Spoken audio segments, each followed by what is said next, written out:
Since the days of the 6th Legion's inception on Terra, the Space Wolves have remained a legion apart from their fellow warriors, with their origins shrouded in mystery. Their reputation for fearsome warriors, relentless in pursuit, has always been felt across the stars. They struck with unexpected violence, always swift and brutal in their campaigns. Like the wolves of old Earth, their assaults were calculated, designed to tear and rend until their foes were left in ruins or driven to their deaths. It was with the return of their Primarch, Layman Russ, to the Legion and their settlement on the harsh death world of Fenris that their true nature emerged. Fenris, with its cold and dangerous landscape, was a fitting home for the Legion, and it was here that the Space Wolves truly became what they were destined to be.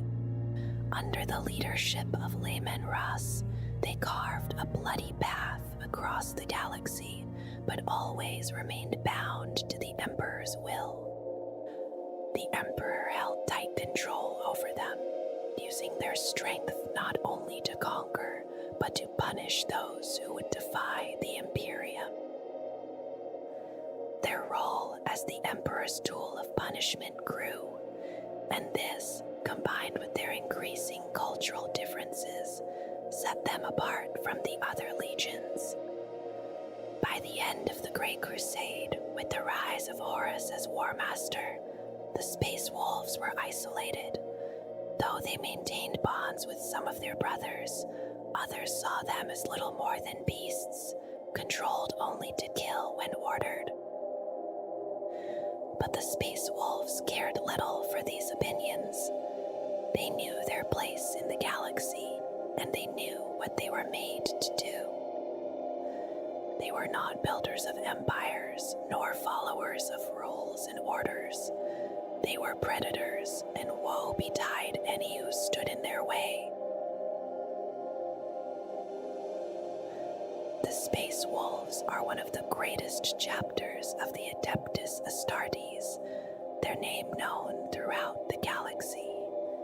They were one of the original 20 Space Marine legions created by the Emperor over 10,000 years ago to aid in the Great Crusade and the Emperor's reconquest of the galaxy. Before the Great Crusade, Terra had been isolated for thousands of years, the galaxy torn apart by warp storms. It was a time of great darkness known as the Age of Strife. Without the Emperor, humanity seemed doomed, the world scattered and helpless against alien and warp threats. It was during this time that the Emperor, in secret, sought to create 20 Primarchs. These transhuman beings were designed to be far more powerful than mere men, each with unique abilities. However, a disastrous incident scattered the Primarch's incubation pods across the stars, and the Emperor had to make do with what he had left. He used the raw material from the Primarch project to create the Space Marines, who would become the Emperor's greatest warriors. Though they were not as powerful as the Primarchs, the Space Marines were still unmatched in strength, skill, and loyalty.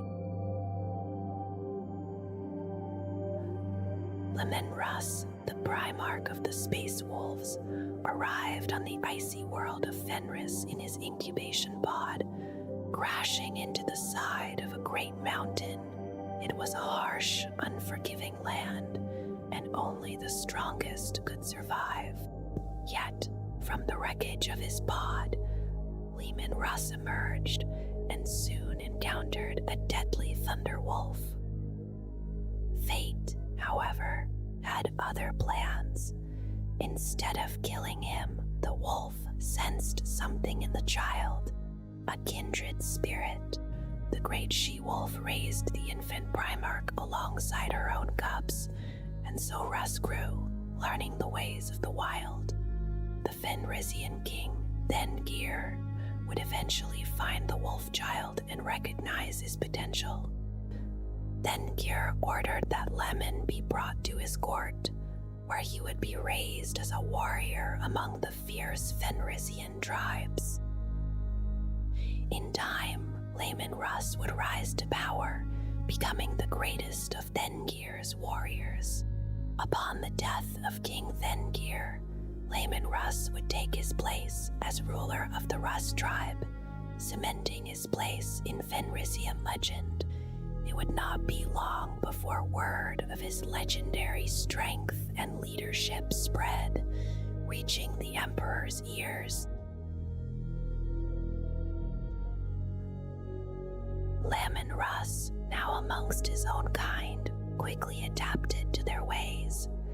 He learned their skills, mastering their weapons and their language. Though he was far stronger than any of them, Russ found himself laughing and singing alongside his fellow Fenrisians. He soon came to realize that he was more human than wolf, but still far superior to both. King Thengir saw the potential in the young man and, after Lemon disarmed the champion of the king's guard, he knew that Lemon was destined for greatness. In time, the king gave him the name Lemon of the Russ, and when Thengir passed, Lemon took his place as the ruler of his people. From that day forward, he was known as the Wolf King, and his name became legend across Fenris. It was only a matter of time before the Emperor heard of Lemon Russ, and the Primarch's destiny would be forever intertwined with the Emperor's Great Crusade. Lemon Russ's early years are surrounded by stories and legends. He was said to have turned back entire armies by himself, tearing oak trees from the ground and wrestling Fenrisian mammoths. When King Thengir died, there was no doubt who would take his place. Lemon Russ became king of all Fenris, his leadership recognized across the land. His strength and valor became known far and wide, and his influence spread throughout the tribes of Fenris. The Wolf King became a living legend, his fame reaching the Emperor. As the Emperor's fleets neared Fenris, they heard tales of the mighty Wolf King, and the Emperor himself descended upon the icy world. In the coming years, Lemon Russ and his warriors would leave Fenris to join the Great Crusade, where the Wolf King would become a force to be reckoned with, leading his legion in battle across the stars. Lemon Russ was hailed as the Wolf King, his judgment as strong as his sword arm, and no tribe could stand against him. His reign brought peace between man and wolf in Fenris, a land where only the strongest survived. The Emperor, upon hearing of the Wolf King, journeyed to Fenris disguised as a wanderer. Upon his arrival, Russ refused to acknowledge the stranger as the master of mankind. The Emperor knew well that the proud Wolf King would never bow without a contest.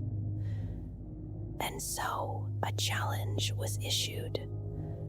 They would test their strength in 3 contests: eating, drinking, and combat. The Emperor lost the first 2 contests, but in the final battle, the Emperor defeated Lemon Russ. The Wolf King, bloodied and broken, swore fealty to his true father, the Emperor of Mankind.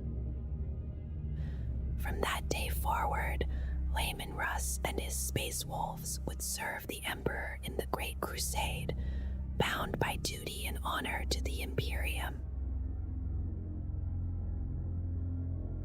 The origins of the 6th Legion are shrouded in secrecy.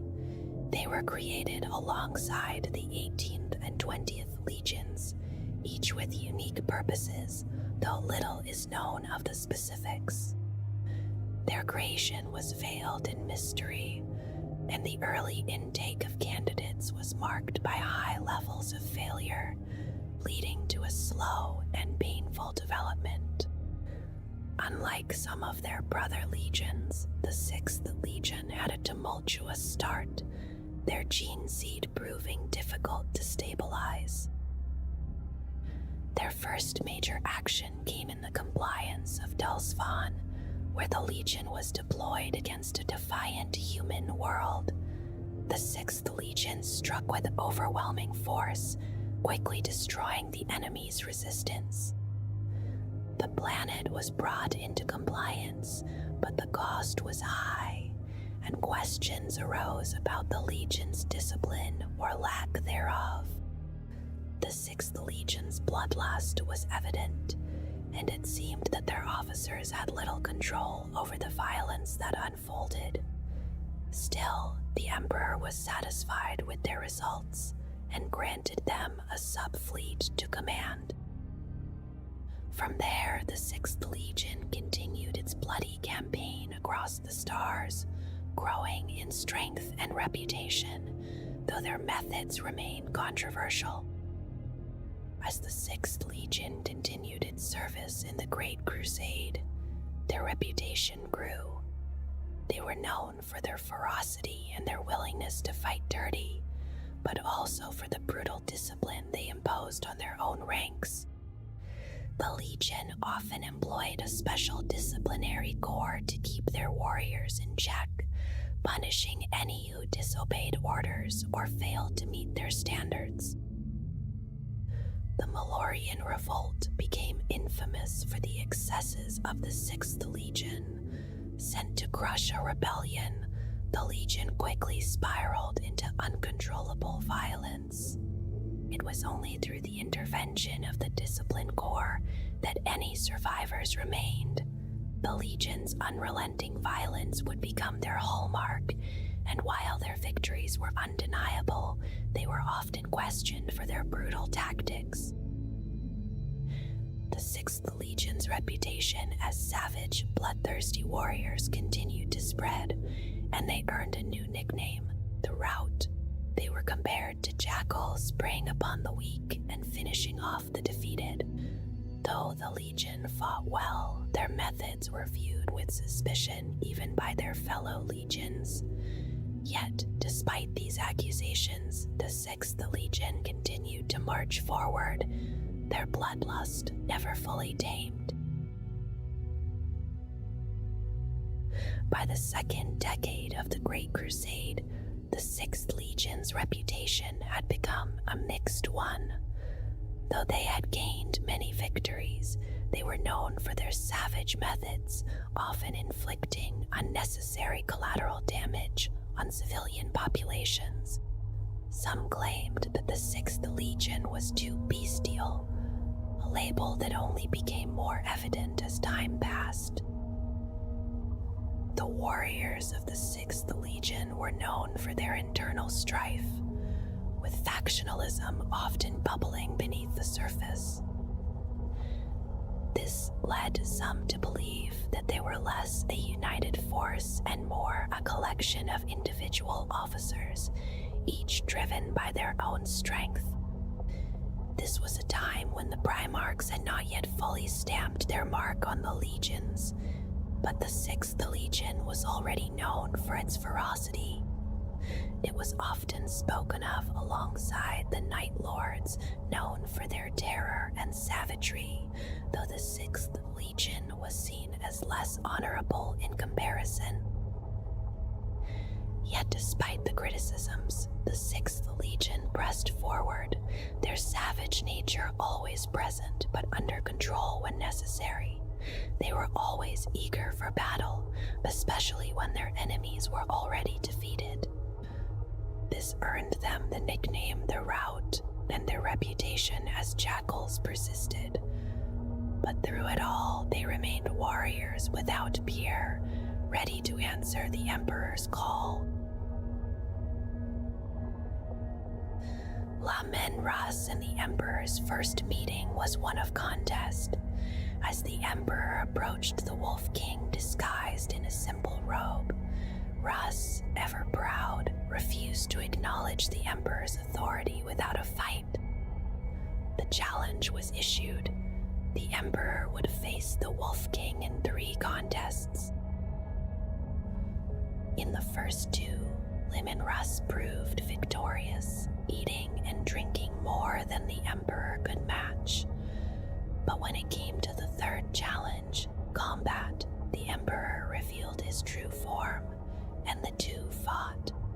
Though Russ stood strong, it was the Emperor who triumphed, leaving Russ bloodied and beaten. With a broken fang and a bloodied smile, Russ swore his fealty to the Emperor, pledging himself and his warriors to the Imperium. From that moment, Russ and the Space Wolves would serve the Emperor in the Great Crusade, bound by a blood oath and the loyalty of the Wolf King. After joining the Great Crusade, Russ became a powerful force, leading his Space Wolves into battle across the galaxy. Armed with his legendary Frost Blade and his mighty strength, Russ fought at the front lines, leading his legion to victory after victory. Alongside him marched his loyal Faragir, the Fenrisian warriors who had sworn loyalty to him, even as they underwent the grueling trials to become Astartes. Russ and his Space Wolves were always at the forefront of the Great Crusade, battling Xenos and traitors alike.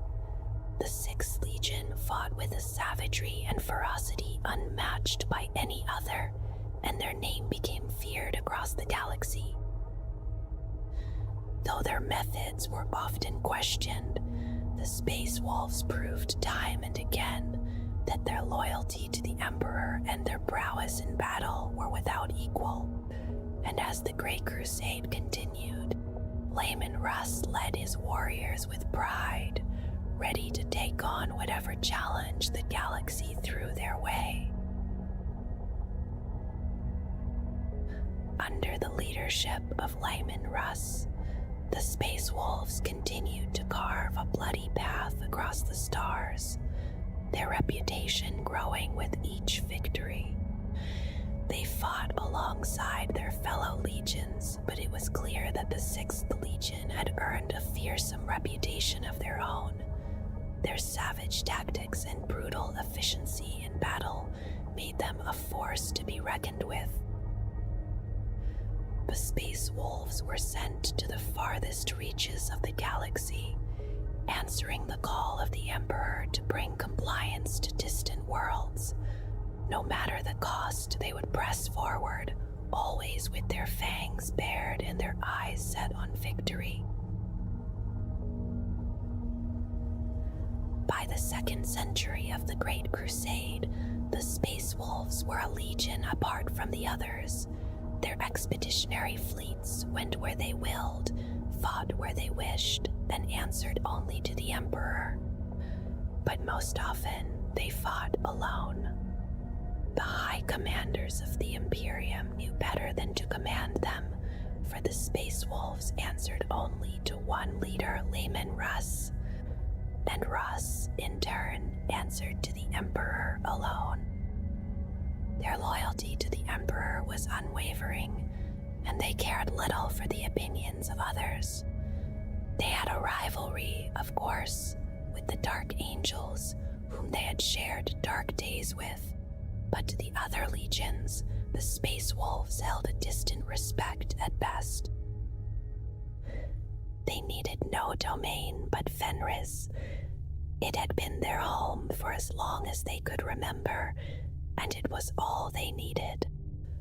Most things were self-sustained, save for new warships or engines, which they obtained from Terra or the Forge worlds of Ryza and Lucius. Approach to Fenris was forbidden without invitation. The Space Wolves had become a mystery to outsiders, strange, inscrutable. Many feared them, though few understood that this fear had been carefully cultivated. Outsiders saw barbarity, but that was just the surface. The Space Wolves had tempered their strength and ferocity with sharp minds, and what others saw as savagery, they had crafted with purpose. They had become a weapon in the Emperor's hand, their true power hidden behind the facade of their wildness. In the shadows of the Great Crusade, the Space Wolves fought many battles few ever heard of. Their most secret wars, those known only to the Emperor and layman Russ, were recorded only on the black basalt memento mori on Baal. There, side by side with the Blood Angels, they had once destroyed a 4th stage enslaver outbreak on Poseidonus Secundus. It was one of only 3 such outbreaks that had been defeated without resorting to exterminatus. But these victories were not told to the masses. To most of the Imperium, the Space Wolves' triumphs remained hidden, marked only by battle honors on the Great Bell of Terra. Some of their victories, even those known, were ignored or dismissed by the remembrancers and iterators. The Space Wolves cared little for such praise. They had their own histories, written not in records, but in sagas and myths. Their true deeds were wiped from their memories by the Emperor's order, kept secret to preserve their sanity. What they had seen and done in service to the Emperor was not meant to be remembered. The Space Wolves kept their secrets close, bound by honor and loyalty to their Wolf King and to the Emperor they served. Before the Horus Heresy broke into open conflict, the Space Wolves found themselves at odds with one of their own, Magnus the Red. Magnus had used his psychic sorcery, defying the Emperor's edict from the Council of Nicaea, to warn the Emperor of Horus's betrayal. But the Emperor, refusing to believe Horus could fall to chaos, blamed Magnus instead. Layman Russ and the Space Wolves were ordered to bring Magnus to Terra, but Horus had already set his plans in motion. Instead of peaceful negotiation, Russ was persuaded by Horus to launch a full assault on the Thousand Suns homeworld of Prospero. What followed was a brutal, destructive battle. Magnus and his sons, unable to defend their knowledge and power, turned to the Chaos God Sinch. They fled through the warp, finding refuge in the Eye of Terror. This battle, the fall of Prospero, left a deep and lasting hatred between the Space Wolves and the Thousand Suns. The grudge would last for millennia, never to be fully healed. After the death of Horus and the Emperor's entombment on the Golden Throne, the Imperium sought to cleanse the galaxy of chaos once and for all. The Space Wolves led the charge in what became known as the Great Scouring, driving the traitors back for 7 long years. The death of Horus did little to end the war. Though his forces were defeated, the Chaos armies continued to fight. With the Space Wolves at the forefront, the traitors were hunted down, one by one, until only remnants of their forces remained, hiding in the Eye of Terror. In the wake of the heresy, the Imperium began to rebuild, but the wounds of war were still fresh.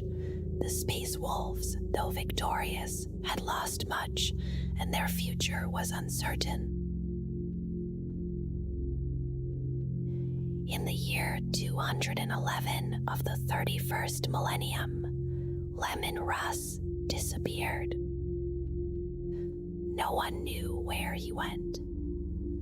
Some believed he had entered the Eye of Terror, seeking his old friend, the Dark Angel's Primarch Lion L. Johnson. Others whispered that he still walked among mankind, watching over them, guarding them from the dangers of chaos. The last time the Space Wolves saw their Primarch, he had gathered them for a feast. He spoke to them, then froze as if struck by some vision. With a few final words, he left the hall, accompanied only by his most trusted warriors.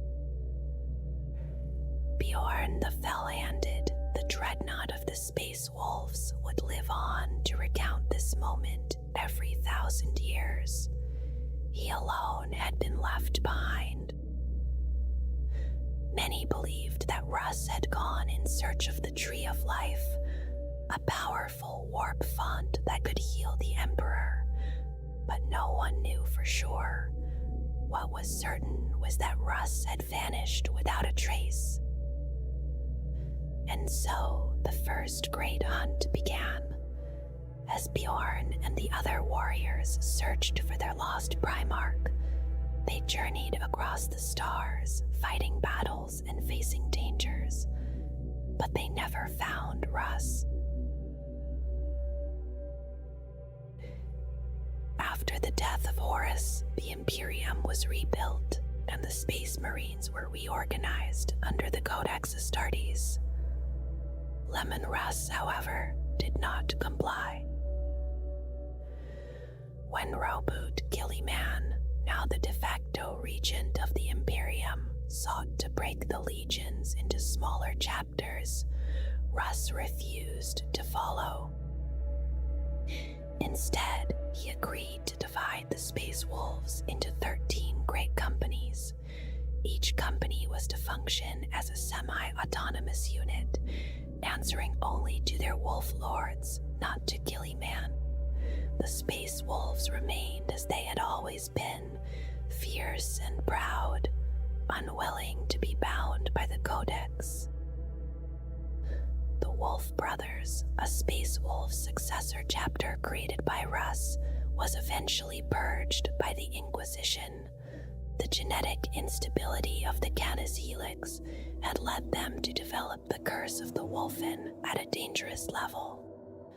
This was just one of many reasons why the Space Wolves had no successor chapters of their own, despite their status as a first founding legion. Still, the High Lords of Terra recognized the need for some form of defense around the Eye of Terra, and the Astartes Briseis was created.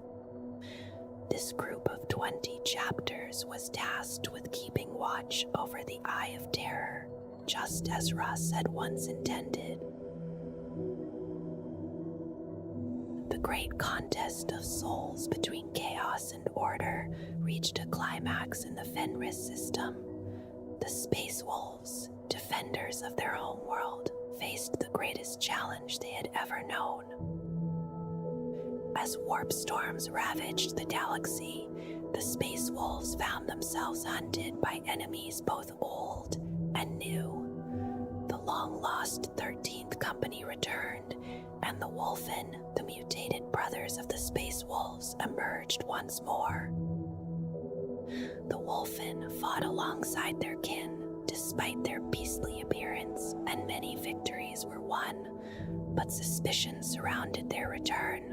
Some saw them as tainted by chaos, a reminder of the old curse of the Wolfen. Despite their doubts, the Space Wolves fought together, pushing back the forces of chaos. But the tension between them and their allies only grew. The Dark Angels, watching their brothers with suspicion, saw the Wolfen as dangerous, and a growing rivalry brewed. But in the face of chaos, they fought alongside the Space Wolves, united for a time. The battle for Fenris grew darker as deception and betrayal took root. The Changeling, a demon of Sinch, disguised itself as a Dark Angel's officer, sowing discord among the Space Marines. It claimed the Wolfen were beyond redemption, that the Space Wolves had fallen to chaos, and that their chapter needed to be purged. The Dark Angels, led by Supreme Grandmaster Azrael, were convinced that Exterminatus was the only solution.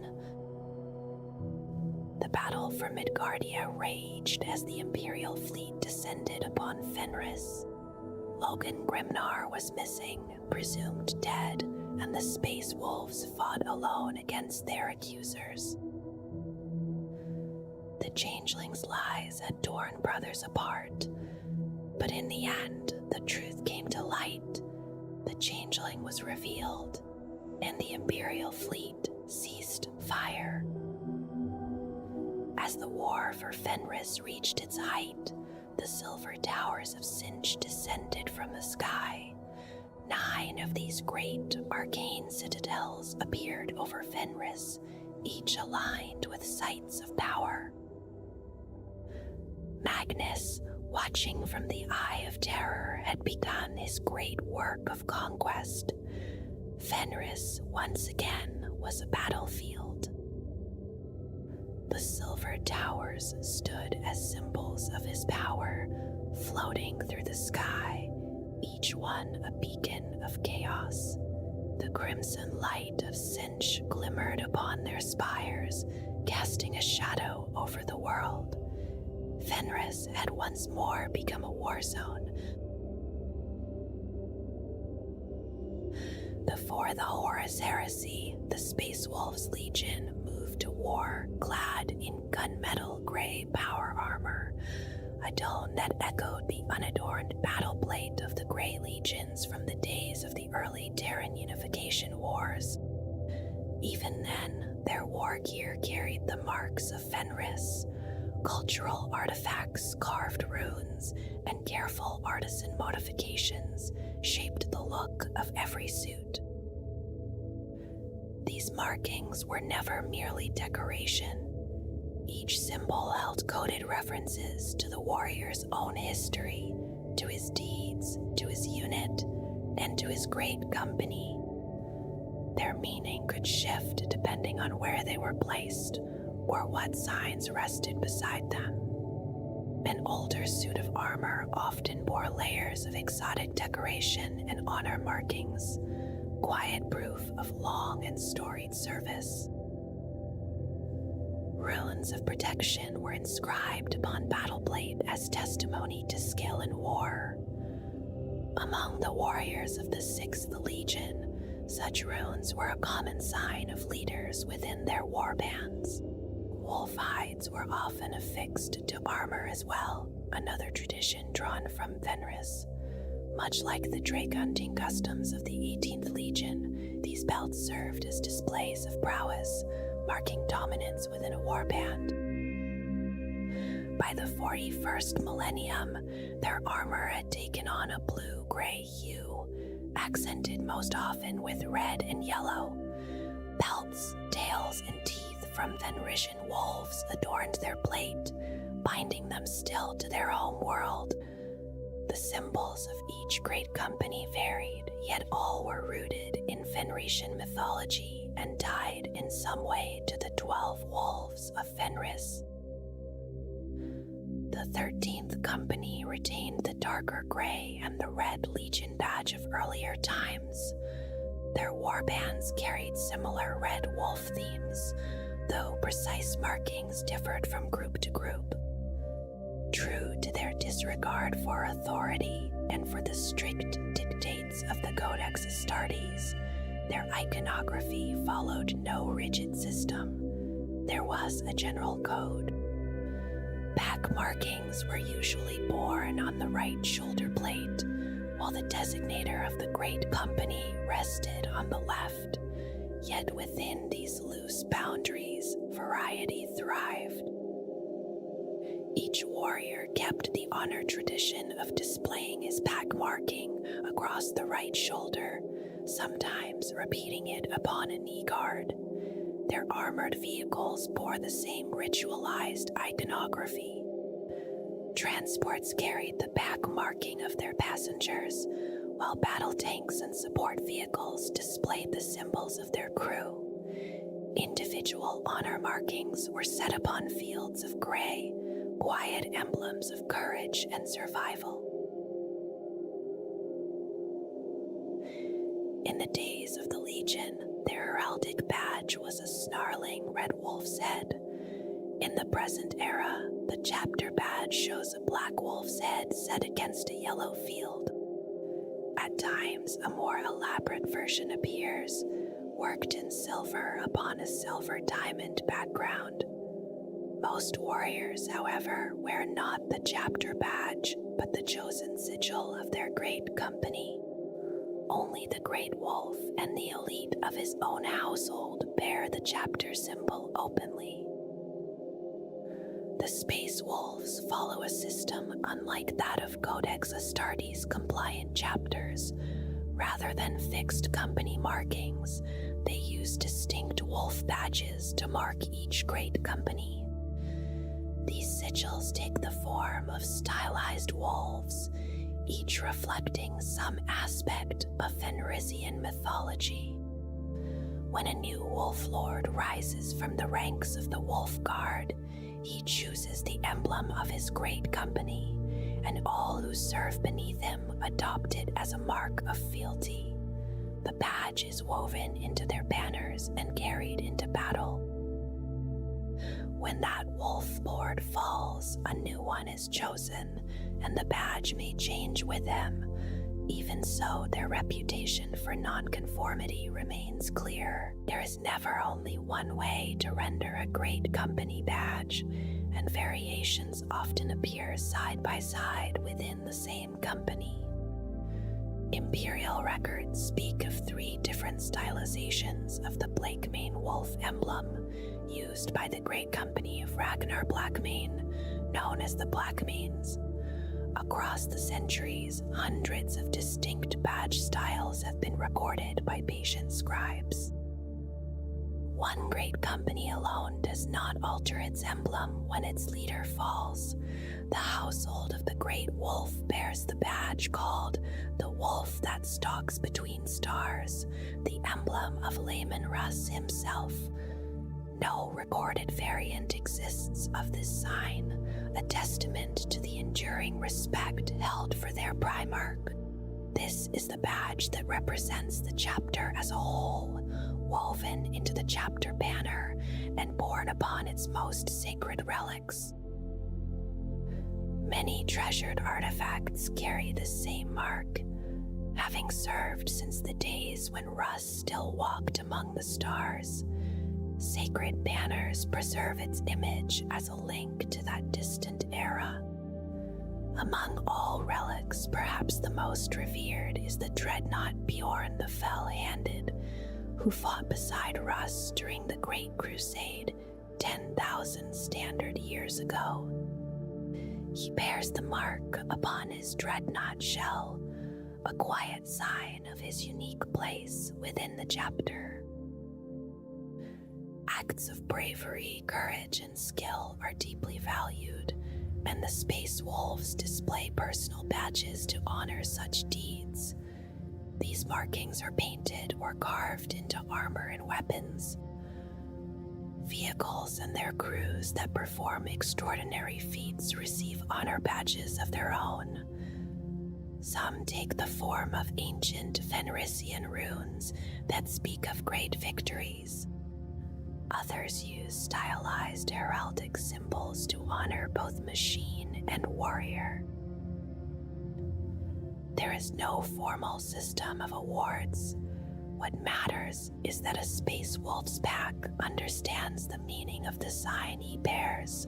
Over time, certain symbols have gained special significance, such as the Sergeant and Veteran badges. Repeated motifs appear often. bones tend to signify wounds endured in battle. Knife and claw sigils speak of ferocity and bravery. Wolf tails recall moments of exemplary courage under fire. When warriors from several great companies gather for a campaign, they often adopt a special badge to mark their shared service. Each space wolf and each vehicle within such a task force displays this sign. The current task force of Ragnar Blackmane bears a fanged wolf skull set above crossed bones upon a black lozenge. This emblem has appeared many times before, suggesting some deeper cultural meaning known only to the Sons of Fenris. The Space Marines of the Emperor's legions of old were shaped for war in every possible way. They were engineered in flesh and bone, conditioned in mind and tempered in soul, until little remained but purpose. Each legion carried its own nature within it, born from its gene seed and from the warrior culture that grew around it. Among them, the Space Wolves Legion stood apart. They were known for their savagery, yet they were equally known for their obedience to the will of the Emperor. There was a distance about them, something aloof and difficult to grasp. Around themselves they wove layers of myth and allegory, a living shield of story and symbol that guarded their secrets. Not only who they were, but what they had done in service to the master of mankind remained hidden behind that veil. Their gen seed was unlike that of the other Legiones Astartes. It carried within it the Canis Helix, a change that shaped them in ways both powerful and perilous. It granted them heightened instincts, making them gifted hunters and ferocious killers, yet it also drew them closer to the pull of their own drives. To some, this made them more beast than man. To others, it was simply the price of their strength. The Canis Helix is spoken of with a kind of fearful respect. Its potency has cost the lives of countless aspirants, their bodies writhing in agony as the change overtakes them. Those who do not die may be twisted into slavering monsters, and yet, without this vital fragment of Layman Russ's heritage, no other gene helix can be placed within them at all. When it first takes hold, the transformation is terrible to behold. The mind slips backward into something primal. Bones split and bend, thick hair spreads across the body, and hunger becomes overwhelming. The need for fresh meat and hot blood rises like a storm. Body mass swells dramatically. Bones fuse together. From the gums, canine fangs begin to push through. During this violent change, the warrior must confront the shadow within. If he cannot master it, he may fall to the curse of the wolfen, losing reason and humanity to become a giant, feral creature. Survival demands strength, not only of body, but of will. With age, further changes settle in. Hair grows coarse and wiry, turning a particular shade of gray. The fangs lengthen into true wolf-like teeth. Skin thickens and hardens, taking on the feel of a belt. Most Space Wolf Astartes become heavily hirsute. When these traits have fully matured, they often mark a warrior who has become a gray hunter, counted among the veterans of the chapter. For those who endure the long centuries of unrelenting war across countless battlefields, time brings another transformation. Hair turns white as driven Fenrisian snow. The fangs grow into tusks. These elders are known as Long Fangs, and they are honored by their younger kin. They have mastered the wolf within, holding their warlike spirit in check with iron resolve, standing firm like stone against which the blades of their foes break. Fenris is a death world in the Segmentum Obscurus, and it is the home of the Volca Fenrica, the warriors others call the Space Wolves. It is also the world that gave birth to their Primarch, Laemon Russ. Upon this harsh planet stands the Fang, a fortress so vast that many scholars believe it to be the greatest bastion of the Imperium beyond the Imperial Palace on Terra. The world takes its name from a wolf of ancient myth, a beast said to have been fathered by a trickster god and destined to rise at the final battle. Across Fenris, many places still carry names drawn from those old tales and from the lost languages of old Earth. Fenris lies in the galactic south of the Segmentum Obscurus, at the edge of the warp rift known as the Eye of Terror. From that darkness, the forces of chaos emerge to raid and pillage, and so this world stands at the forefront of the Imperium's defense. The vigil begun at the end of the Horus Heresy continues still, as the space wolves watch over many scattered worlds. Yet it is this bitter sphere of fire and ice that they proudly call home. Most of Fenris is ocean.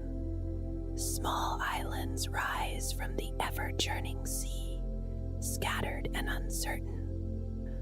Only one great landmass endures, the continent of Asaheim, resting in the far north. The planet moves in a long and narrow path around its pale sun, the Wolf's Eye, and a single orbit takes roughly 2 Terran years. The people call this span of time a great year. For much of that long cycle, Fenris drifts far from its weak star and cold claims the surface. The world sea freezes solid. Even the equatorial waters harden into ice, so that from orbit the world appears like a frozen sphere. Volcanoes fall silent, and at the height of winter, a man may walk from isle to isle across the ice. As the world draws closer to the Wolf's Eye once more, a brief spring stirs the surface. Ice retreats toward the poles, and vast creatures of the deep rise to feed on plankton and bladefish that bloom in the returning light. Then comes the closest approach to the star, when tidal forces twist the crust beneath the oceans and expose molten mantle to the frigid sea. It is then that the time of fire and water arrives. Islands burst upward from the steaming waves, pouring lava down their slopes. Beneath the surface, the seas boil, and sulfurous vapors roll across the world. Great tidal waves scour the shores of Asaheim and the scattered isles. Some lands endure the violence, yet many are shattered or swallowed, their people lost to the depths. Through every upheaval, the granite mass of Asaheim stands firm, unchanged amid ruin and torment. Such extremes have shaped the people who dwell there. They live as primitive nomadic tribes, hardened by cold and flame alike. Land is the most precious resource, for no one knows how it will change when the great year turns again. When islands vanish and archipelagos sink, wars break out between rival tribes. Survival belongs to those who can claim new ground and hold it. After the fires fade, the tribes must settle swiftly upon the lands newly formed, for their stores cannot last forever. If no safe place can be found, they return to war. Life upon Fenris is one of constant seaborne migration and struggle. The people speak a dialect of Low Gothic called Yuvik, close in sound to ancient Scandinavian tongues, a lingering echo of the world's first colonists. The people of Fenris have grown accustomed to the destruction that sweeps their world with each great year. They accept the endless change with a fierce pride. Only upon Asaheim are humans shielded from the worst extremes of climate. There, creatures roam that cannot survive elsewhere on the planet. Massive ice bears and towering elk move across the land alongside shaggy mastodons. Stranger beings dwell there too. Snow trolls and shape-changing doppelgangers, and white worms that burrow through glacier and fjord. Yet the most dangerous hunters are the Fenrisian wolves themselves. They are semi-sentient, cunning as well as savage, and the greatest among them rival any predator that stalks the frozen wastes. Dassheim stands apart from the rest of the world, encircled by cliffs that rise thousands of feet above the sea. It is remote and forbidding. To the tribesmen beyond its rocky bounds, it is the land of the gods. Upon the tallest mountain of Asaheim rises the fortress monastery of the Space Wolves. Across the Imperium, it is known as the Fang, and to its inhabitants it is the Ayet. The mountain bears many names, among them the Shoulder of the Allfather and Volda Hamarki, the world's spine. From this height, the citadel extends deep into the surrounding range and even into orbit, drawing power from the molten core below. Anti-ship laser weapons lie hidden among nearby peaks. At the summit rest docks for battle barges and strike cruisers. Shrines to the Emperor line the lower slopes, while fast fusion and geothermal reactors burn in the depths.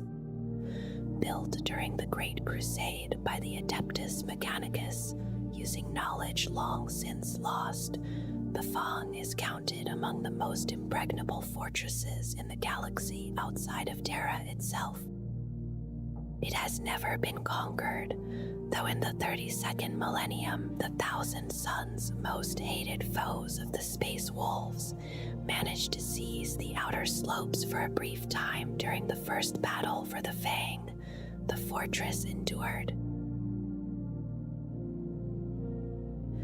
Among the most sacred places of the Space Wolves is the Shrine of Garm, built upon the world that bears the same name.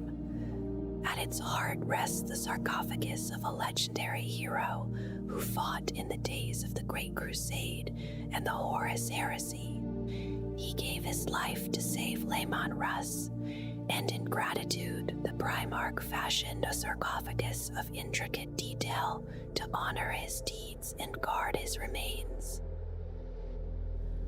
Upon its lid, Russ laid his own weapon, the Spear of Russ, a relic upon which countless oaths were sworn. For thousands of years, the shrine drew pilgrims from the chapter and was guarded by Astartes and Carols. When Ragnar Blackmane was still a blood claw of the Thunderfist's great company, the shrine came under attack. A force of Thousand Suns, led by the sorcerer Lord Maddox, struck and carried off the spear. Enraged, the Space Wolves marched to end the rebellion rising on Garm and reclaim what had been taken. At the height of battle, Ragnar the single eye of an emerging image of Magnus the Red, cast through a warp portal beneath one of Garm's manufactory cities. The portal closed, the battle was won, yet the spear was lost, and Ragnar was exiled to the Wolfblade. In time, a plot was uncovered. The Thousand Sons had sought to use the spear to bring about the downfall of the chapter. A strike force that included Ragnar and 2 Wolfblade companions attacked the ritual site. Many young Bloodclaws fell, and one of the Wolfblades gave his life, but the enemy was defeated and the spear reclaimed. It now rests once more atop Garm's sarcophagus, a quiet reminder of duty, honor, and sacrifice. On the world of Peleus stood the Temple of the Storm Wolves, once the resting place of the Fist of Russ, said to have been wielded by Layman Russ himself. Long ago, the artifact was stolen in a raid by unknown Xenos and lost.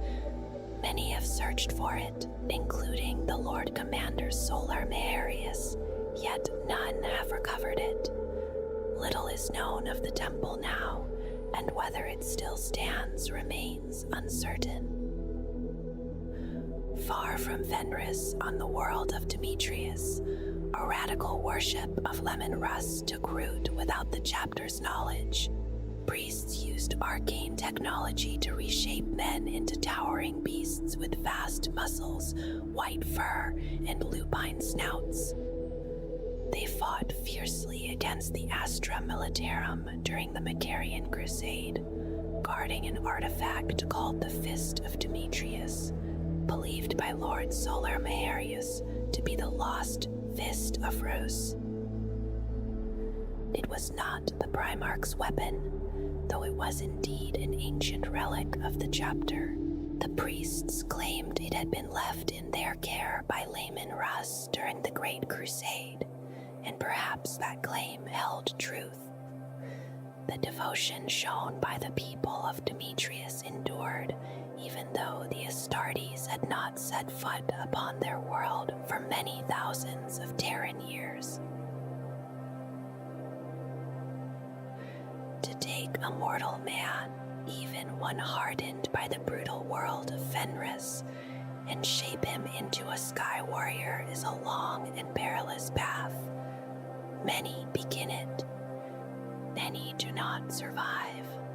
Those who endure prove their strength, their cunning, and their unbreakable will, becoming worthy heirs to the gene heritage of Layman Russ. The young are chosen early, drawn from the strongest youths of the feral tribes of Fenris. In the deep winter, strangers move through the long halls. Tales speak of towering warriors wrapped in furs, their eyes burning as they challenge the proudest tribesmen to contests of strength and drink. They wrestle the strongest to the ground. They outdrink the hardiest without faltering. When all challengers have fallen, they take the most worthy and vanish into the dark. Sometimes they watch from distant hills when tribes clash over newly risen islands. If a warrior shows greatness in battle, the strangers descend. Even if he stands at death's edge, they claim him and carry him into the storm. The tribes do not mourn, for they believe the chosen now walk among gods. These strangers are the wolf priests, the choosers of the valiant, and the youths they take will be tested without mercy. Those selected are brought to training camps upon the stable continent of Aesheim, to places such as Rusvik, Grimnir, and Velksburg. There they gather into small fighting units known as Wolf Brothers. In these camps, they learn through hardship. They face harsh weather, savage beasts, and the unyielding demands of their overseers. Strength alone is not enough. They must learn to fight as a pack, to stand and fall together.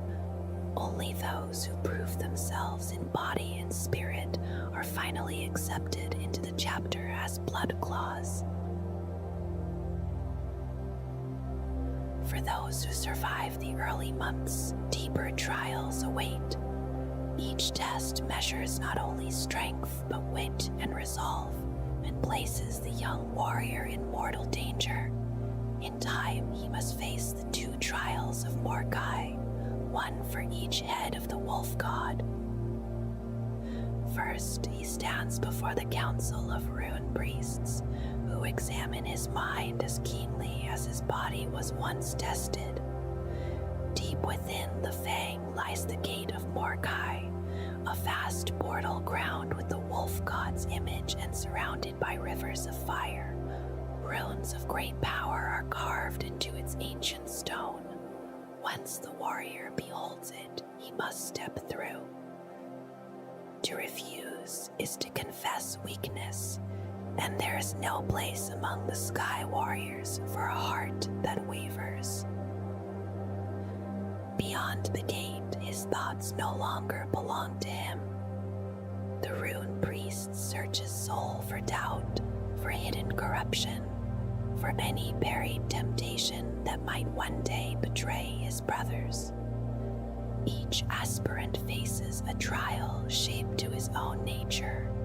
Often he believes himself cast into impossible battles, illusions woven by psychic force so real that instinct alone guides him. Some never wake from these visions. Their minds are scoured clean, and they are given over to the Iron Priests to live on as thrall servitors. Those who endure awaken changed but unbroken, yet even then, the hardest test still lies ahead. The final trial is always the same. It is called the Test of Mordecai, and it pushes even the strongest to their limit. The warrior is taken far from the fang, deep into the barren wastes. There he drinks from the cup of Wolfen, a relic bound to ancient legend. It is said that Layman Russ once offered this cup to his first followers. One named Wolfen drank with jealousy in his heart and was transformed into the first of the wolf mutants, an embodiment of the wolf spirit, twisted by inner darkness. Russ declared that the unworthy would share that fate, though none turned away before drinking. Those who survived became the first space wolves of Fenris. In truth, the cup carries the Canis Helix, the spirit of the wolf, a genetic catalyst drawn from the genome of Layman Russ. It awakens the viral machinery that begins the creation of the gene seed within the aspirant. Its power is terrible. Many perish as their bodies convulse and break. Others are twisted into feral creatures. Without it, no further transformation is possible. During this agony, the warrior is cast into the wild and must find his own path back. His bones split and reform. Thick hair spreads across his flesh. His body grows heavier, stronger, and strange fangs press through his gums. Hunger and bloodlust cloud his thoughts. He must master the shadow rising within him. If he fails, he becomes one of the Wolfen, doomed to roam Fenris or to be caged by former brothers until battle calls them forth. If he returns to the Fang, despite pain and peril, the remaining gene seed is implanted. The Canis Helix is stabilized, and his transformation is complete. He's clad in the ancient armor of a fallen wolf brother, and welcomed into one of the 12 great companies as a Bloodclaw, a full initiate among the chapter. Yet even then the shadow lingers. In moments of great strain, some feel the beast stir within them. This is the curse of the wolfen, feared by all. Still, those who endure will live for centuries, sailing the sea of stars to fight in the All-Father's name. They will face orcs, demons, Tyranids, and the horrors of warp space. For a warrior born of Fenris, it is a life that truly feels like walking among gods. The Space Wolves are raised on the old sagas of Fenris, stories of star-striding wolves, of monstrous foes, and of heroes who stand unbowed in the dark. From childhood, they learn to distrust both advanced machines and the touch of sorcery. The people of Fenris are harsh, yet they carry a fierce nobility, and that same bearing follows each recruit into the chapter. At the heart of their belief stands Layman Russ and the Emperor, whom they call the All-Father. To them, these are not distant figures, but the highest examples of what mankind can be, heroes whose memory stirs courage and honor. Others do not always look kindly upon these traditions. The ecclesiarchy views them with distaste, sometimes even open hostility, and many dismiss them as backward or superstitious.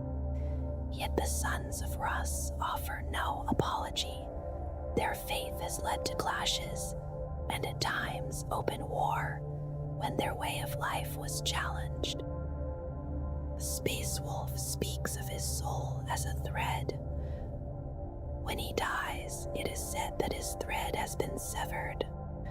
In earlier times, the fallen were committed to flame upon a pyre rather than sealed within stone. When a warrior of great standing passes, a sending away feast is prepared in his honor. Before the feast begins, the great company Skjald gathers tales from every brother, stories of many lengths and moods, and during the long ritual he recounts them one by one, with rest between each telling. The chamber is sealed for the duration. None may enter, none may leave, until every memorized story has been spoken. Such a feast can last for solar days, even for weeks, if that is what is required. After Aelroth, Longfang fell during the Great Crusade, Trey Company held a feast in which 432 tales were told in remembrance.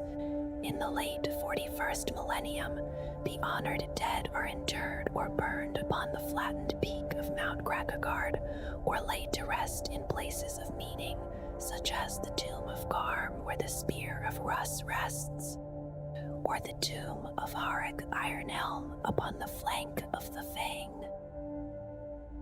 There is also an ancient rule, quiet but unyielding.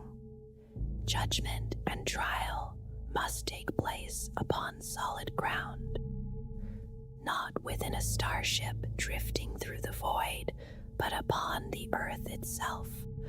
When a verdict must be given, the Space Wolves will divert to the nearest world or moon, set their boots upon real soil, and only there pass sentence as the old ways of Fenris demand. Among their symbols is the Eye of Aversion, carved into stone or metal when danger presses close. It is cut into a wall or a support beam to warn of sorcery or heavy enemy presence. Once the thread has been driven back, the mark is struck through, a quiet sign that the path is clear again. In earlier ages, during the Great Crusade and the Horus Heresy, the warriors and their serfs wore rout masks of leather and bone. These masks were meant to frighten away Maleficarum, though by the time of the first Battle of the Fang in the 32nd millennium, they had largely fallen from use. When the Space Wolves speak of chaos, they often call it the Primordial Annihilator, a name spoken with the weight of old memory. The rune priests practice the casting of the runes, laying out signs that whisper of fate and counsel wolf lords and the great wolf when grave decisions must be made. They read Adiyar for blood and Fengder for the wolf within, and see Gmorl as fate itself. Hata and Emer hold meanings unknown, while Yars and Trisk carry the chill of ice. Ragnarok speaks of ending, and Rosen, Svar, and Jaws are runes set against Maleficarum. In these symbols they search for guidance, listening to the quiet pattern of word. From the time of their induction, aspirants are taught of the 12 wolves of Fenris, legendary companions who stand beside them in battle, whether upon their home world, on distant soil, or beneath the stars. Each great company takes its sign and manner of war from one of these wolves, each carrying a different lesson. Yet always there lingers the 13th wolf, the Wolfen, a savage presence that must be guarded against within their own souls. The Blackmane is remembered as the deadliest of Fenrisian wolves, while the bloodied hunter revels in the chase beneath a full moon. The dark wolf moves without howl or growl, silent as deep cold, shepherding spirits toward the tombs of the underworld until the final battle of the wolf time. Rune priests sometimes sense this dark wolf watching their threads, waiting for the hour when death will claim them. Drekken the Thunderwolf embodies raw strength, and the fire breather dwells within a vast volcano, casting wrath into the heavens. The firewolf heralds the season of fire, when land and sea are reshaped and glory or doom approaches. Freki and Jerry, companions of Layman Russ, stand as a sign that the pack is stronger than any lone warrior. The Great Devourer is shown devouring a star, an ominous image, while Hager the Mountain Wolf teaches endurance against the harshest elements. The Ice Wolf once served Mordkai and struck Lemon Russ in battle before being cast into the sun around which Fenris turns. From a single fang left behind, Russ forged a blade for his sons, and Svelbrander endures in service. The Iron Wolf speaks to the forge and the craft of the Iron Priests. Lacan, the Runed Wolf, guides those who seek the mysteries of runes. Lokiar, the Lone Wolf, teaches that sometimes a warrior must stand apart. Mordkai, twin-headed guardian of the underworld, was cast down by Layman Russ and now stands watch over the frozen realm of the dead. The Night Runner is born as an icon by great companies, and the great company of the Great Wolf, Logan Grimnar, carries it as its original sign. Ranek, the Hidden Wolf, whispers of stealth and the bite from darkness. The Sea Wolf rules the deadly oceans, and the Spirit Wolf guards the soul, invoked against corruption and possession, its metal totems marking the hull of Logan Grimnar's chariot Stormrider. The Sun Wolf rises from the heart of Fenris's sun, casting harsh light across the world. Thengur the Wolf King embodies Fenris and the Fang itself. Torvald the Far-Sighted teaches that observation may win a battle before blades are drawn. The Wolf of the Red Moon stalks the unworthy, claiming those denied entry into the halls of Mordkai. The wolf that stalks between stars remains the totem of Layman Russ, and the icon of every great wolf, reminding them that wherever they walk, they carry Fenris with them. Many space wolves bear deed names, sometimes added to their birth name, sometimes replacing it among their brothers. These names are earned through courage, skill, luck, or knowledge, and they often tell a quiet story. Beric Thunderfist carries his bionic Power Fist in his title, while Canis Wolfborn reflects a childhood among wolves. Ulf Blackbrow is marked by his great shaggy brows. At times, a deed AC name recalls a single defining moment. Niall Stormcaller earned his name when he summoned a vast storm during the Tokaran War and drove the forces of chaos from the field. Ragnar Blackmane bears the memory of the legendary wolf he slew during his trial of Mordkai. Bran Redmaw carries a name that leaves little doubt as to its origin. Over years of battle, a veteran may gather several such titles, some replacing the old, others remaining as a favorite name for life. In the depths of savage winters, a wolf lord may lead his warriors into the wild for a beast hunt. They go unarmed, relying only on wit and skill, and may not return to the Fang without the carcass of a slain beast. The first to come back is often the wolf lord himself, taking his place at the head of the feast. The last to return is called the Tail, and instead of feasting, he serves red meat and blood-laced ale to his battle brothers, an ignominy that often ends in a brawl. There are times when the Great Wolf or the Rune Priests glimpse a vision of their lost Primarch, and a great hunt is declared. Though none have yet found Russ, each hunt has fulfilled some purpose. One such hunt recovered his sacred armor from the Temple of Horus on the world of Rudra near the Eye of Terror. Another uncovered the Corellian conspiracy before it could seize the Administratum in a bloody coup. Yet another saw the destruction of Genstealer infestations within the Gehenna system. Whenever a great hunt is called, it feels as though the lost Primarch has set a task before his sons, guiding them still from beyond sight. The Pale Hunters were known across the Legionis Astartes for their skill in the hunt.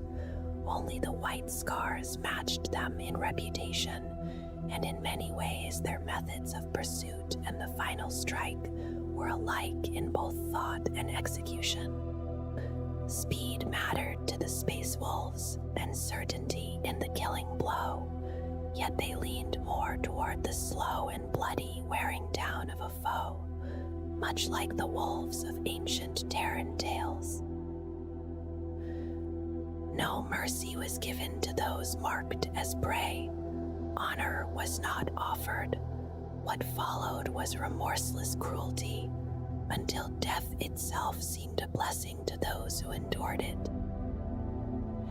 They did not shy away from the gore of a full frontal assault. When such a moment came, their character shaped the violence. To them, battle turned upon a single, terrible instant, the breaking of the line. In that heartbeat, one side shattered the strength of the other in an act of unstoppable force.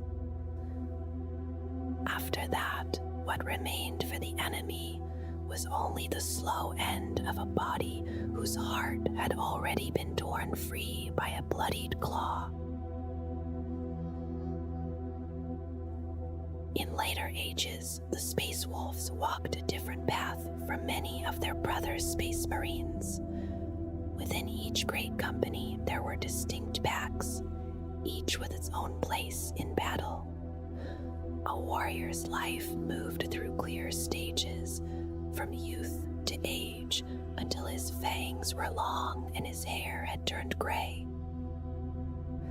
Most began as blood claws, fierce and impatient, eager to prove themselves. They rushed forward in howling packs, seeking glory at the front lines.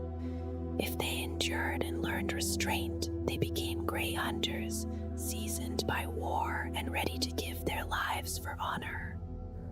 With time, when age settled upon them and discipline had fully taken root, some were welcomed into the Long Fangs, steady veterans entrusted with the heavy weapons of their great company.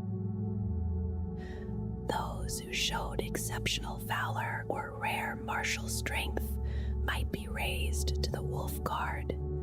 These warriors led younger packs into battle or stood as a chosen retinue beside a Wolf Lord. Armed with the finest war gear of the armory, they were formidable in close combat, and few could withstand them. Their doctrine was never as rigid as that of other chapters. The younger warriors often cast aside strict formation, charging headlong at the foe with voices raised in wild cries. This habit tested the patience of allied commanders across the ages, even Lord Solar Maharius, who recorded his displeasure in the Tactica Ultimatum. Yet, beneath the howls, there was purpose. The Space Wolves cherished the closeness of battle above all things, and though their methods seemed unruly, they had fought this way upon countless battlefields since their earliest days. They had little desire to alter their ways merely to satisfy the expectations of the administratum. When Laemon Russ first took command of the 6th Legion, it followed the Principia Bellicosa with rigid care. Discipline was enforced without hesitation, and when disorder crept into the ranks, punishment could be severe, even unto execution in the field. The warriors clung to structure as an anchor against their own growing restlessness. Everything shifted when Russ brought the spirit of Fenris into the Legion. The fury in their hearts was no longer something to be suppressed through cold regulation. It was shaped instead by will. Savagery found direction, and in battle that force became cleansing rather than corrosive. Under the Wolf King, the Legion was unified. Gradually, their manner of war changed. The generalist approach once demanded by imperial doctrine gave way to something more direct and instinctive. They sought to close with the enemy, to feel the clash at arm's reach. Shock infantry became the heart of their strength, while heavier elements remained present, but set apart in specialized roles. They were conditioned to disregard danger almost entirely. In the thick of combat, they advanced with speed and ferocity, overwhelming their foes through close combat and brutal short-ranged fire. Over time, this preference reshaped their formations. Unique units such as the Grey Slayers and the Bloodied Claws rose to prominence, and by the Battle of Prospero, they formed the core of the Legion's infantry. By the later years of the Great Crusade, the structure of the Space Wolves had diverged sharply from the strict vision of the Principia Bellicosa. At the highest level, the Legion was divided into 13 great companies, each theoretically 10,000 strong, though losses ensured that number remained an ideal rather than a constant reality. Beneath that level, organization became fluid.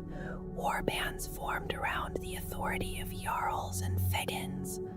Leaders known as Wolf Lords or Claw Leaders regardless of their formal standing within the wider Imperium. These forces were autonomous and heavily infantry-focused, sometimes lacking the specialized units seen in other legions. To outsiders, the hierarchy could seem obscure, especially when several jarls stood within a single great company. Siegecraft and prolonged bombardment held little appeal for them. Such methods did not align with their philosophy or temperament.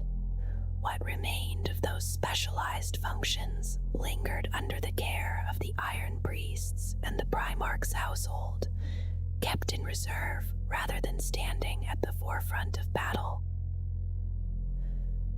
Within the Legion, the Priests of Fenris held a unique place. They carried out roles that in other legions would belong to separate bodies, such as Apothecarion, Librarius, or Armorium. Wrapped in ritual and secrecy, they tended gene seed, preserved war gear, guarded hidden histories, and kept the Legion's deeper truths. Senior figures among them, whether Priest of Iron, Caster of Runes, or Speaker of the Dead, sat upon the Einar Jarl, the council that advised Layman Russ. Every Jarl and Thing had a place there, and every warrior could speak if he wished. Terran-born Astartes and those raised upon Fenris stood together as brothers. Fenris Bloods and Fenris Hunters kept their own squads, yet also led formations of Terran warriors. The Officer Corps and the Wolf Guard drew from both origins without division. Yet within all of them lay the shadow of the Wolfen. This curse could emerge during transformation into a space marine, or later in life. Those afflicted became savage, overtaken by a rage akin to the old legends of lycanthropy. Their forms grew more bestial, their fangs lengthened, and their restraint faded. All who succumbed were gathered into the 13th Great Company, where they fought in feral wolfen packs, bound together by the same dark inheritance. In the closing years of the Great Crusade, during the year 4 of the 31st millennium, the 6th Legion gathered its strength for the Prospero campaign. Roughly 73,200 Space Marines stood ready, including those recalled from Fenris and Beta Garmin. The first Great Company, known as the Breakers of Rings, was led by Jarl Gunnar Gunhiel, called Lord Gun. About 3,000 warriors formed its ranks, many clad in Terminator armor as Varakir Huskarls, serving as both bodyguard and command corps. The second, the Threadcutters, numbered close to 800 under an unnamed Jarl, with veteran infantry and a dreadnought contingent of about 60 armors. The third, the Eagle's Keepers under Jarl Ugvi Helmsrod, stood nearly 9,800 strong, heavy with close assault troops and a notable share of initiates. The fourth Great Company, the Bloodworm's Masters, commanded by Jarl Heval Redblade, brought heavy infantry and self-propelled artillery, including many breacher and bloodied claw formations. The fifth, the Blood Ice Storm under Jarl Emlodi Skarsen, held 10,000 warriors, a mixed force resupplying upon Fenris. The seventh, the White Flames Wielders, counted 5,200, largely of the Black Coal and Destroyer units. The eighth, the Slaughter Fire Heralds, moved with reconnaissance and infiltration units, known for Pale Hunter formations. The ninth, the Serpents of the Battle Moon, led by Jarl Sturgard Yoriksson, fielded heavy weapon support including rapier platforms. The 11th, the Sea Flames Bearers under Jarl Verald Hellston, held many veteran Terran recruits. The 12th, the Shield Gnawers commanded by Jarl Oki, successor to Lothing Yarmag, combined close assault infantry with ground vehicles. The 13th, the Corpse Renders under Jarl Yoren Bloodhowl, was smaller at 600 strong, formed for pursuit and light assault. The 6th and 10th Great Companies did not join the Prospero campaign, and their numbers remain unknown. Among the Legion's more unusual roles was the Consul Obsequiari, a battlefield overseer entrusted with the power of life and death over his brothers. Before Russ taught mastery over their impulses, these officers removed those deemed too unstable. Clad in plain charcoal armor, marked only by squad symbol and Raptor Imperialis, they carried out a grim duty. In time, their role faded as the Legion changed. Closest to the Wolf King stood the Varakir Wolf Guard. Chosen from his own great company, they bore great belts upon their armor and set aside personal ambition to serve at his side. When unleashed, their charge struck like a thunderbolt, armor and blade crashing into the foe with terrible force. The priests of Fenris existed as interwoven orders tending body, spirit, and machine. They guarded lore and secrets beneath ritual forms. The Speaker of the Dead oversaw gene seed implantation, and the well-being of warriors carried healing tinctures into battle and held Garm blood vials whose poison could bring swift death when needed. They preserved sagas and judged deeds so that honor endured. The casters of runes walked the path of psychers apart from other librarians. They shielded their minds through deliberate control and rune-bound armor, drawing upon power carefully and defending the Legion from Imperial threats.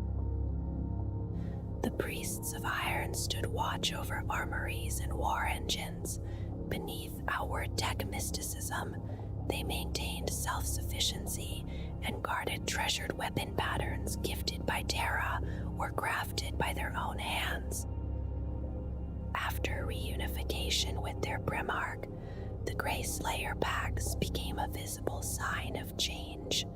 No longer rigid cogs in a larger machine, they moved as compact warbands, fluid and independent. They were expected to face challenges alone and close with the enemy on their own terms. The Deathsworn, called the Black Hole, carried the darker burden of the Legion. Those whose souls had been hollowed by endless war were guided by the cult of Morkai and cast upon the enemy with controlled fury. Marked by wolf skull helms, they embodied death within the Legion. Within the 7th Great Company, the Lan Devan held siege assets and sanctioned weapons, such as Phosphex. Their craft was destruction laid bare. Watch packs were sent through the warp to stand beside other Primarchs as bodyguards and executioners if required. Some met grim ends among traitor legions. One reached Alfarius and slew a false Primarch before being hunted down. Another was lost with Sanguinius at Cygnus Prime. A third shed blood on McGrog to defend Robut Gillymane's adoptive mother against Conrad Kersey.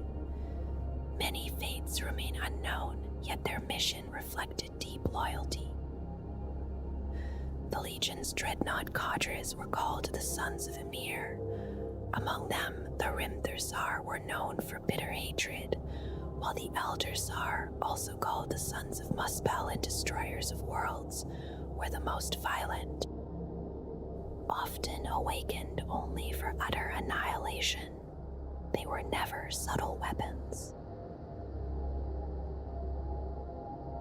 Armored and airborne assets were maintained within each great company, ready to be assigned as battle demanded. During the assault upon Tizca in the Raising of Prospero, nearly all such forces were committed. Their firepower drove the advance.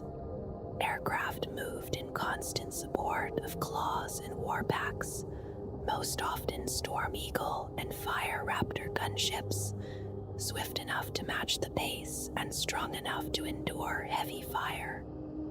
Strong points that resisted were reduced to ruins beneath the relentless attack.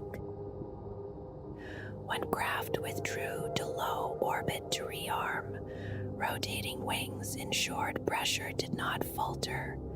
These wings supported ground assaults closely, rather than pursuing indiscriminate bombardment.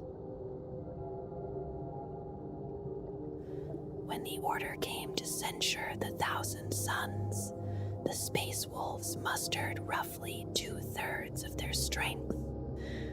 Around 75,000 Astartes were committed to Prospero, while perhaps 20 to 25,000 remained scattered across distant fleets or guarding Fenris. In earlier decades, the Legion had stood near 130,000 strong, but relentless campaigning had reduced its numbers. Their fleet numbered about 60 capital class vessels with many more smaller craft. They favored heavily armed frigates suited for independent operations. At their head sailed the Hrafnikel, a vast Gloriana-class battleship, capable not only of command but of independent planet-kill operations, a fitting flagship for the Wolf King's war. The Space Wolves have always stood apart, even among the warriors of the Imperium. They resist central command and prefer to gather as packs rather than as the squads laid out in the Codex Astartes. The teachings of Rabut Gilliman are not ignored entirely, yet they are accepted only when they suit the wolves' own way of war. There is a stubborn pride in them, a fierce independence that does not bend easily. Other Imperial forces sometimes see them as ill-disciplined, though none would question their courage. It is often said with a quiet smile that if one wishes a space wolf to act, the surest path is to forbid him from doing so. In this defiance there is tradition, and in that tradition, strength. Instead of squads defined by strict doctrine, the Space Wolves gather into packs, warriors who have fought side by side and learned one another's scent and sound as surely as sight.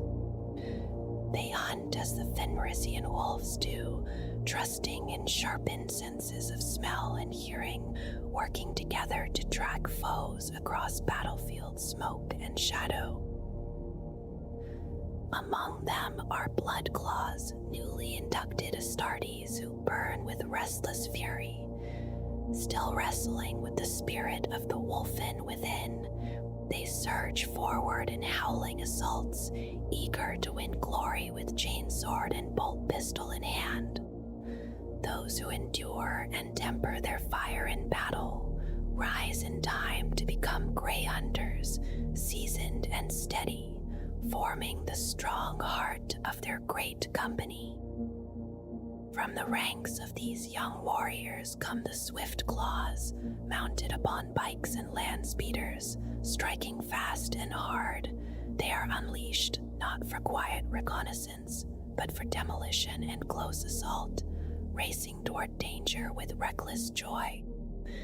Some crave this role so deeply that they demand to remain within it. drawn to the thunder of engines and the chance to wreak havoc. Others are gathered as skyclaws entrusted with jump packs that carry them in soaring arcs across the battlefield. They are the most headstrong of the young, fearless, and impetuous, charging into the thick of combat from above. Their elders may shake their heads at their pranks and contests of strength and drink, yet they remember their own youth and seldom judge too harshly. In battle, these skyclaws descend with wild delight, determined to prove themselves worthy in the eyes of their pack.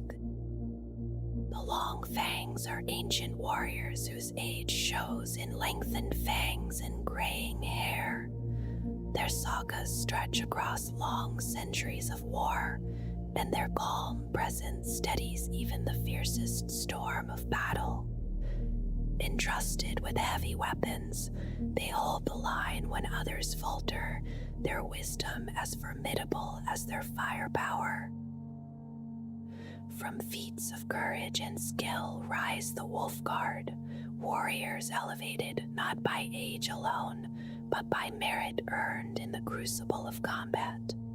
They stand beside their wolf lords, clad in the finest armor and sometimes in revered Terminator suits.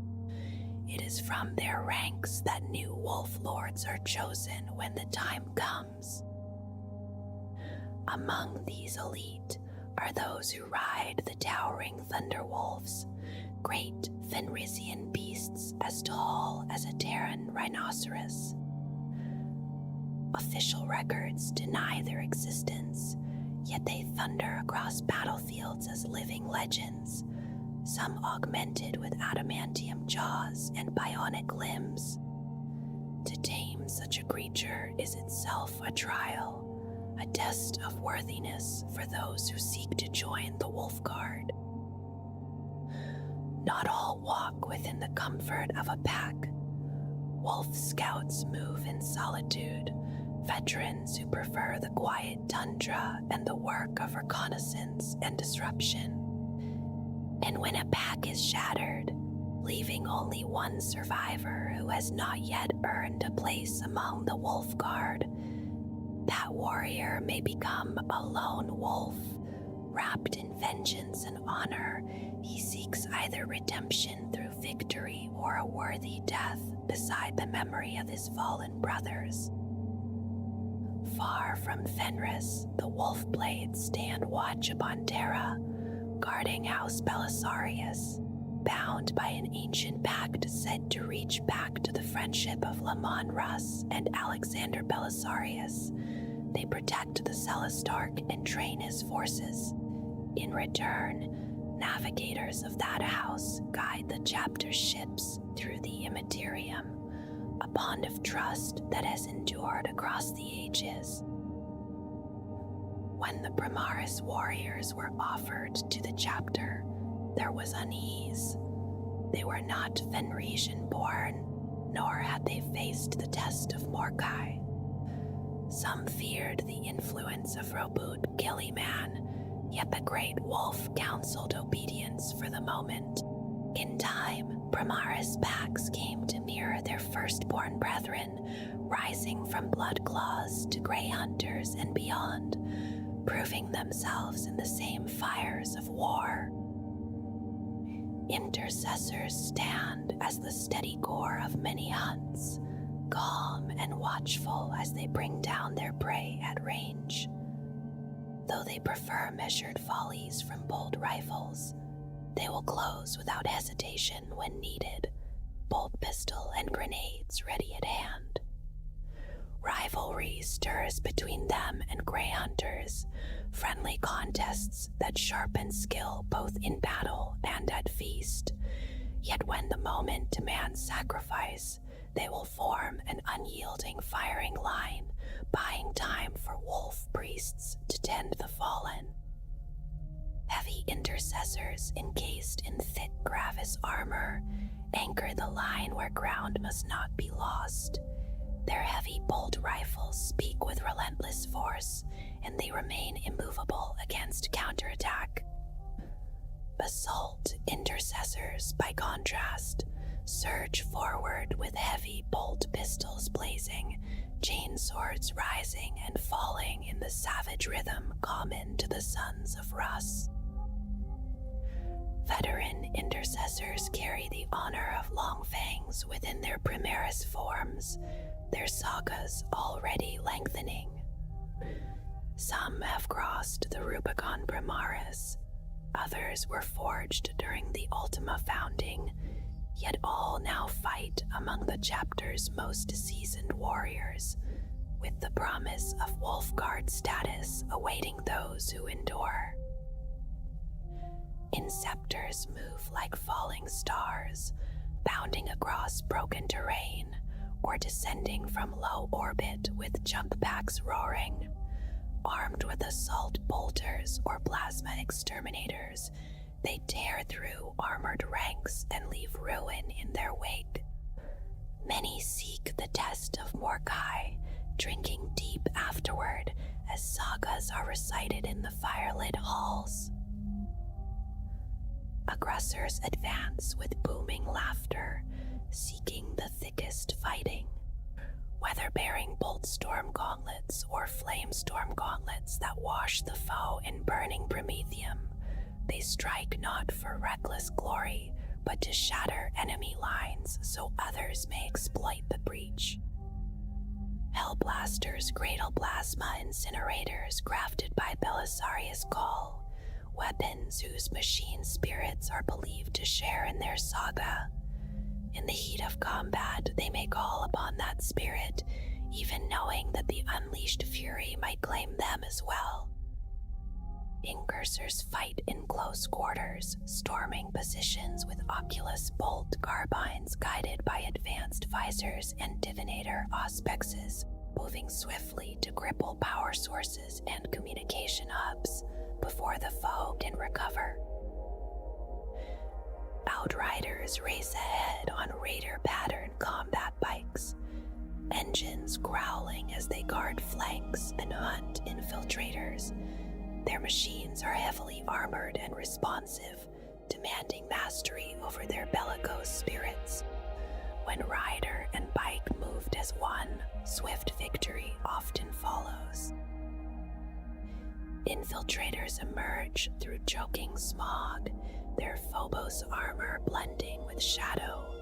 Smoke grenades veil their approach, while marksmen bolt carbines strike with disciplined precision. The Omni Scrambler hums at their backs, severing enemy communications and scattering signals into silence. Reavers descend by Groff chutes, gliding without the roar that would betray them. Terror is their weapon, and they wield it with cold efficiency. Though distant in manner from their brethren, they are relentless in battle, fulfilling their duty without hesitation. Eliminators haunt the edges of the field, patient marksmen who pick out vital targets and bring them down with quiet finality. Suppressors leap into combat and unleash accelerator autocannons whose armor-piercing shells force even the boldest enemy to seek cover. Eradicators stride forward in Gravis armor, Melta weapons blazing at close range, while Desolation packs remain at distance, sending superfrag or supercrack rockets across the battlefield. Beneath their launchers, the Castellan systems scattered guided bomblets upon hidden foes. Infernus packs close the gap with pyroblasters roaring, torrents of flame consuming swarming Xenos and reckless attackers alike, leaving only scorched earth in their wake. The Great Wolf stands as steward of the chapter, awaiting the return of Layman Russ. Logan Grimnar has borne this mantle for over 8 centuries, guiding his warriors with seasoned resolve. Beneath him serve the Wolf Lords, each ruling a great company as warrior kings advised by trusted elders. Among them are figures such as Ragnar Blackmane, who rose young to his rank. Iron priests tend the chapter's war gear, trained upon Mars yet bound to Fenris, while wolf priests shepherd both body and spirit, choosing aspirants and guarding the gene seed. Rune priests, though wary of sorcery, wield psychic might in their own way, bearing runic weapons rather than the trappings of librarians. Battle leaders mentor younger warriors and sometimes command entire strike forces, chosen often from the Wolf Guard. Pack leaders guide their 10 battle brothers with steady authority. Deep beneath the Fang, venerable dreadnoughts sleep until called to war, ancient heroes whose wisdom is sought in gruff moments. Some have fought for 1,000 years, their voices carrying the weight of long memory. Contemptor pattern dreadnoughts, marked by troubled legend, are respected yet regarded with caution. Redemptor dreadnoughts, crafted by Belisarius' call, stride into battle with heavy Gatling cannon and macroplasma incinerator blazing. Within certain dreadnoughts, the curse of the Wolfen stirs, twisting even the interred warrior's form and mind. These Wolfen dreadnoughts abandon ranged arms for the crushing bite of a Fenrisian great axe or the rending sweep of a great wolf claw. Some bear a blizzard shield, its force field flaring as they hurl themselves into close slaughter. Beyond the Astartes stand the bondsmen who keep the chapter alive. Thralls and grooms labor in countless tasks, while carrels and their huscarls defend ships and holdings. Riven masters command armed forces of girls, and shipmasters guide void vessels when Astartes are absent. Star speakers carry astropathic messages, and navigators of House Belisarius steer the fleet through the Emiterium, guarded in turn by wolf blades upon Terra. The Space Wolves are divided into 12 great companies, each a self-contained brotherhood dwelling within the Fang. A 13th is remembered in honor of those lost in distant wars. Every great company follows its wolf lord, taking his chosen symbol and even his name, so that heraldry shifts with the passing of leaders and ages. When a wolf lord falls, his wolf guard choose a successor, and the company is reborn beneath a new totem drawn from Fenrisian legend. Some symbols echo through time, such as that of Drekken the Thunderwolf. The Great Wolf himself commands his own company, host to priests and auxiliaries, and when he dies, the chapter gathers to cast rune stones into the dragon's skull. Should two candidates stand equal, they duel upon the feasting table, and the victor rises as steward beneath the sign of the wolf that stalks between stars. The champions of Fenris, once known as the Night Runners under Logan Grimnar, form the largest of the companies. Among them stand the King's Guard in tactical dreadnought armor, the Shield Brothers with thunder hammers and storm shields led by Ariak Rockfist, and the Void Claws wielding paired wolf claws, all sworn to guard their lord. The order of battle of the Space Wolves does not follow the strict pattern of other chapters. Instead of fixed companies of equal strength, 12 great companies gather warriors of varying number within the Fang on Fenris. Each answers to its wolf lord, and each is a complete army in itself, with with ships, forges, and war gear ready for war. Packs rise and diminish over time. Bloodclaw packs may begin with many young warriors, yet losses shape them as they become Grey Hunters, and later Longfangs whose numbers are few, but whose experience is vast. Reinforcements do not refill a pack, and so age is written in their size. The company of the Great Wolf stands among them, including priests, scouts, and dreadnoughts. Vehicles are drawn from a shared pool as needed. In ancient days, this company was considered separate, yet now it is counted among the 12. The champions of Fenris are fiercely devoted to Logon Grimnar, each warrior striving for his favor.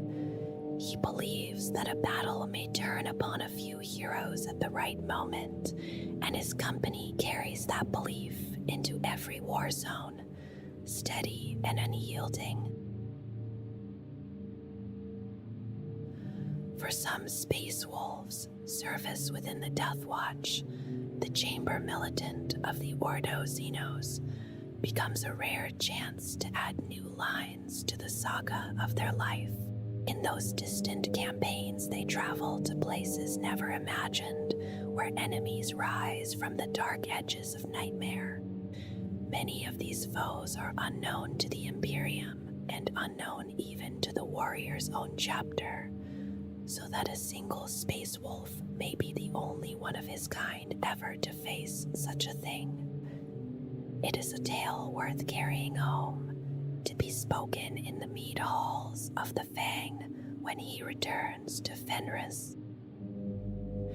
Yet it takes a particular kind of battle brother to leave the close-knit packs of Fenris and stand among strangers drawn from other Astartes chapters. Sometimes 2 or more space wolves join a watch fortress together, so each may witness the deeds of the other, and one may carry the story home should his brother fall.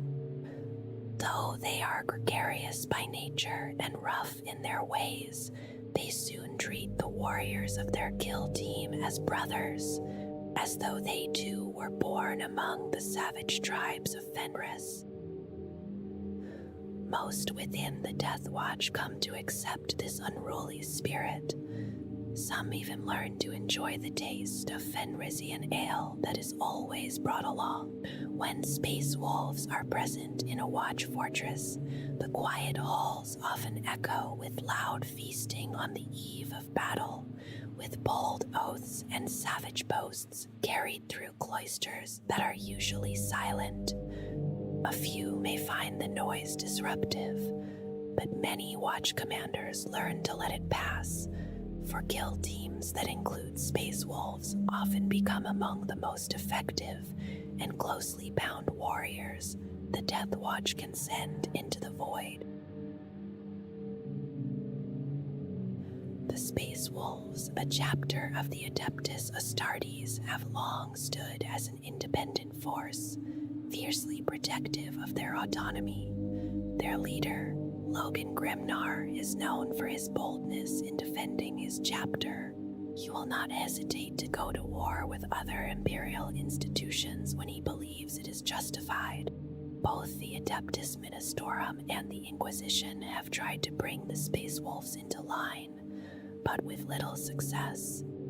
This defiant attitude has earned the chapter many enemies, but it has also gathered allies who respect their strength and leadership. During the 13th Black Crusade, Grimnar's reputation as a legendary figure grew even stronger. He stood beside leaders like Ursarkar Creed, commanding the Imperium's vast armies against the forces of chaos. While Cadia ultimately fell, the presence of the Space Wolves ensured that the battle was not lost entirely. In the early days of the Great Crusade, the Space Wolves were among the most resistant to the Remembrancers. These historians, tasked with recording the deeds of the Imperium, were not welcomed by the Sons of Russ. The Space Wolves preferred oral traditions, relying on the skelds of their great companies to memorize the sagas of each warrior. Over time, they began to use more modern methods of record keeping, like archives and data crystals, to ensure their wisdom would endure.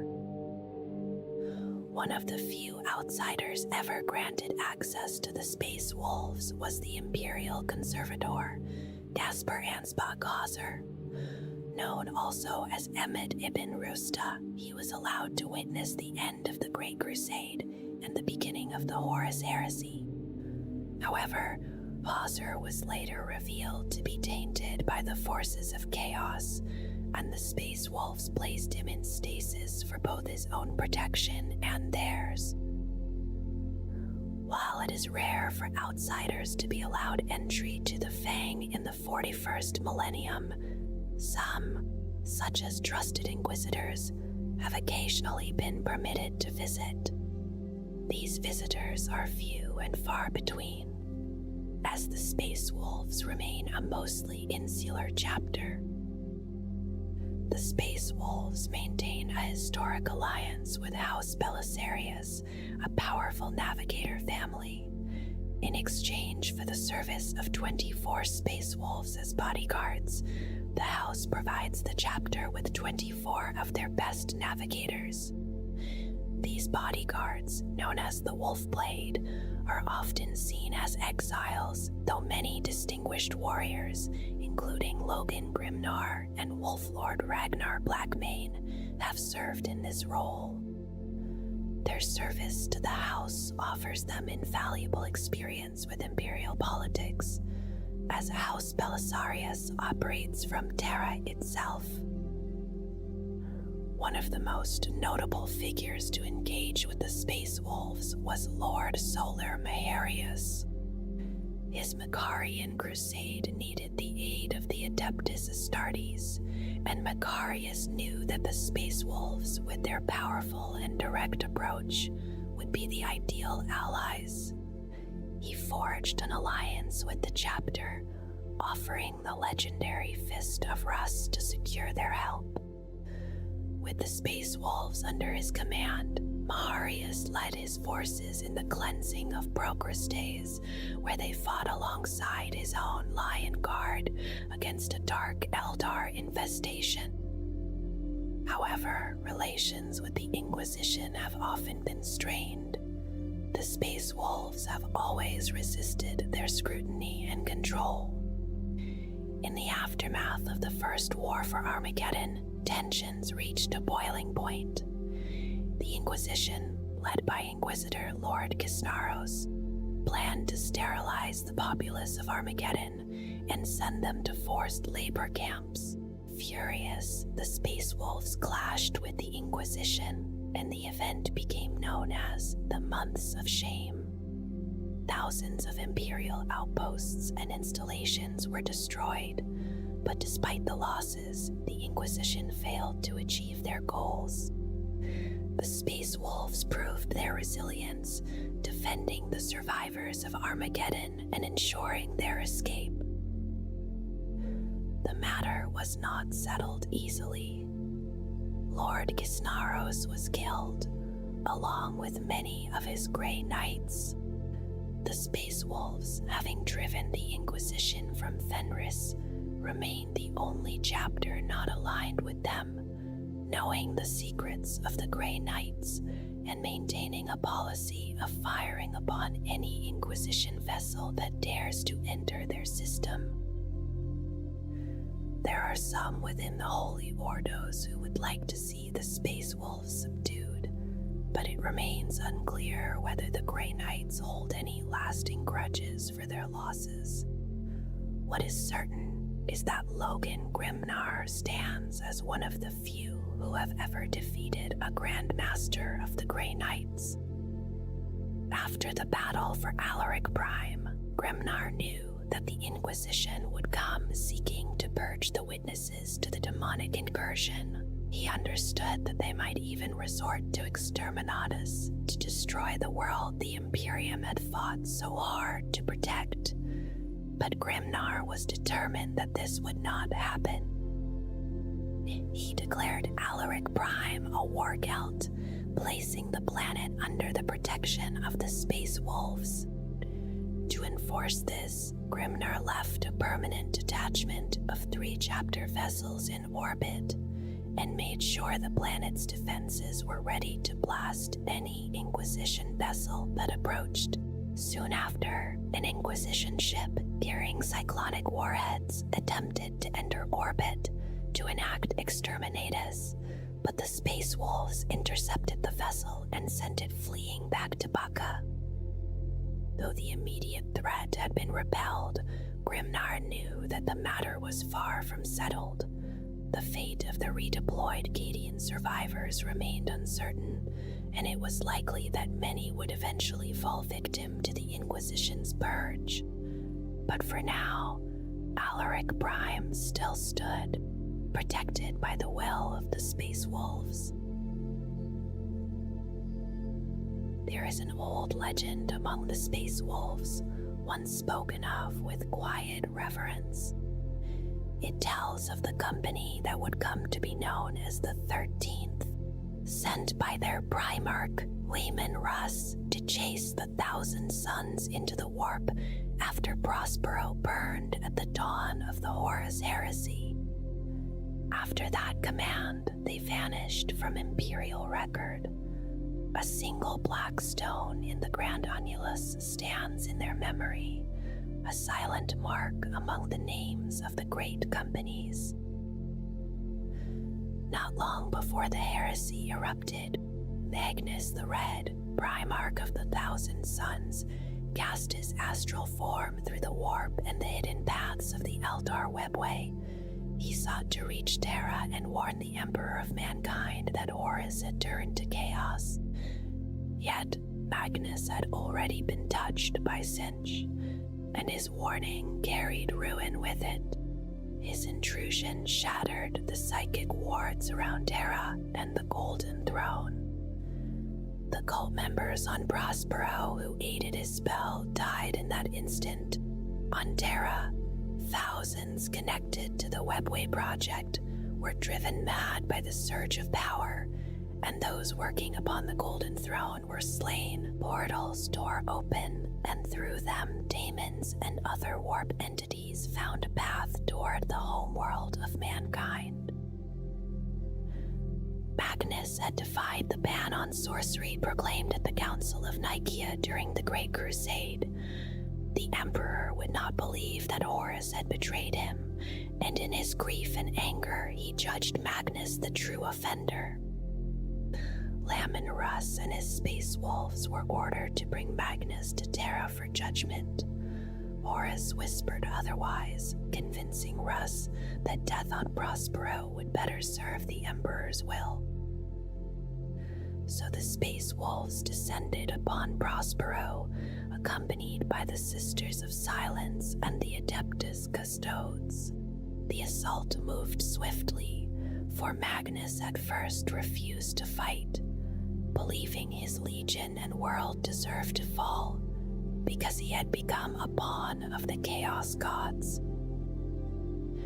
When the battle reached its final moments, the 1,000 Suns were reduced to about 1,000 warriors, while their foes numbered roughly 3,000 combined. The survivors took shelter within the Pyramid of Photep, the sanctum of Magnus, while outside their Primarch faced Russ. Their duel was fierce and close. Magnus struck first, driving his fist into Russ's chest and shattering the icy breastplate. Shards of ceramite pierced the Wolf King's heart. Russ answered by snapping Magnus's arm, and Ahriman heard it break like 1,000 fragments. From Magnus's other arm, a blade of pure psychic energy emerged and was thrust through Russ's shattered armor, bursting from his back as he roared in pain. They fought high above the causeway, wreathed in fire and lightning. A flare of black light erupted, and Russ cried out.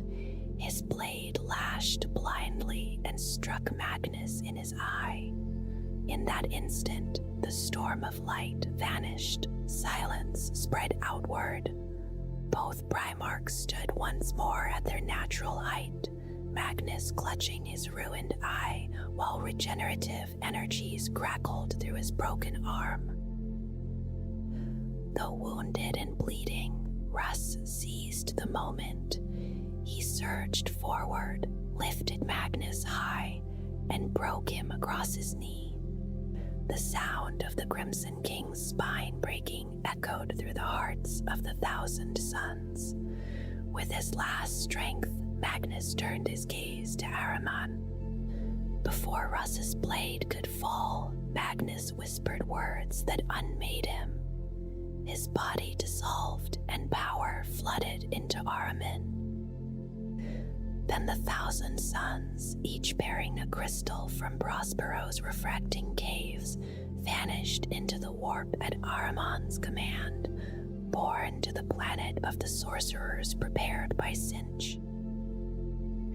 In the aftermath, Leman Russ gave a final order.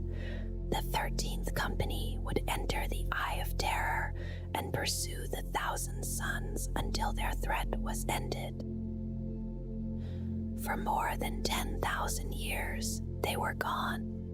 Only at the beginning of Abaddon, the Despoiler's 13th Black Crusade, did they reappear in real space, still driven by the oath set upon them, still filled with a deep hatred of sorcery and psychic power. Time within the Eye of Terror changed them, without reinforcements or new recruits, without heavy equipment and unable to train specialists as other companies might. They became something apart even from their kin. The core of each warband is formed by the Grey Slayers, warriors akin to Grey Hunters yet hardened far beyond them. There are no blood claws among them, for everyone has long since risen in rank. Their assault brethren are the Stormclaws, seasoned and fierce, still carrying a sharper edge of aggression than the Grey Slayers. To move through the warp, they relied upon their roan priests. The Eye of Terror awakened hidden psychic gifts in many of the original Astartes, and so the company never lacked those able to guide them through that endless storm. Among all the tales of the lost companies, none is spoken of more often than the 13th Great Company. In the dark days of the Horus Heresy, they vanished into the warp while hunting the retreating traitor legions. Beyond the sight of the Imperium, they continued that pursuit within the Eye of Terror for 10 millennia, returning only during Abaddon the Despoiler's 13th Black Crusade, still intent upon the Oathbreakers. A great company may be lost in different ways. The most obvious is simple damnation, when their vessels are caught in a raging warp storm or dragged away by predators of the Empyrean. Bodies and souls can be trapped there forever. At times, those ships surface again after long ages, drifting as ghost ships or fused into a space hulk, cold reminders of what warp travel can cost. Loss can also come by choice. There are moments when a great company finds itself so distant that returning to the Fang would take years, perhaps even decades, and a warp storm may seal off any path home. Some wolf lords decide not to turn back at all. They campaign on until the last warrior falls. Others break from their great wolf over deep disagreement and depart with those loyal to them, choosing to wage war against the Emperor's enemies in their own way until their strength is spent. There is a darker path as well, a company may turn from Russ and the All-Father and become pirates, renegades, or traitors. The worst embrace the corruption of chaos. No chapter speaks easily of such falls, though it happens to them all. Only the Grey Knights of the Ordo Malleus claim never to have lost an Astartes to chaos. Within the Space Wolves, traitors are despised, and no price is too high to destroy them and restore honor. One grim example came after the Bought-Up War at the Battle of Berenzes. The strike cruiser Wolf of Fenris was captured by the Red Corsairs. During the fighting, some of the crew were swayed and turned against their brothers. These Oathbreakers aided the Chaos Space Marines in seizing their own vessel. As reward, they were given command of the Wolf of Fenris and have sailed beneath Huron Blackheart's banner ever since. In more recent days, a small pack of Grey Hunters from the Blackmane Grey Company chose another road. They stole a Ryza pattern system runner named the Lopnir and set out alone. 6 battle brothers moving on whispered leads about a hidden organization within the greater Adeptus of the Imperium known only as the Fulcrum. They believe it seeks the destruction of the Space Wolves chapter. If they succeed, they may return to the Fang in triumph, their sagas sung with pride. If they fail, they will die as Oathbreakers, and their names will fade from the chapter's memory. Yet such bold choices are not rare among the sons of Russ. The urge to ride ahead, to stake life and honor upon a single path, has long lived within those who bear the Canis Helix. Within the gene seed of the Space Wolves lies a flaw, hidden deep in the Canis Helix of Lemon Russ. Each aspirant drinks from the cup of Wolfen to begin the long change into a full Astartes, and within that ritual the flaw is carried forward. As the years pass, many take on subtle signs of it. Their canine teeth grow larger, their eyes turn yellow, hair thickens in strange and abnormal ways. For some, the change does not remain subtle. In the heat of battle, when blood runs hot and fury rises, the mutation may surge beyond control. They grow elongated fangs and bestial claws, and their brothers say they bear the mark of the Wolfen. Only when they are exposed to great tides of warp energy does the transformation complete itself, and they become fully wolf-like humanoid mutants known as the Wolfen. This happened to the 13th Company in the Eye of Terror. Yet this is not a gift of chaos. It is a defense, awakened when their altered blood is flooded by the power of that dark realm. These bestial forms resist corruption more strongly than many standard Astartes, for diminished sentience offers less to tempt and twist. Those who become Wolfen resemble the werewolves of ancient myth, much as some of the Blood Angels burdened by the Red Thirst mirror the legends of vampires. When the change is complete, many flee into the wild hinterlands of Fenris. Others are confined or are sorrowfully put down by the very brothers who once fought beside them. The mark often appears while they are still neophytes, and so their training includes trials meant to reveal who among them will suffer the change. At times, the chapter unleashes individual Wolfen upon the battlefield. The 13th Company, however, marches in entire packs of them. Every warrior of that lost company carries the flaw, and in each it rises at its own hour. Trapped within the warp for 10 millennia, they were steeped in the rampant influence of chaos, and so the mutation took hold with unusual strength. Still, that same flaw became their shield. It is believed by members of the Adeptus Mechanicus that the 13th Company endured 10,000 years within the Eye of Terror without corruption, precisely because they all bore this mark.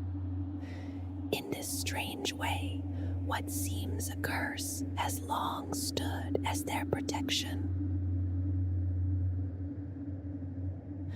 The armories of the Space Wolves are ancient, holding weapons and artifacts that stretch back to the time of the Great Crusade, with some even older than the Imperium itself. Among these treasures are Hellfrost weapons, frost swords, and frost axes, along with belts of Russ and runic armor items, known only to the sons of Layman Russ. These relics are rare, even amongst other chapters of the Adeptus Astartes. The Space Wolves also possess ancient and nearly forgotten patterns of war gear, including super heavy tanks from the era of the Great Crusade, weapons like the mighty Fellblade and Glaive tanks, and rare battle machines such as the Contemptor pattern dreadnoughts and Fire Raptor gunships still find their place in the arsenal of the Space Wolves, even as they are unknown to most of the Imperium. Once, the Space Wolves even fielded Lemon Russ Executioner's modified war machines crafted for Astartes crews, created to serve their unique needs. But the Space Wolves' arsenal holds not just these incredible relics, but also munitions that were once common but are now rare. Blind grenades, plasma grenades, photon flash grenades, melta missiles, anti-plant missiles, and plasma missiles. These weapons have fallen out of use over time. Perhaps they became too difficult or expensive to produce, or their tactical value faded. Still, enemies who face the Space Wolves must always remain cautious. They can never truly know what weapons the Sons of Russ might call upon in battle. The relics held by the Space Wolves are beyond measure. These artifacts, forged in ancient times, are carefully maintained and stored within the unbreakable armories of the Fang. Among them is the Anvil Shield, a relic storm shield carried by Ariak Rockfist, the personal champion of Great Wolf Logan Grimnar. This shield, made of obstinite and adamantium, is as much a weapon as a form of protection, crushing the skulls of countless foes. Then there is the armor of Asphalt Stormrack, a suit of Terminator armor given to Logan Grimnar when he was a wolf guard in the Great Company of Asphalt Stormrack. This ancient relic, crafted from the dark age of technology, carries hidden nanotechnologies that repair damage and heal wounds caused by plasma or blades. This suit has been passed down, always worn by those worthy to protect Grimnar. The armor of Elevagor, the warplate of Russ, is another relic of great power. This unique artificer armor, found by the Space Wolves after the Second Great Hunt, is believed to be the very armor once worn by the Primarch himself. Its freezing aura leaves a chilling presence around it, and those who wear it feel the power of Russ's legacy. The Axe Morkai is a mighty weapon carried into battle by Logan Grimnar, a battle trophy taken from a Chaos champion. After claiming it, Grimnar had the axe reforged in the likeness of Morkai, the twin-headed wolf god of Fenris, guardian of the afterlife. The Axe of Hellwinter, Russ's favorite axe, is another weapon of legend. Crafted with kraken teeth from a beast slain by Russ, This frost axe carries the power to split the armor of a battle tank. Each great company possesses a belt of Russ, a relic girdle imbued with graphitic force fields forged after the disappearance of Russ himself. The belts provide vital protection to the warriors who wear them. Among the relics of the Space Wolves are the mighty Frost Blades, weapons that carve through the toughest armor with ease. Frost blades can take many forms: chain swords, chain axes, and other Imperial melee weapons. Each is a masterwork, rare and prestigious, forged by the Space Wolves' Iron Priests. The unique power fields of these weapons shine with a blue light, giving them an unmistakable appearance of deadly ice. Wolf Lord Sven Bloodhowl wields the great Frost Axe Frostclaw, an enormous weapon that he carries with one hand, a testament to both his strength and the weapon's perfect balance. It is said that no armor can resist the edge of this frost axe. Frostfang, another powerful weapon crafted by Iron Priest Fergus Forgrim, is a chainsword fashioned from a rare metal. Its secret construction technique has long been lost to the chapter. Frost Fury, a storm bolter rechambered to fire Hellfrost warheads, is another of the chapter's treasures. When fired, the glittering rounds freeze their targets upon impact, leaving them shattered by a deadly Glimmerfrost blast. The mighty Glacius, a frost axe wielded by Wolf Lord Harold Deathwolf, is another relic. Carved from a single ice blue crystal, its blade is fearsomely sharp and cold enough to freeze the very air around it. Each relic weapon tells the tale of a warrior's valor and the chapter's storied past. Weapons such as these serve not only as tools of war, but as reminders of the legacy of the Space Wolves and the trials they have faced through countless battles. The Helm of Turfast, crafted from ancient archaeotech, grants its wearer a momentary glimpse into the past, present, and future. This temporal awareness allows the bearer to anticipate the movements of their enemies with uncanny precision. Old Beater, a rune blade, was once wielded by the blade master Valtir Skullhewer. This relic was shattered during the battle for Ras Shaka when the Chaos Lord Thorslax the Blighted killed its master.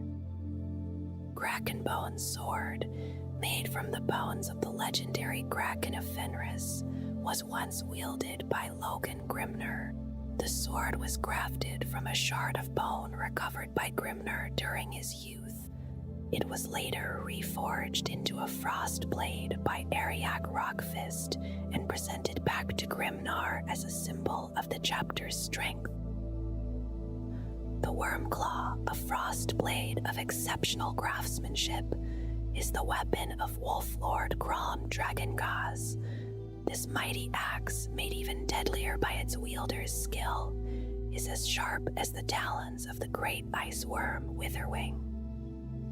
Other relics of equal renown include the Ma Eker, a thunderhammer crafted by rune priest Fussund the Golden, and the Magnir runes, which allow rune priests to peer into the future, a gift from the deceased rune priest Magnir. Runic totems are powerful relics crafted by the rune priests of the chapter. These totems allow the bearer to call upon the power of Fenris's mythic beasts, lending them the strength and ferocity of the creatures they represent. The wolf claws are a powerful variant of the lightning claws, heavily armored gauntlets with razor-sharp talons. Used most effectively in pairs, they are designed to mirror the talons of the wolf, allowing the wielder to strike with deadly precision. The Storm Rider, a relic chariot of the Space Wolves, was once used by the Primarch Layman Russ.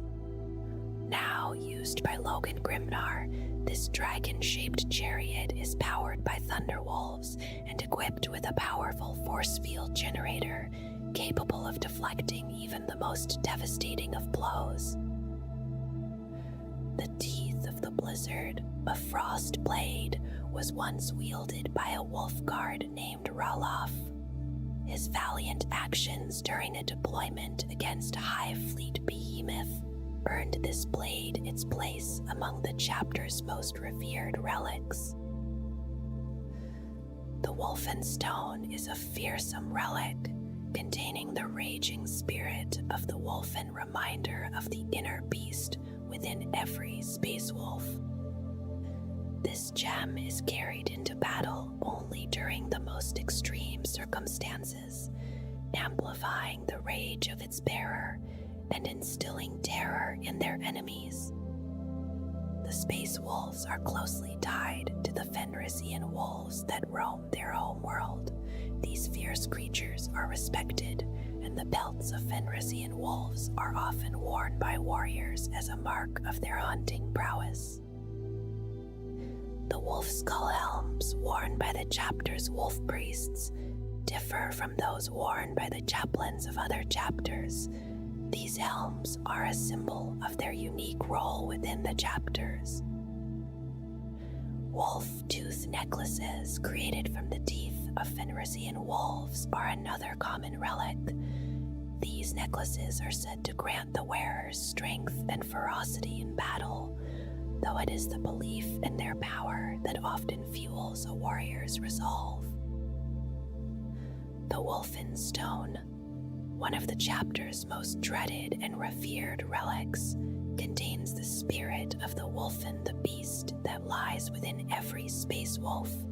This gem is a symbol of their greatest strength, but also their greatest curse. Wormclaw, the mighty axe wielded by Wolf Lord Grom Dragon Gaze, is another of the chapter's legendary weapons.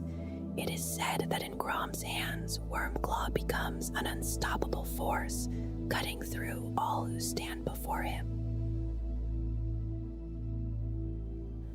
The Space Wolves command one of the largest fleets in the Adeptus Astartes, a mighty collection of vessels, including 2 massive Ramillies-class starforts, 8 battle barges, and over 30 strike cruisers. There are also 20-plus Hunter-class destroyer squadrons, and another 20-plus Gladius and Nova-class frigate squadrons.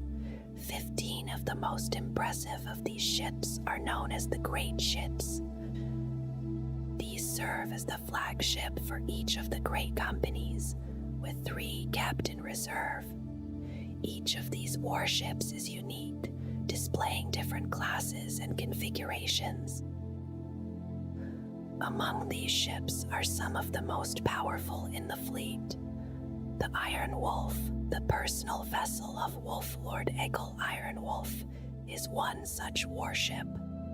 It was claimed in battle when his great company's own flagship was badly damaged. Slightly larger than the Pride of Fenris, the flagship of the entire chapter, it is a symbol of the strength of the Space Wolves. However, the fleet is not uniform in appearance. Many of these ships do not feature the characteristic hammerhead prow seen on purpose-built Adeptus Astartes vessels. Instead, they are ships of all kinds, repurposed over centuries of service.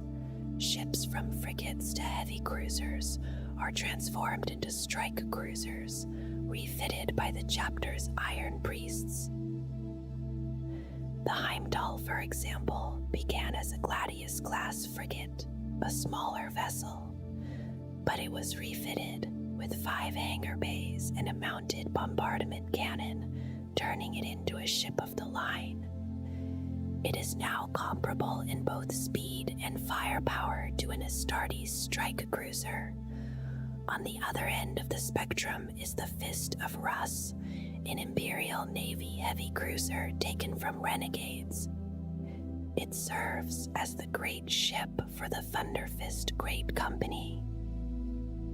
What truly sets the Space Wolves apart is their preference for close combat. In the void, their vessels charge straight at their enemies, closing the gap for brutal broadsides or boarding attacks. This aggressive tactic often leaves their ships severely damaged, but it matters little to the Space Wolves. Should a ship be lost, they simply claim another, preferably from their enemies. Their ships are known for their speed as well. The Rune Priests helm the fleet, guiding them through the warp faster than most thought possible. This ability allowed them to strike unexpectedly, appearing over Fenris mere moments after the Inquisition launched their assault on the Fang. It's a bold approach, breaking through the veil between real space and the warp close to planetary bodies and gravitational fields, risking the loss of ships but gaining surprise on their enemies. Their primary gunships, the Thunderhawk and Thunderhawk Transporter, are used just like those of any other chapter. The Stormwolf and Stormfang gunships, however, are unique to them. They were developed from existing STC fragments and bear a design that combines both functionality and elegance. The Stormwolf is equipped with Hellfrost cannons, while the Stormfang carries a Hellfrost Destructor, a weapon capable of decimating heavy armor or freezing entire squads of troops. The Space Wolves also use a variant of the Imperial Navy Cobra-class destroyer known as the Low-Pack-class Escort. The Low-Pack-class is heavily armed, capable of docking with the Fang, the chapter's fortress monastery. Alongside these, there are other gunships, such as the Scar gunships. These are smaller, 4-man attack craft, armed with heavy bolters, crewed by the Carols and defending the Fang.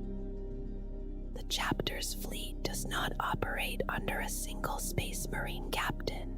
Instead, each great company has its own flagship, manned by the chapter serfs. The serf who holds the rank of Helmsmaster serves as the captain of the flagship, entrusted with guiding it safely to its destination.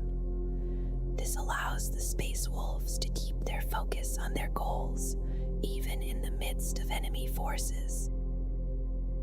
Some of the most notable vessels in the fleet include the Pride of Fenris, the flagship of the Great Wolf Logan Grimnar, and the largest warship in the chapter's fleet.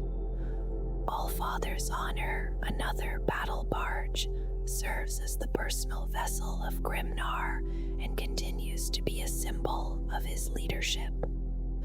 Other vessels like the Iron Wolf, Fenrisaver, and Gilfarheim have each played key roles in significant battles across time. The Iron Wolf, for example, was a part of the chapter's fleet during the latter days of the Great Crusade, but was likely destroyed by the Dark Eldar. A truly legendary ship is the Ragnarok. Once the flagship of Gunnar Gunhild during the Great Crusade, it was feared for its power. The Ragnarok met its fate in the Alaxis Nebula, sacrificing itself to delay the Alpha Legion. It rammed the enemy's capital ship, ensuring that the Alpha Legion would be taken out of the fight. Though it was destroyed, its death was marked by courage and sacrifice. During the First War for Armageddon, the Skramasiks, which served as the flagship of Logan Grimnar, suffered heavy damage. Despite this, it continued to fight until it was lost. The Skramasiks remains a symbol of the Space Wolves' enduring commitment to their cause. Meanwhile, vessels like the Rusvangum, built before the Horus Heresy, have remained in service for millennia. This battle barge was larger than most. Only the Ravnik Hill surpassed it in size and firepower. The Rusvangum served as the chapter's flagship during the 32nd millennium under the command of Great Wolf Harik Ironhelm. The Fist of Rus, a Mars-class battlecruiser, was another significant ship captured from renegades. It was refitted to serve as a strike cruiser, serving as the great ship of the Thunderfist Great Company, until it was destroyed during the Jari's campaign. The Space Wolf's fleet also includes the Wolf of Fenris, a strike cruiser which was once part of the chapter's fleet before it was captured by the Red Corsairs.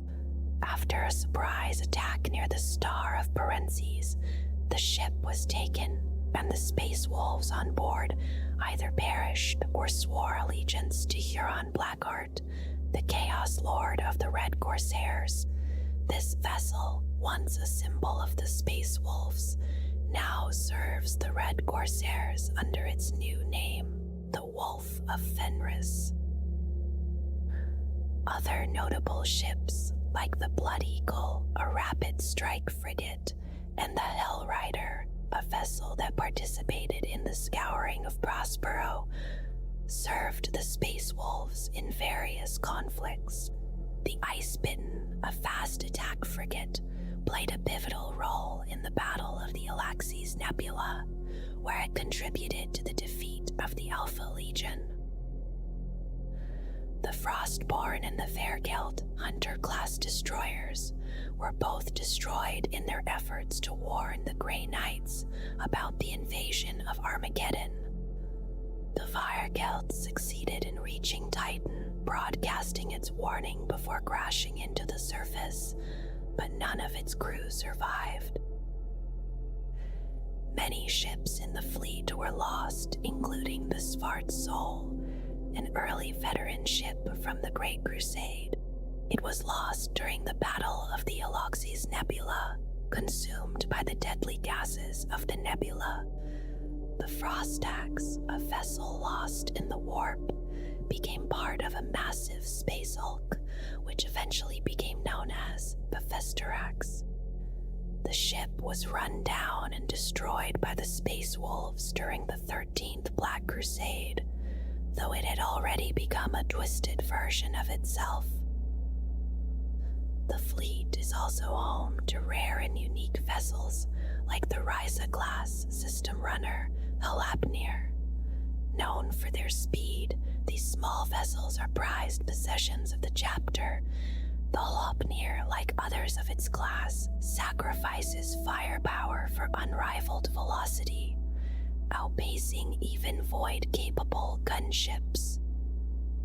Among other notable ships, the Starforts Gormenjarl and Mjolnir defend the Fenris system, serving as critical elements of the chapter's defense against enemies.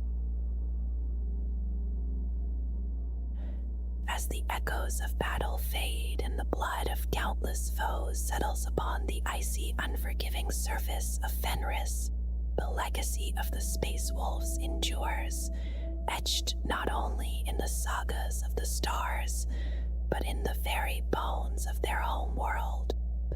From the moment Leman Russ first walked upon the frigid soil of Fenris, a world where only the strongest could survive, the Space Wolves were destined to stand apart. They were never content to follow the path of others. Their way was one of violence and honor, loyalty and rage. Their story has been one of power and purpose, forged in the fires of conflict and the depths of betrayal. The Space Wolves have always been warriors at heart, ever ready to spill blood for the Emperor, and yet their journey was never one of simplicity. They were more than just soldiers. They were predators, bound by the savage instinct that ruled their hearts. From the Great Crusade, where they carved a bloody path across the galaxy, to the siege of Fenris, where they stood alone against chaos, their story has been one of unyielding strength, tested loyalty, and the ever-present shadow of the wolf hunt. Though their methods have often been questioned, seen as brutal, savage, and uncontrolled, there was always a deeper purpose. The Space Wolves, despite their primal appearance, were far from mindless beasts. They were and are the Emperor's ultimate weapon, carefully tempered to bring chaos to its knees. Their loyalty unshakable, their bond with Lemon Russ unbreakable.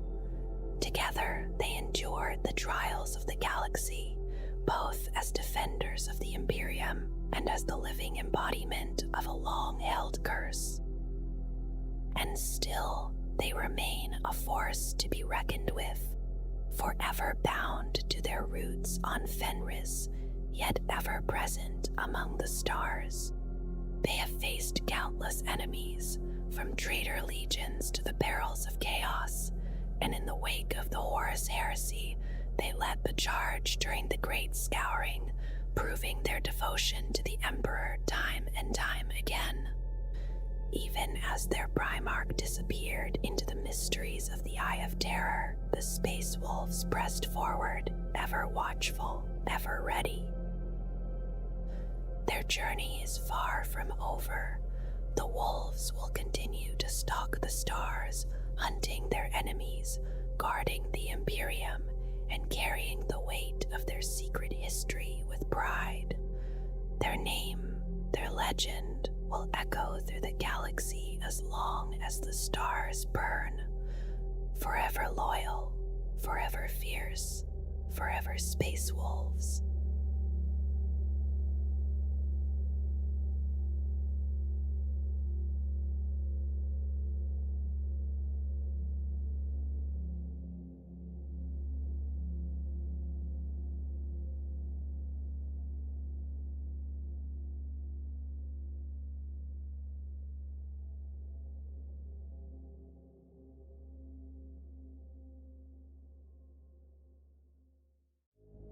If the Emperor could be thought of as the father of the Legiones Astartes, then Terra was the stern and shaping mother who left her mark upon them. The Emperor forged his warriors with will, design, and intellect, yet the soil of Terra itself impressed deeper scars upon those raised from it. These marks often shaped a legion's culture and temperament just as profoundly as the mysteries woven into their gene-forged flesh. And to understand many legions, one must first look quietly upon the long history of Terra itself. Old Earth, in the age before the Emperor's rise, lay steeped in bloodshed and cruelty. Ignorance and atrocity defined its countless domains, and the only order that existed was the brittle rule of tyrants, whose power was fleeting and poisoned by madness, ambition, and suspicion. Hope had little place in that broken world, and darkness stretched across the continents like a heavy and unmoving shadow. The Emperor changed that harsh reality with relentless purpose. At first, he gathered warriors from the techno-barbarian tribes who chose to follow his banner. Then, he unleashed the gene-forged Thunder Warriors, and in time, the Legiones Astartes themselves were created. Through fire and battle, he forced order upon Terra, breaking the rule of tyrants and raising the promise of a unified humanity where none had existed before. It was this fragile transformation that the Seventh Legion would ultimately be shaped to defend. The earliest battalions of that legion were raised from across the lands of Terra, a fact remembered in the ancient battle honor known as Roma. Unlike many legions that drew recruits from a single culture or bloodline, The warriors of the 7th Legion came from the people of Terra as a whole, gathered from many domains and traditions. Even on worlds where other legions possessed the right of tithe, the 7th would still claim certain youths as initiates, most often those who showed a rare endurance in both body and spirit. Many of these recruits were quiet and restrained by nature, speaking little, yet acting with swift determination when the moment demanded it. Why such a wide gathering of recruits produced warriors so similar in temperament remains uncertain. The awakening of the Legion's gene seed was said to bring terrible pain, and perhaps the selection favored those who could endure such suffering without breaking. It may also be that once a pattern of recruitment formed, tradition ensured it would repeat itself again and again. Whatever the cause, the grim resilience of these warriors suited the Legion's role in war. When the 7th Legion fought, its focus lay firmly upon conquest. Victory alone was never considered sufficient, for defeating an enemy without securing the land afterward left a weakness that could one day be exploited. To conquer fully meant not only to destroy resistance, but also to hold the ground taken, shaping it so that rebellion would wither before it could begin. Because of this belief, the Legion would spend its own blood freely to achieve victory, and once that victory was secured, they would immediately begin to fortify what they had won. This pattern appeared repeatedly during the final conquests of ancient Terra. It was the 7th Legion that shattered the cities of the Crystal Sea, and from their ruins raised the mighty fortress of the 5th Circle. High among the frozen heights of Himalaya, they lost 3 entire battalions while destroying the witchery of the Windcaller clans. Yet within only a few solar days, the first Imperial bastions began to rise against the pale and frozen sky.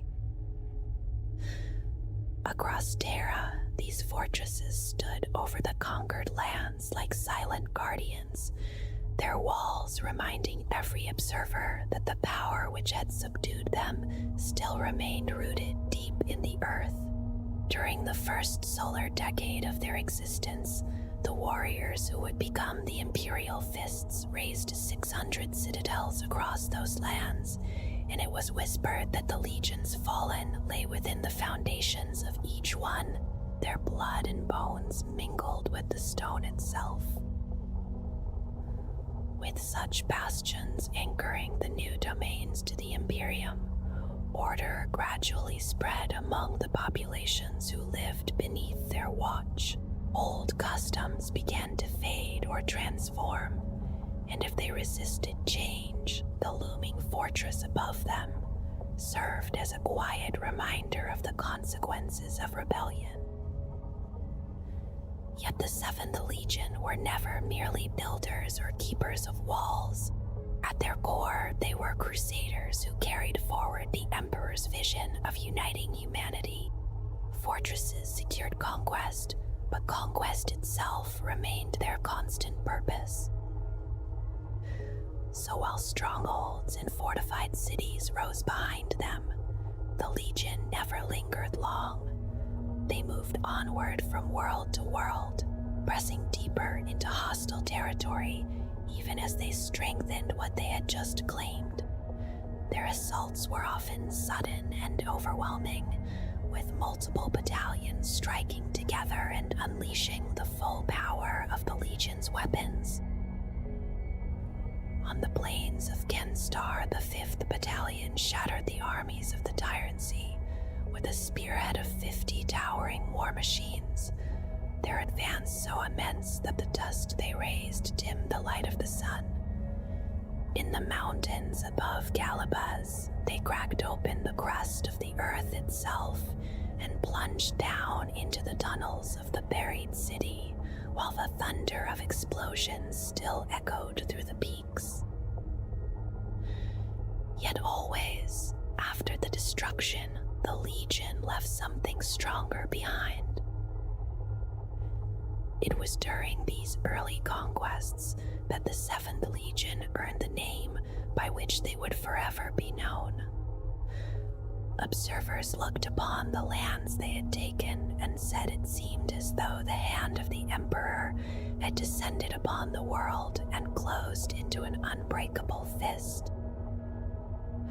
The Emperor himself was said to have approved of that description, for he decreed that the 7th Legion would bear the name Imperial Fists. Along with this honor, they were granted the right to carry the laurels of victory as part of their heraldry. Dutiful and quiet as ever, the newly named Imperial Fists accepted this recognition in humble silence. The Primarchs were beings of extraordinary nature, carrying within them something profound and difficult to fully comprehend. Every strength found within the warriors of the Space Marine legions appeared within a Primarch in greater depth and subtlety, as though the qualities of humanity had been intensified and refined beyond ordinary limits. Though born from the seed of mankind, the Primarchs could never truly be considered human. Their presence often sharpened the character already present within the Legion created from their genetic template, and when a Primarch and his Legion were finally reunited, the nature of that Legion sometimes shifted in noticeable ways. For the Imperial Fists, the rediscovery of their Primarch did not change their characters so much as deepen it. The world that had raised him and the values he embodied only strengthened the qualities that had already taken root within the Legion. Long before this reunion, however, the Primarchs had been scattered across the galaxy. When the 20 genetically engineered children of the Emperor were still infants, they were stolen from his laboratories on Terra through the hidden workings of the ruinous powers and cast into the violent tides of the warp. Each was carried away to a distant world, and those worlds would shape their upbringing and their eventual destiny. When the Primarch Rogaldorn was at last returned to the Imperium, he had grown to adulthood upon the icebound world of Inwit, a harsh and unforgiving planet located within the Inwit cluster of the Segmentum Tempestus. Inwit was a world shaped almost entirely by gold and endurance. Its ancient star had grown weak with age, casting a dim red light that bled slowly into the void, and the planet itself was locked in place so that one side faced the fading sun while the other remained forever cloaked in darkness. Across the dark hemisphere stretched the region known as the Splintered Land, a wilderness of crevasse mazes, frozen mountain ranges, and endless plains of drifting frost dunes. It was a realm where predators stalked the ice, and the winds could strip warmth from the strongest traveler within moments. Beneath the thick crust of ice flowed hidden seas, whose pale and sightless creatures hunted by vibration, drawn to the faintest trace of blood. High above this desolate surface drifted immense relics of an older age. Ancient space stations and orbital shipyards circled the planet through constant auroras, silent citadels of the void that had watched over Inwit since a time long before the present era could remember. The side of the planet that faced the red sun offered little comfort. There the land consisted of saline seas crusted with drifting ice and barren rock beneath the cold and unwavering gaze of the star. Inuit possessed few natural riches. Its mountains held little of value, and its seas offered almost nothing in return for the hardship required to harvest them. Yet from this bleak world came something far more enduring than material wealth. The people of Inuit were hardened by their environment and shaped by its constant dangers. Life upon that world demanded strength and discipline, and every inhabitant understood that weakness meant death, not only for themselves, but for the kin who depended upon them. Storms could bury a man beneath ice in moments.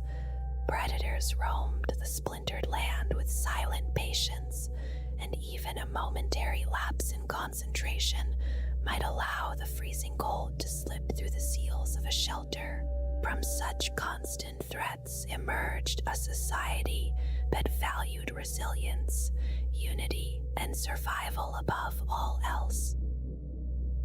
Much of the population lived a nomadic existence, moving between subterranean ice hives where weapons, fuel, and fragments of advanced technology were traded among the clans.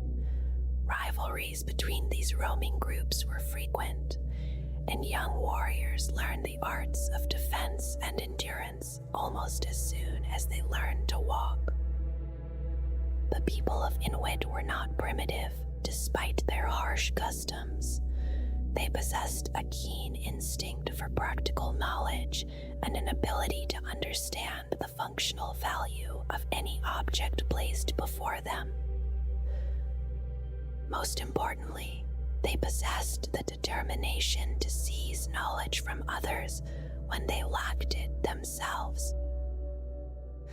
Long before the Emperor's rise was even imagined upon distant Terra, the people of Inuit had begun building a small realm among the stars.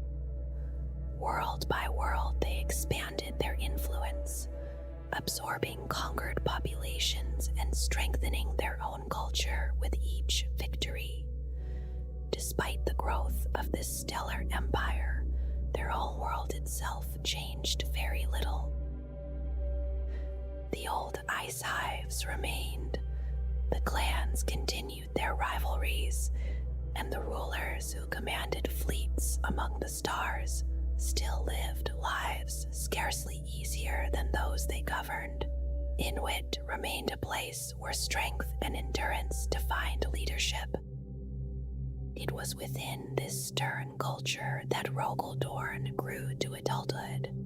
Named Rogel by the clan who adopted him, he first rose to lead the House of Dorn within the Ice Caste, and from there eventually came to rule the entire Inuit cluster. The patriarch who had raised him acted as a grandfather and mentor, teaching the young Dorn the arts of strategy, diplomacy, and command. Even after learning that he was not truly of the same blood, Dorn held deep respect for the man who had guided him. He kept the fur-edged robe that had belonged to his grandfather beside his bed each night, preserving the memory of the one who had shaped his early life. Dorn's natural qualities blended perfectly with the stern traditions of Inuit. Under his leadership, the cluster's empire expanded further than ever before. Its armies were trained and ordered with discipline, and its starships were fashioned into vessels unlike any that had existed before.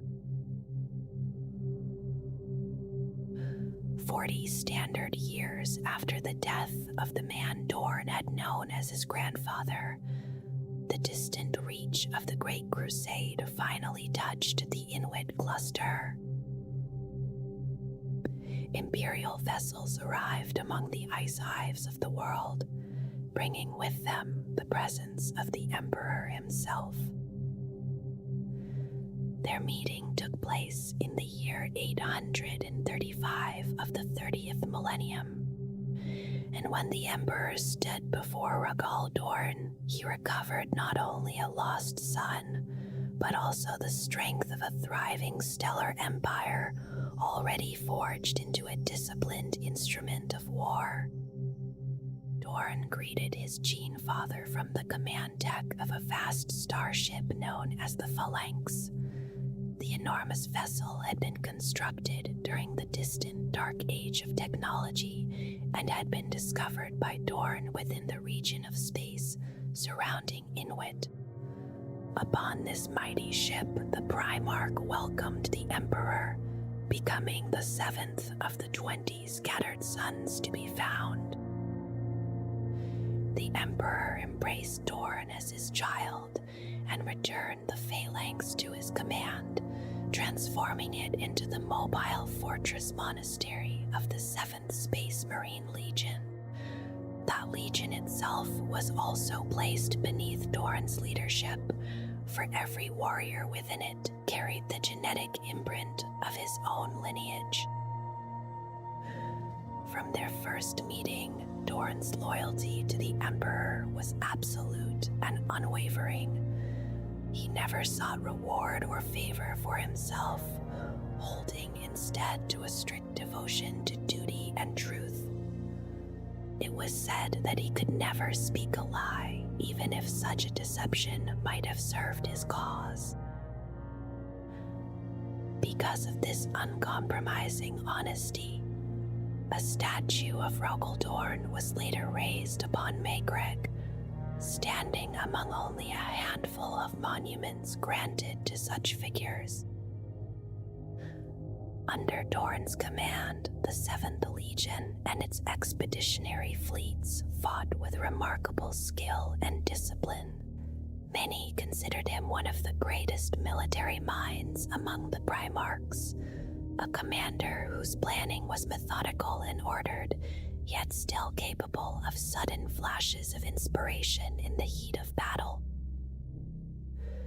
Throughout the years of the Great Crusade, his victories were too numerous to easily recount.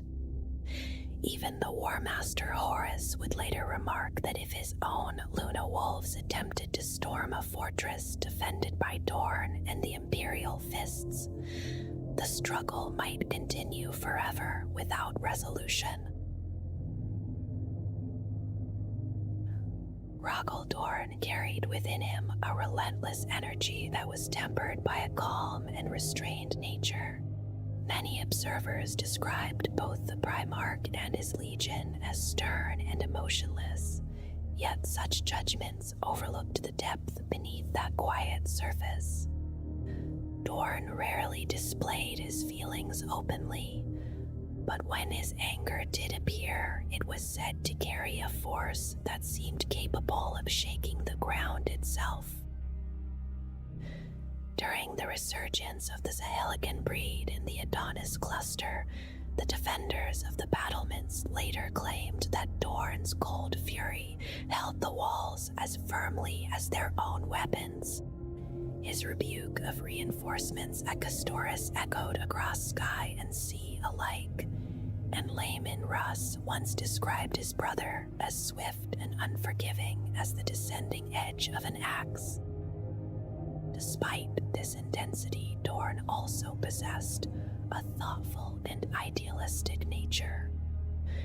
The purpose behind his battles mattered as much to him as the victories themselves, and beneath his composed exterior, he often reflected deeply upon the meaning of the wars he fought. When he was finally united with the Imperial Fists, the connection between Primarch and Legion was immediate and complete. The values of the Imperium and the great ambition of the Crusade matched perfectly with Dorn's own vision, and in the warriors of the Legion he saw both the strength of Inwit and the future he had once imagined for its empire. When Dorn first stood before his Gene Sons, he spoke no words. The Legion knelt and swore loyalty, yet the Primarch remained silent until he had watched them fight in battle. Only then did he address them, telling them quietly that much work remained ahead and that there was still much to learn. He thanked the Legion Master Matthias for his service and appointed him High Castellan of the Inuit Cluster. Alongside this honor came responsibility, for Matthias was commanded to raise 30 new regiments of Imperial Fists within that system. Without hesitation, Dorn and the Legion returned to the Void, continuing the endless advance of the Crusade. For 16 solar decades, they fought along the burning edges of the Imperium's expansion. Their victories were steady and disciplined, and the reputation of the Imperial Fists grew among their brother legions. Wherever they fought, they built fortifications to secure the worlds they had conquered, yet they rarely remained to govern them. Instead, a Castellan and a small household of Astartes might remain to guard the defenses while the Legion pressed onward to the next war. The Imperial Fists considered themselves servants of the Imperium rather than rulers of its worlds, and their purpose was simply to fight and, if necessary, to die for its survival. What they did carry away from conquered planets were recruits. One well-known example occurred during the compliance of Necromunda, where the Imperial Fists defeated the orcs upon the ash wastes surrounding its hive cities. In gratitude, the Hive Lords allowed youths from their population to be recruited into the Legion. Although a fortress chapel was established there, the Imperial Fists remained guests rather than masters. Rogaldorn once remarked simply that he desired recruits rather than vassals, and he avoided claiming authority over the worlds that supplied his warriors. During the Great Crusade, the Imperial Fists often served as the Emperor's strategic reserve. Their ability to redeploy swiftly aboard the Phalanx allowed them to reinforce distant battlefields and break stalemates where other forces had faltered. Detailed planning and disciplined assault made them exceptional fighters in the close and complex environments of cities and sieges. Eventually, the Emperor withdrew to Terra to oversee the creation of a capital worthy of ruling a vast imperium. The Imperial Fists accompanied him and were established as his Praetorians, while Rogaldorn was entrusted with the design and construction of the Imperial Palace's defenses. This honor did not pass unnoticed among the other Primarchs. Perturabo of the Iron Warriors reacted with fierce anger when it was suggested that the palace might resist even the assaults of his legion. The exchange of accusations that followed created a bitterness between the two brothers that would never fully fade. Though Dorn and Perturabo shared many traits, their similarities seemed to deepen their rivalry rather than soften it. Both were quiet and unyielding masters of siege warfare, yet their approaches differed. Perturabo often relied upon overwhelming force and accepted enormous casualties, while Dorn preferred to limit losses whenever possible. Their disputes grew slowly over the long decades of the Crusade, and from those tensions, an enduring enmity formed between the Imperial Fists and the Iron Warriors. One of the greatest triumphs of the Great Crusade came during the campaign against the immense Orc Empire centered upon the world of Ullanor. This vast conflict involved hundreds of thousands of warriors and countless starships, as the Imperium gathered its strength to destroy the largest concentration of greenskins ever encountered in that age. The capital world of the Orc Empire lay within the Ullanor system, and there the final assault was launched by the gathered Space Marine legions and Imperial armies. Tens of thousands of Astartes fought beside millions of soldiers from the Imperial army while the fleets of the Armada Imperialis filled the surrounding void. With the defeat of the Orc warlord Urlakaruk, the power of that empire was shattered, marking a triumphant peak for the Crusades' long effort to reunite humanity's scattered worlds. Soon after this victory, the Emperor returned to Terra to begin work upon a great project that would allow mankind to make use of the ancient Eldari webway. In his absence, command of the crusade passed to Horus Lupercal, who was granted the newly created title of War Master. From that moment, he held authority over all the Emperor's armies and every expeditionary fleet still fighting across the galaxy. Horus sought the counsel of his fellow Primarchs as he stepped into this new role, wishing to calm doubts and prevent rivalry among his brothers. Some greeted his elevation with enthusiasm, while others responded with anger or quiet resentment. Rogal Dorn accepted the Emperor's decision without hesitation. To him, Horus had always been the most accomplished of their number, the Primarch whose bond with the Emperor was strongest and whose achievements surpassed all others. Because of Dorn's steady judgment and disciplined mind, Horus often turned to him for advice. When the two met within the 63rd Expeditionary Fleet, they spoke at length about the responsibilities of the War Master's office and the future course of the Crusade. Among the Primarchs, Dorn was widely regarded as possessing one of the finest military minds. His planning was as methodical as that of rowboat Gilliman, and his courage rivaled the boldness of other famed commanders, yet his calm reserve set him apart from the charismatic brilliance of Horus. It was this difference that made Horus the natural choice for War Master, though Dorn's own record during the Crusade stood just behind his brother's achievements. The Imperial Fists themselves became famous for their mastery of defensive warfare and siegecraft.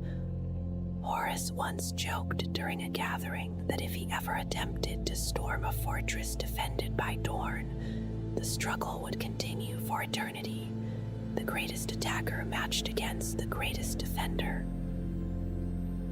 Throughout the Crusade, the Imperial Fists earned deep trust from the Emperor. They were repeatedly sent to reinforce faltering campaigns, to hold fragile front lines, and to break sieges that had stalled for years. On one occasion, the Emperor personally led an assault upon Ophelia VIII at the head of 100 custodians accompanied by 100,000 Imperial Fists. At other times, Dorn and his legion were summoned to stand beside the Emperor and Horus in the vanguard of campaigns against powerful enemies. Such honor created resentment among certain legions, particularly those who felt overlooked or mistrusted. Dorn's own blunt honesty and uncompromising character sometimes deepened these tensions, for he spoke the truth as he saw it, without regard for wounded pride. Perhaps it was this very quality that led the Emperor to choose Horus rather than Dorn as War Master. Horus possessed a talent for diplomacy and unity that Dorn never attempted to cultivate. Yet even as Horus assumed command of the Crusade, Dorn was entrusted with another responsibility of immense importance. The Emperor named him Praetorian of Terra and Guardian of the Throne World itself. While Horus pushed the Crusade outward across the stars, the Imperial Fists would return to Terra and prepare to defend the heart of the Imperium. In that decision, the path toward the coming storm had already begun. When the Emperor withdrew to Terra to shape the capital of his growing Imperium, Rogal Dorn returned with him as commanded. The Imperial Fists were appointed the guardians of the throne world, standing watch as the Emperor's chosen Praetorians. For a legion that had long excelled in fortress construction and defensive warfare, the task given to Dorn was both natural and immense. He was ordered to design and oversee the defenses of the Imperial Palace itself, transforming it into a bastion worthy of protecting the heart of humanity's empire. The fortifications he planned were vast and complex, rising across the surface of Terra like an immense shield surrounding the Emperor's domain. In the years that followed, these defenses would face the ultimate test, for the rebellion known as the Horus Heresy would soon sweep across the Imperium. As that storm gathered strength, the Imperial Fist's role upon Terra changed from simple garrison duty into something far greater. They became the architects and guardians of the throne world's survival, preparing every wall, bastion, and gate for the day when Horus and his traitor legions would arrive before the Imperial Palace. Before the Imperial Fists could arrive at Terra with the full strength of their legion, the terrible events of the Horus Heresy overtook them, spreading confusion and isolation across the void as violent warp storms swallowed the roots that once bound the Imperium together. For a long time, their fleet drifted within that troubled darkness until at last they encountered the battered Loyalist frigate Eisenstein, which had barely escaped the slaughter of Istvan.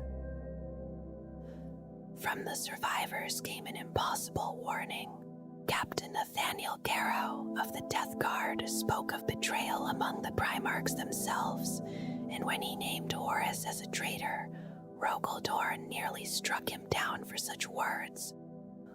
Only after long testimony from several witnesses, including Iacton Cruz of the Luna Wolves and the Remembrancer Euphrates Keeler, did the truth slowly settle over the gathered warriors like a cold and unwelcome shadow. Accepting the terrible news, Dorn dispatched the bulk of his legion toward the Istvan system, while he himself returned to Terra with veteran companies so the Emperor could hear the warning directly from his son. Not long afterward, another duty awaited him, when Malkador the Sigillite called upon Dorn to secure the forges of Mars, whose industry was vital to the Imperium's survival during the spreading rebellion. Dorn entrusted the mission to Sigismund, his legion's champion and first captain, sending him with several companies of Imperial Fists and a powerful force of Imperialis Auxilia soldiers. Their objective lay within the northern hemisphere of Mars, where the manufactoria of Mondus Gamma and Mondus Oculum produced weapons and armor for the Legiones Astartes. Sigismund's warriors descended through fire and ash beneath the silent slopes of Pavonis Mons, while Imperial army formations advanced toward enemy lines that surrounded the forge of Ibluvian Maximal. Elsewhere, Captain Gamba Diaz led Imperial Fists and Jovian Grenadiers into the sprawling complexes of Mondus Gamma, where the battle soon grew desperate. Nothing unfolded as Dorn had hoped. The Saturnine hoplites advancing on Ebluvian Maximal were repeatedly driven back by grotesque weapon creatures of the Dark Mechanicum, while Gamba Diaz and his soldiers fought for their lives among the towering foundries of Mondas Gamma. Though he managed to secure the armor forges and ammunition stores, the Imperial fists were vastly outnumbered, and the enemy pressed them hard toward their landing zones. Sigismund, meanwhile, discovered that Mondus Oculum still remained loyal under Fabricator Locum Zagreus Kane. Vast quantities of munitions were gathered for transport to Terra, including thousands of suits of advanced power armor and a mountain of weapons for the warriors who would one day defend the Imperial Palace. Yet time ran short. Enemy forces closed in with infantry, armored vehicles, Skitarii cohorts, and towering engines of the traitor Titan legions. Sigismund longed to strike back in vengeance, but the mission given by his Primarch could not be squandered in futile defiance. The supplies were secured, the manufacturers soon burned, and the Loyalists withdrew to orbit as the red planet slipped once more into darkness. Barely 1,000 survivors escaped the surface of Mars, yet their sacrifice carried away precious armor and equipment that would strengthen the Imperium during the long war still ahead. The loss of the Martian forges echoed across centuries, though the supplies rescued that day would prove vital when Terra itself came under siege. Later, as the defense of the Segmentum Solar unfolded, Doran sent Imperial Fists battalions alongside warriors of the Space Wolves, Imperial Army cohorts, and even the Emperor's custodes to the world of Chthoniya, home of the Sons of Horus. Under Lord Castellan Evander Garius, the Loyalists overwhelmed the surface garrison and forced the traitors into the deep ruins beneath the world. Years passed before the traitors returned in strength. A powerful fleet led by Varen Ashahadin descended upon Chthoniya to reclaim it, supported by allies from several traitor legions and forces of the Dark Mechanicum. Darius and his Imperial Fists fought fiercely beside Loyalist allies, inflicting heavy losses even as their own strength dwindled.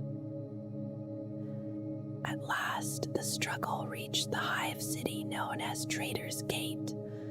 There, as battle raged across the shattered world, a fleet of the Dark Angels arrived under the command of Marduk Cedras and demanded that both armies withdraw or face annihilation. When neither side obeyed, the Dark Angels unleashed orbital bombardment upon the planet. In fury, Garius fired Chthoniya's defense lasers toward the Dark Angels' ships, though they did little harm against the great vessels of the First Legion. Soon afterward, the Dreadwing planted terrible vortex bombs deep within the planet's crust, tearing open warp rifts that consumed the world itself. As Chthoniya broke apart, only a handful of commanders escaped the dying surface, while most of the warriors who fought there were lost forever.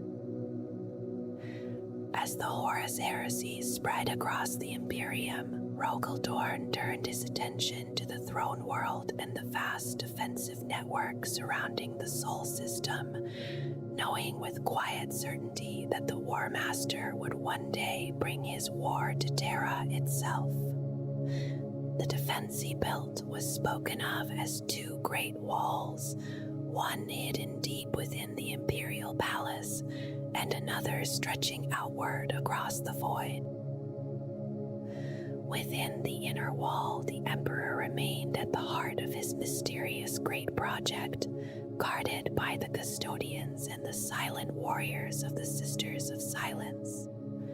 Beyond that sanctuary stood the outer wall of the Imperium's capital, a vast chain of fleets, fortresses, and defensive spheres commanded by Dorn and his Imperial fists.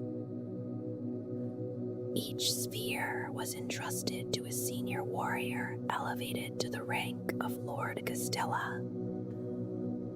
Sigismund oversaw the outermost region, Hulbrecht commanded the second sphere, and Efried held authority over the Martian battle zone where the Dark Mechanicum had been contained. Terra itself remained under Dorn's direct command, with millions of soldiers and thousands of warships stationed across the system. Signals between these distant bastions took hours to cross the void, though when the Traitor Armada finally arrived, the warning would travel faster than any vessel. An astropathic flare would carry a single message through the darkness, announcing that the enemy had come to the walls of Sol. Even as these defenses took shape, hidden threats moved quietly within the Imperium. Through networks of agents and covert operatives, the Alpha Legion possessed the means to transfer personnel and supplies across sectors, even into the heart of the Sol system itself. Driven by their desire to prove their superiority, the warriors of that secretive legion sought not merely to break Terra's outer defenses, but to infiltrate the Imperial Palace itself. Over decades, they awakened agents who had been concealed within the throne world, including infiltrators placed near the investiary where statues of the Primarchs stood in silent remembrance of the Great Crusade. Two plinths there had long stood empty after the erasure of the lost Primarchs, while the statues of the traitor Primarchs had merely been covered. Alpha Legion operatives penetrated the investiary and destroyed every statue except two, leaving only the figures of Alfarius and Rogel Dorn untouched. The act was meant as both insult and challenge, and its discovery was hidden even from many of the Imperium's most powerful figures. Somehow, Malgador the Sigillite learned of the infiltration, though the details remained uncertain, and Dorn vowed that the Alpha Legion would answer for its treachery. Soon afterward, the traitors struck openly. An Alpha Legion fleet under Heraldmaster Del Solonius attacked the outer defenses and seized several moons of Pluto, whose installations formed a vital part of the system's surveillance network. Much of what happened there remained known only to Dorn and the warriors closest to him. At the same time, the Primarch Alfarius guided his fleet toward Sol in a slow and silent approach, placing his entire armada into stasis while their vessels drifted forward with minimal power. For a full standard year, the ships moved unnoticed through the darkness, while sleeper agents across the system carried out acts of sabotage that spread confusion and fear. Assassinations and acts of destruction flared on distant worlds, drawing the attention of the defenders away from Pluto. When the moment came, Alfarius led more than 200 vessels in a sudden assault upon the fortress moons that guarded the outer perimeter. The defenders were few. Sigismund commanded only a handful of ships, yet the Imperial fists held their ground even as fire ships hidden among the enemy vessels crashed into Loyalist lines. Guns captured on one moon turned their fury upon neighboring fortresses, and the void itself burned with the fury of battle. Amid the chaos, Archimus, master of Dorn's Huskarls, realized that the enemy sought to destroy the astropathic monitoring station on the Moon Hydra. Gathering his warriors, he launched a desperate assault against Alfarius and his elite Terminators. The fighting was fierce, and Archimus was left mortally wounded as the battle threatened to swing fully in the traitor's favor. At that moment, the great Star Fortress Phalanx arrived, guided by Rogal Dorn and a powerful fleet that surged through the gravity wells of the system. The Imperial Fists reclaimed the captured guns, and Dorn led his Huskarls in a direct assault upon the chamber where Alfarius waited. Within that sealed room, the two friars faced one another. As the warriors around them fell, Dorn and Alfarius fought in deadly silence, while the dying Archimus watched helplessly from the shadows. The dying Archimus believed that Alfarius was about to strike the final blow when the pale spear flashed forward, yet Rogal Dorn had already anticipated the movement and stepped into the attack, taking the spear through his shoulder so that his brother was momentarily trapped in place. With grim resolve, he seized the weapon and brought down his chainsword Storm's teeth, severing Alfarius' hands before cutting across his chest and driving the captured spear back through him. A final stroke of the chainsword ended the duel.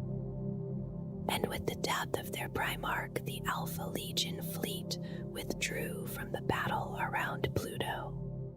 Far away, Omegon felt the passing of his twin and quietly assumed the mantle of Alfarius, continuing to lead the Legion in secrecy. Soon afterward, the war reached its most desperate moment during the siege of Terra.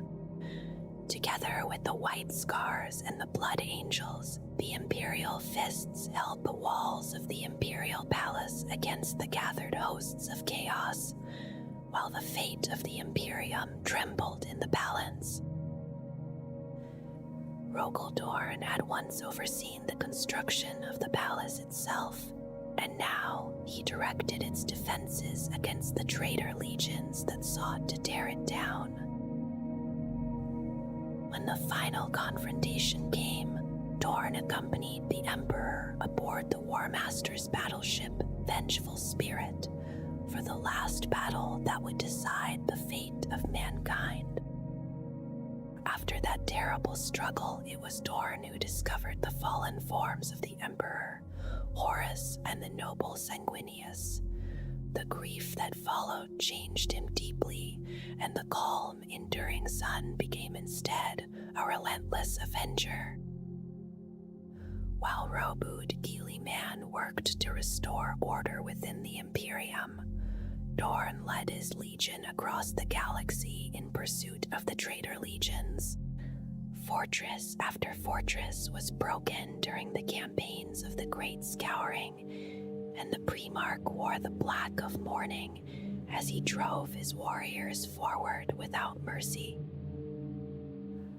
Some believed that Dorn blamed himself for the Emperor's fate, and that his crusade of vengeance was a form of penance. Whatever the truth, he withdrew from the councils that shaped the Imperium's future until Gili-Man summoned him back to Terra to present the Codex Astartes and the reforms that would reshape the Space Marine legions.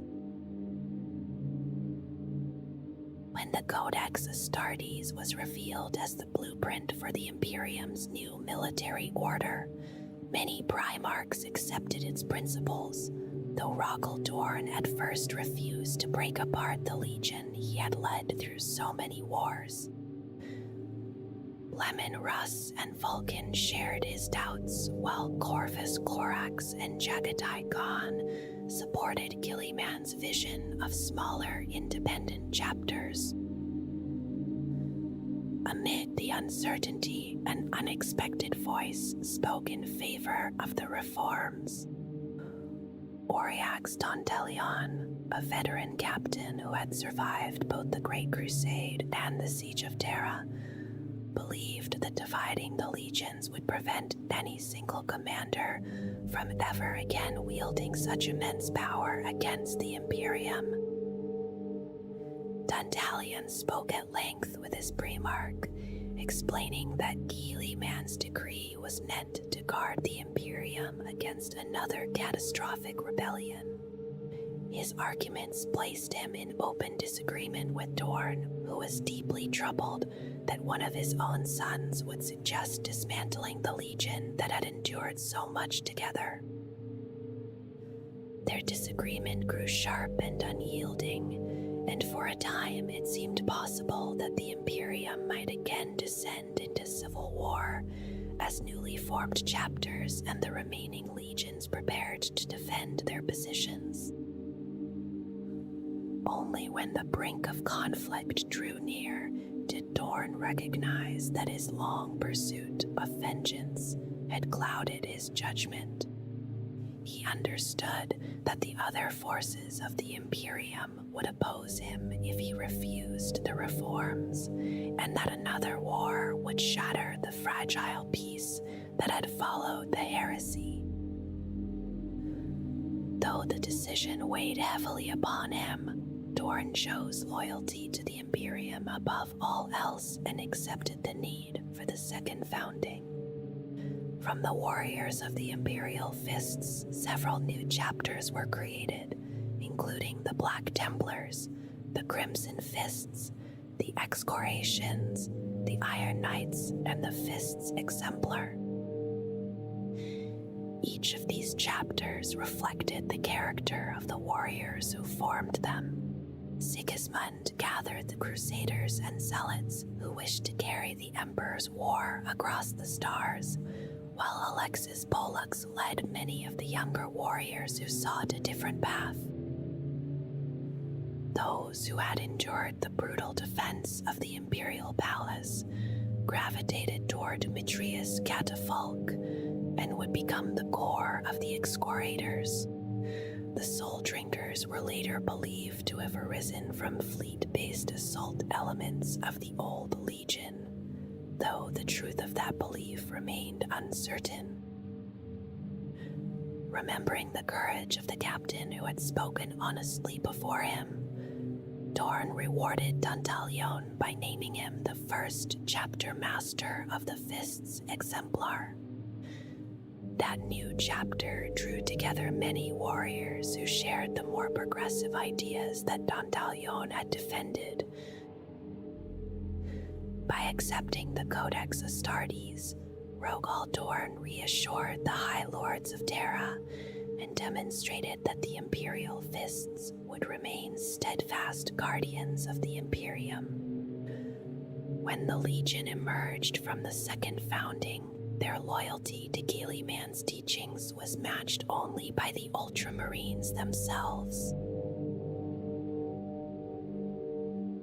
The rivalry between the Imperial Fists and the Iron Warriors had begun long before the Horus Heresy, during the days of the Great Crusade when Perturabo envied the admiration that Rogal Dorn received throughout the Imperium. Where others saw steadfast honor, Perturabo believed he saw arrogance, and the bitterness between the two Primarchs slowly deepened. When Perturabo joined the rebellion of Horus, that rivalry hardened into open hatred.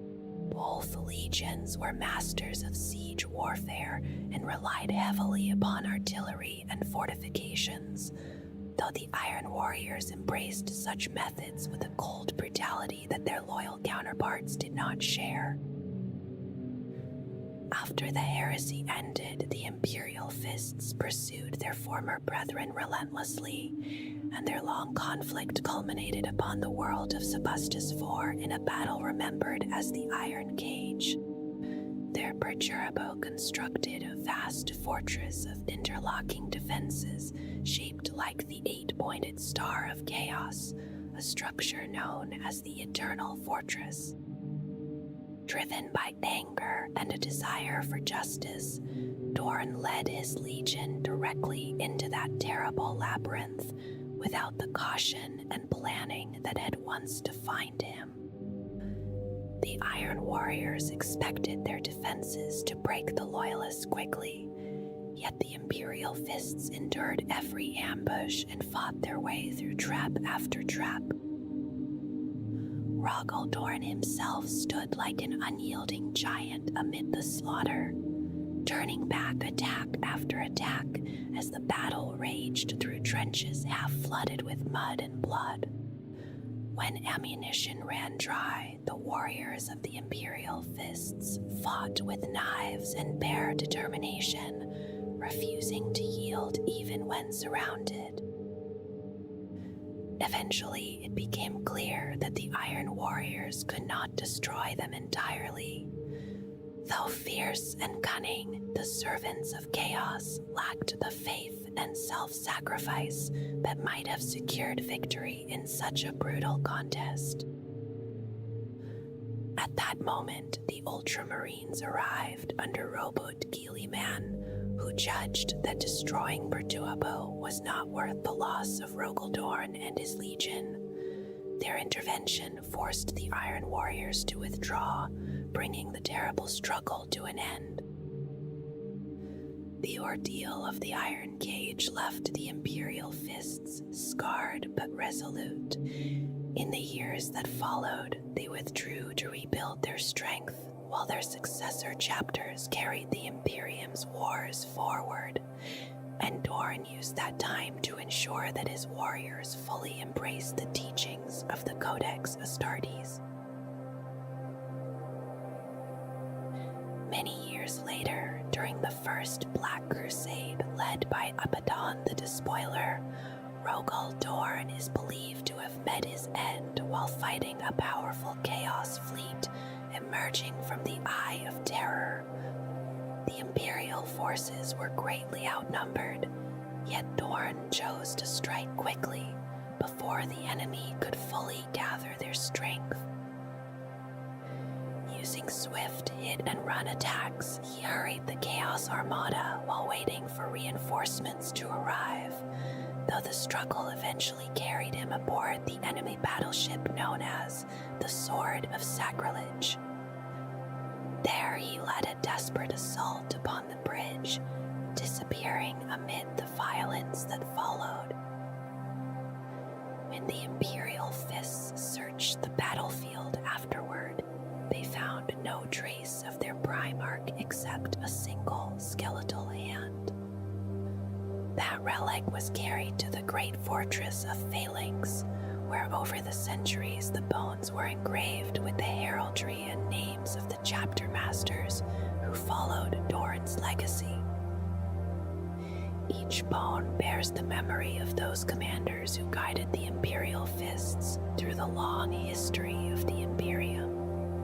Some names appear upon the metacarpals, others along the finger bones, forming a record of heroes stretching across 10,000 years. The relic became known as the Hand of Dorn and stands as the chapter's most sacred symbol. From the wars of the 32nd millennium to the battles of the 13th Black Crusade, the Imperial Fists have drawn strength from that silent reminder of sacrifice. Whether the hand truly belonged to Rogal Dorn or whether the Primarch might have survived the assault upon the Sword of Sacrilege remains unknown, and the truth of that mystery is believed to be known only to the Emperor himself. In the age known as the Era Indomitus, the Imperium once again faced immense peril when the Great Rift tore across the galaxy and the forces of chaos surged outward with renewed fury. The descendants of Rogal Dorn did not stand idle during this time of upheaval. The Imperial Fists viewed the Imperium itself as a vast fortress whose countless worlds formed its towers and battlements. With that belief guiding them, they fought a series of defensive stands and counterattacks, reclaiming planets that had fallen to the enemy while strengthening the Imperium's fragile borders. Above Terra, the ancient star fortress Phalanx maintained its silent watch, sometimes departing on urgent missions before returning again to guard the heart of the Segmentum Solar.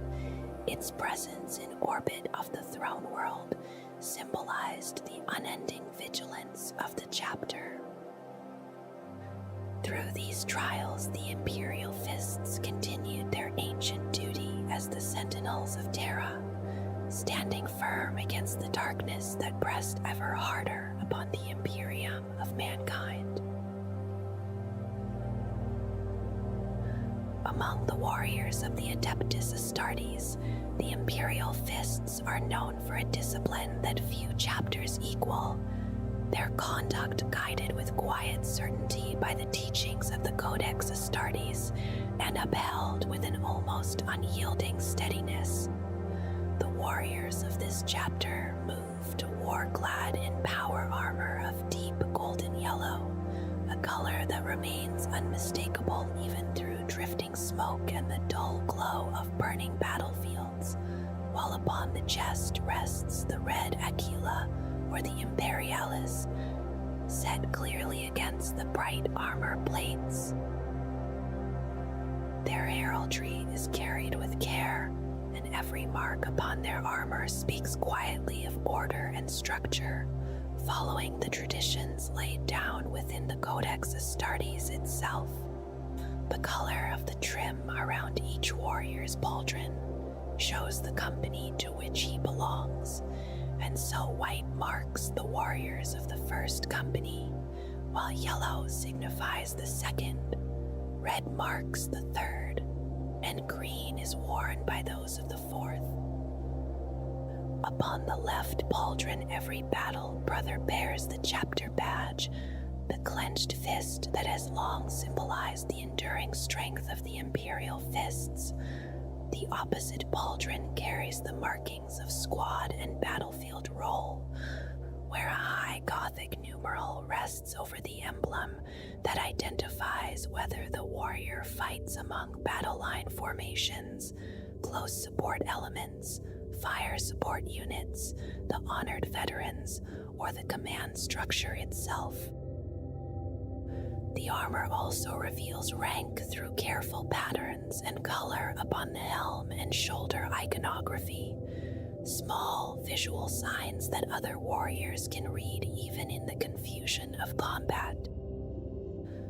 A sergeant is known by the red helm marked with a white skull placed squarely at its center, while a veteran bears the calm distinction of a white helm.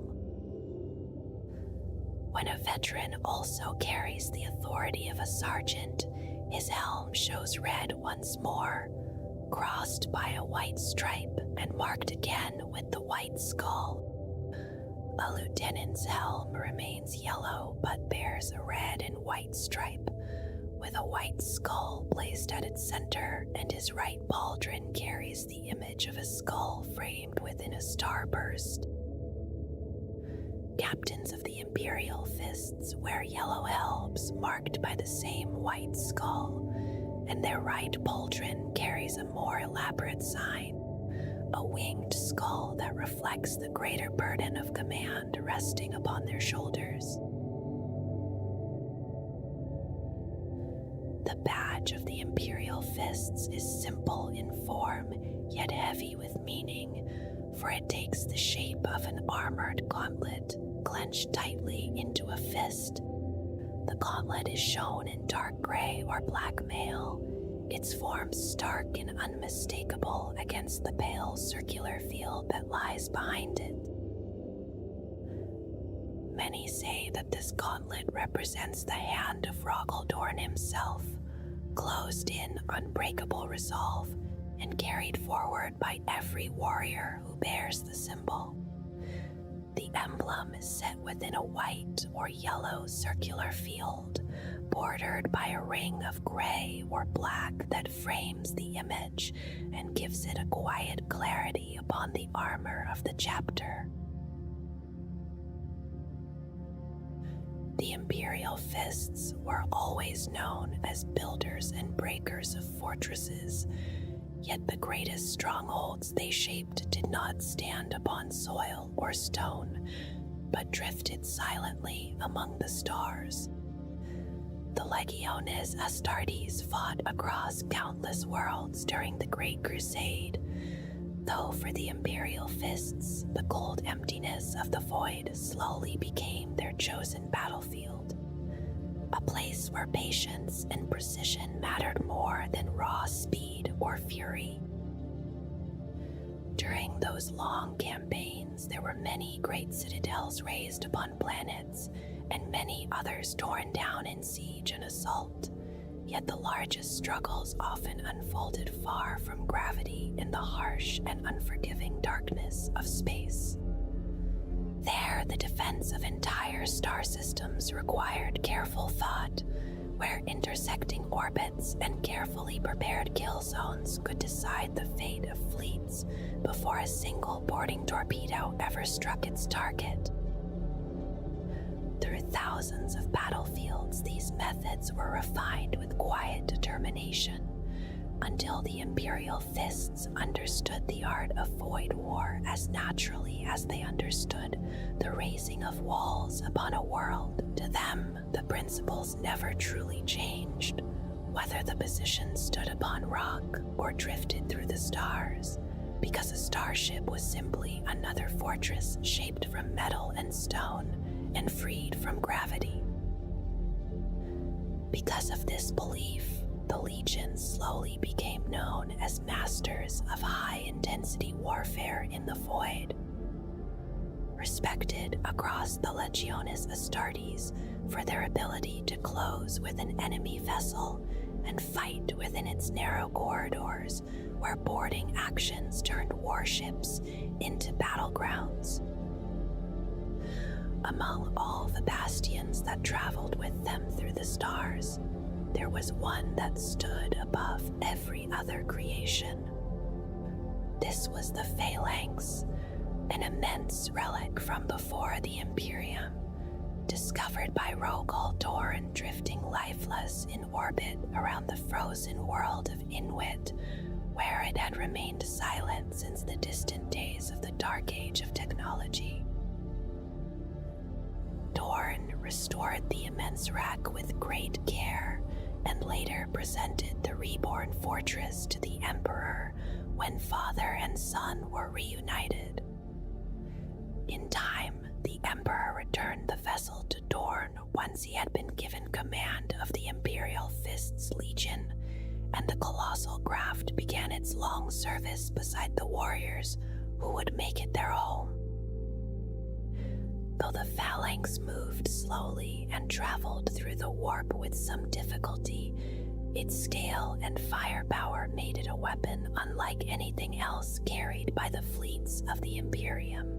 Whole attack fleets appeared small beside it, and during the Great Crusade, its immense batteries shattered many alien empires, reduced hostile worlds to ash, and stood immovable against the horrors that sometimes emerged from the void.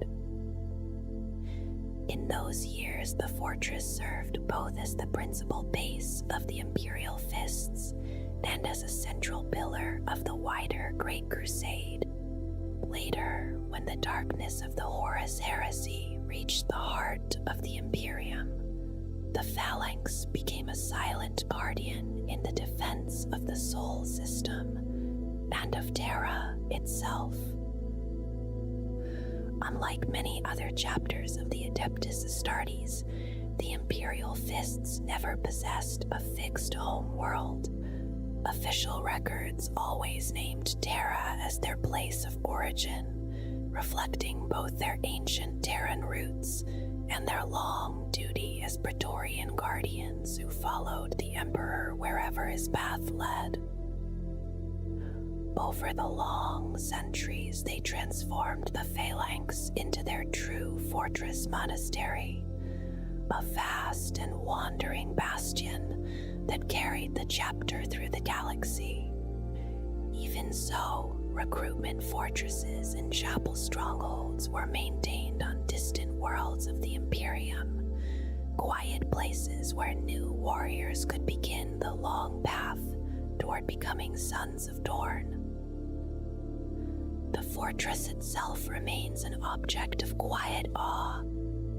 It is the largest starship ever known to have been built by human hands, something whose scale has not been seen again since the distant age of technology. Its bulk rivals that of a small moon or a drifting asteroid, and along the broad circumference of its foredeck, an entire ring of Imperial Navy cruisers can anchor like small attendants around a giant. From a distance, the immense vessel resembles a hive city carried into space, its towering spires rising toward the stars and giving the silhouette of a massive mace-head head hanging in the darkness. Few creations of mankind approach such size or complexity, and only the vast craft worlds of the Eldari seem comparable in scale. So immense is the Phalanx that its hull catches the light of distant suns and reflects it like a wandering star. During the Great Crusade, it came to represent the presence of the Emperor himself, a silent symbol of his power traveling through the heavens. Yet for all its age and size, the fortress is no drifting relic. The Phalanx remains fully mobile, able to pass through the warp and follow the Imperial fists wherever their duty calls them across the galaxy, carrying with it the quiet memory of ancient wars and the steadfast will of those who defend the Imperium.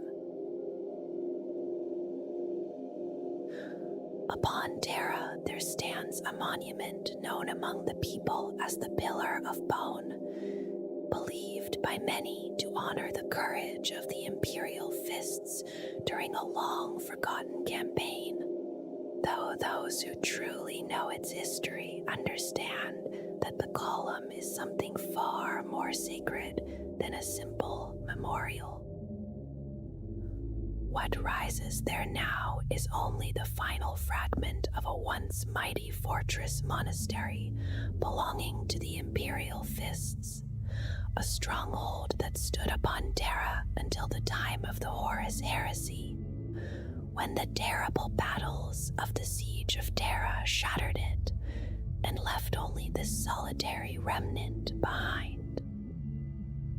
For most among the vast crowds of the Imperium, the heresy itself has faded into little more than distant legend, and few among the faithful would dare to suggest that the forces of chaos once set foot upon the sanctified soil of the throne world.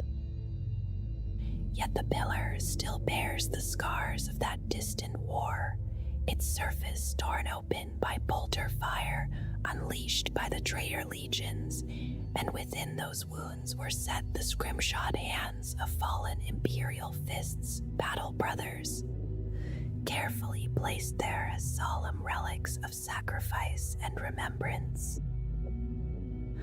Among the duties entrusted to the chaplains of the Imperial fists was the quiet responsibility of bringing new relics to this sacred column, though on certain occasions they would also watch the countless pilgrims who arrived upon Terra from distant corners of the galaxy, searching among them for those rare souls worthy of becoming aspirants within the chapter. It was here, beside the scarred pillar and beneath the silent memory of the fortress that once stood, that the man who would one day become Captain Darnath Lysander first came to the notice of the chapter. The young pilgrim had endured a chain of misfortunes before reaching Terra, among them the slaughter of his entire family, And yet, through hardship and loss, he had still managed to arrive upon the holy ground of the throne world. The chaplain who observed him believed that such survival could not be simple chance, and in the quiet certainty of his judgment, he felt that the blessings of Rogaldorn must surely rest upon the young pilgrim. In the years that followed, the life and service of Darnath Lysander would prove that quiet belief correct again and again. On Terra, not far from the Emperor's own throne room, there stands a monument known among the Imperial Fists as the Column of Glory. It rises high into the air as a vast crystalline pillar, its height reaching half a kilometer above the sacred ground, and those who pass near it cannot help but feel the quiet weight of memory that surrounds the place. Within the clear body of that towering structure rest the shattered suits of armor worn by the warriors of the Imperial Fists Legion, who fell during the last battle of the Horus Heresy, when Terra and the Imperial Palace were defended with unyielding resolve. Each fractured plate and broken gauntlet was set into the pillar as a lasting remembrance of those legionaries who gave their lives in that final defense. Inside those ruined suits of armor remain their bones, and within the open faceplates their skulls rest in silent vigil, preserved exactly as they were when the battle ended. For an Astartes there could be no greater resting place, for the Column of Glory became a sepulchre that honored sacrifice, duty, and the unwavering loyalty of Dorn's sons. Even after long ages have passed, the pillar continues to stand as an enduring testament to what the Imperial Fists gave in defense of the Emperor of mankind and the homeworld of humanity. Its silent presence holding the memory of that sacrifice where it will never fade. The Imperial Fists are a chapter that travels among the stars, and because of this, they gather their recruits from many different worlds, including Terra itself and the harsh hive world of Necromunda. Across the Imperium, they maintain fortress chapels, quiet bastions scattered among distant planets, where the presence of the chapter is kept alive through small and loyal garrisons of veterans. Some of those veterans are warriors whose wounds have ended their days upon the battlefield, yet their service continues in a quieter form. They watched patiently over the populations around them, observing the people of each world and seeking those rare individuals who might possess the strength or resilience worthy of the trials ahead. Unlike some chapters, the Imperial Fists claim no special political privileges upon the worlds from which they recruit. Their only demand is the right to test those who believe themselves worthy of standing one day among the battle brothers of the chapter. In many places, this testing takes the form of tournaments and contests where skill, endurance, and courage can be revealed before the eyes of the watching veterans. On other worlds, the trials are less formal and far more dangerous. There are times when the warriors of the chapter deliberately stir conflict in order to witness how potential recruits respond to real violence and uncertainty. Within the deep levels of certain hive cities, they sometimes conduct purges of the down hive slums, actions that are presented as efforts to remove dangerous elements for the sake of the planetary authorities. Though it is not unusual for the Imperial Fists to return from such operations with prisoners whose ferocity has earned them the chance to attempt the trials. Those chosen come from many different origins. One recruit may have grown within a brotherhood of disciplined warrior knights, while another might have survived the brutal life of a hive gang among the lower levels of a polluted city. Whatever their beginnings, the chapter works to preserve the raw martial qualities that allowed them to survive while gradually shaping them with the doctrines passed down from their Primarch and from the long traditions of the Imperial Fists. For this reason, the chapter is not strongly shaped by the customs or attitudes of the worlds that provide its warriors. Instead, it draws strength from its own long history, carefully instilling the values that have defined the sons of their Primarch for countless generations. When an aspirant is finally selected, the process becomes methodical and unrelenting. His past life is examined carefully, including any criminal record he might carry, and he is subjected to a long series of tests designed to measure every aspect of his potential. His musculature is studied, his psychological condition and psychosis level are assessed, and his reflexes, intelligence, marksmanship, pain resistance, dexterity, and even his psychic level are carefully evaluated. Those who pass the first stages are taken aboard the great fortress monastery of the chapter, the Phalanx, where the next stage of their transformation begins. For many months, they remain there while learning the proper form of Imperial Low Gothic. The lessons pressed into their minds through the steady discipline of a hypnotask. Only after this preparation do they enter a trial known among the chapter as the Tunnel of Terror.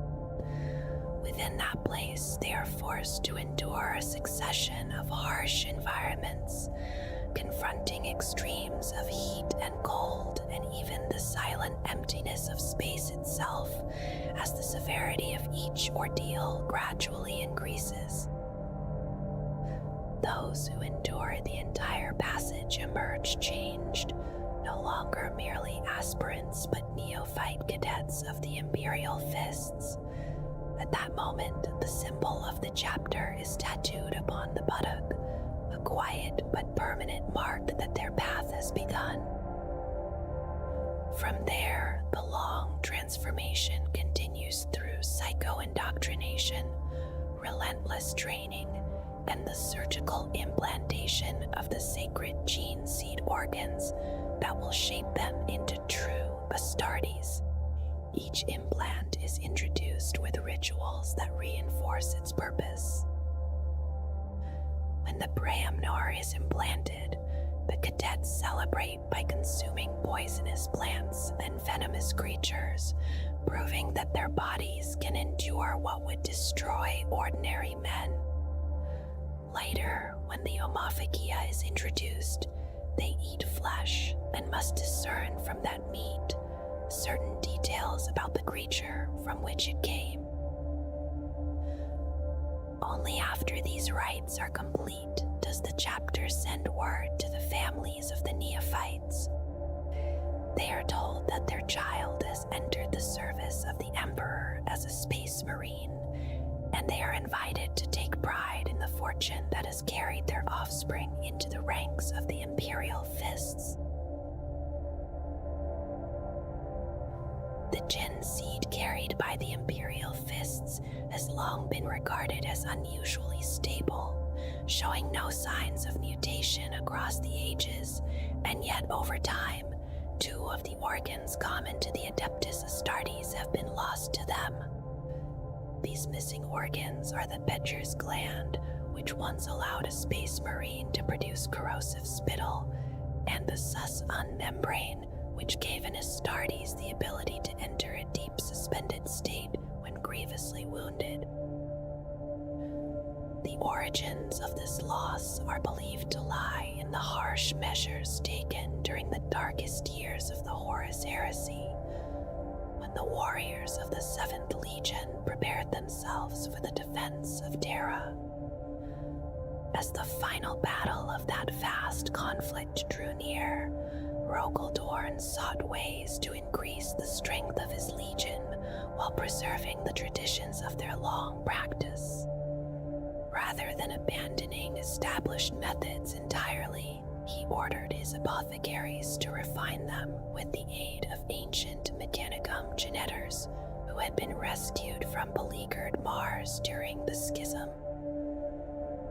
Within Doran's command, these minds experimented with new orders of augmentation, altering the sequence of implantation so that the Becher's gland and the Susan membrane would be delayed until after the events expected at Terra.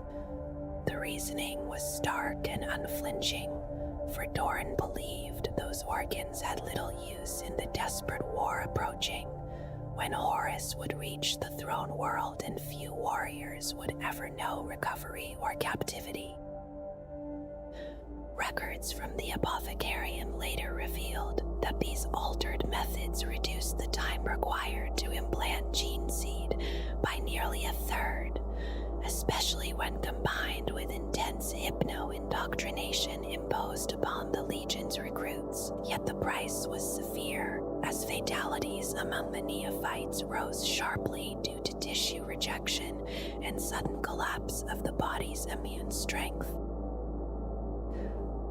Later analysis suggested that the changed sequence of implantation caused a gradual degradation of the genetic code that allowed those organs to function, which explains why the Becher's gland and the Susan membrane remain inert among the Imperial Fists in the 41st millennium.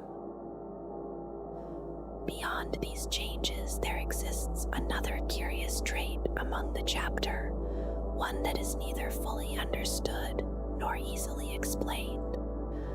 When not engaged in battle or training, many Imperial Fists feel a deep compulsion to carve the bones of their fallen brethren with careful and patient hands.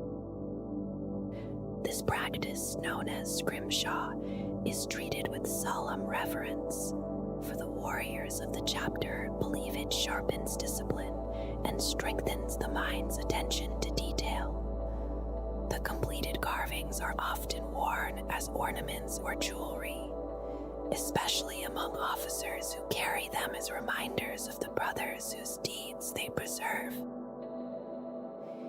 Each fragment of bone is engraved with extraordinary care, its surface covered with lines of devotional script and small illuminated scenes recounting the achievements of the fallen. Even the remains of their Primarch have been treated in this way, the bones engraved with devotion and guarded as the most sacred relics the chapter possesses.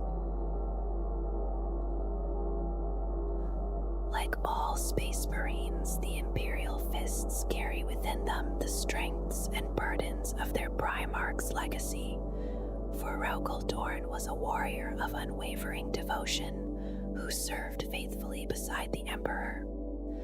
Yet even such a towering figure carried his own doubts, and those doubts left a mark that still echoes through the chapter that bears his blood. When the Emperor fell after his final battle with Horus, Doran was overcome with grief and placed upon himself a crushing burden of blame, believing he had failed in his duty. In the years that followed, he launched a harsh crusade of redemption that only reached its end within the brutal trial known as the Iron Cage, where the 7th Legion was reforged in relentless war. From this legacy, the Imperial Fists inherited both Doran's strength and a darker tendency toward harsh self-judgment.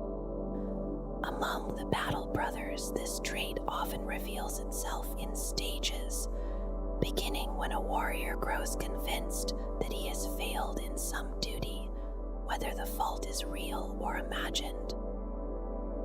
In this early state, he may become stubborn and difficult to redirect from a chosen course, and if placed in command, he demands a level of discipline from his squad that others might consider excessive, treating disagreement as if it were outright disobedience. With time, the burden deepens, and the warrior begins to brood over the memory of past battles while searching endlessly for flaws in his own actions. Though he rarely condemns his brothers openly, he measures himself against the example of his Primarch and sees only shortcomings, seeking redemption in the fires of further combat. In its most severe form, the affliction drives the battle brother to examine every moment of every mission with relentless scrutiny, until he becomes withdrawn and somber, unable to accept or give orders unless they lead directly to battle. This trait has drawn the attention of Imperial authorities, particularly because of the chapter's intense tradition of self-punishment. One device often used in this practice is the pain glove, a mechanism that encloses the body and stimulates the nerves so that pain courses through every limb. Within the chapter, this suffering is embraced as a form of discipline, for the Imperial Fists believe that even the smallest failing must be acknowledged and atoned for through endurance.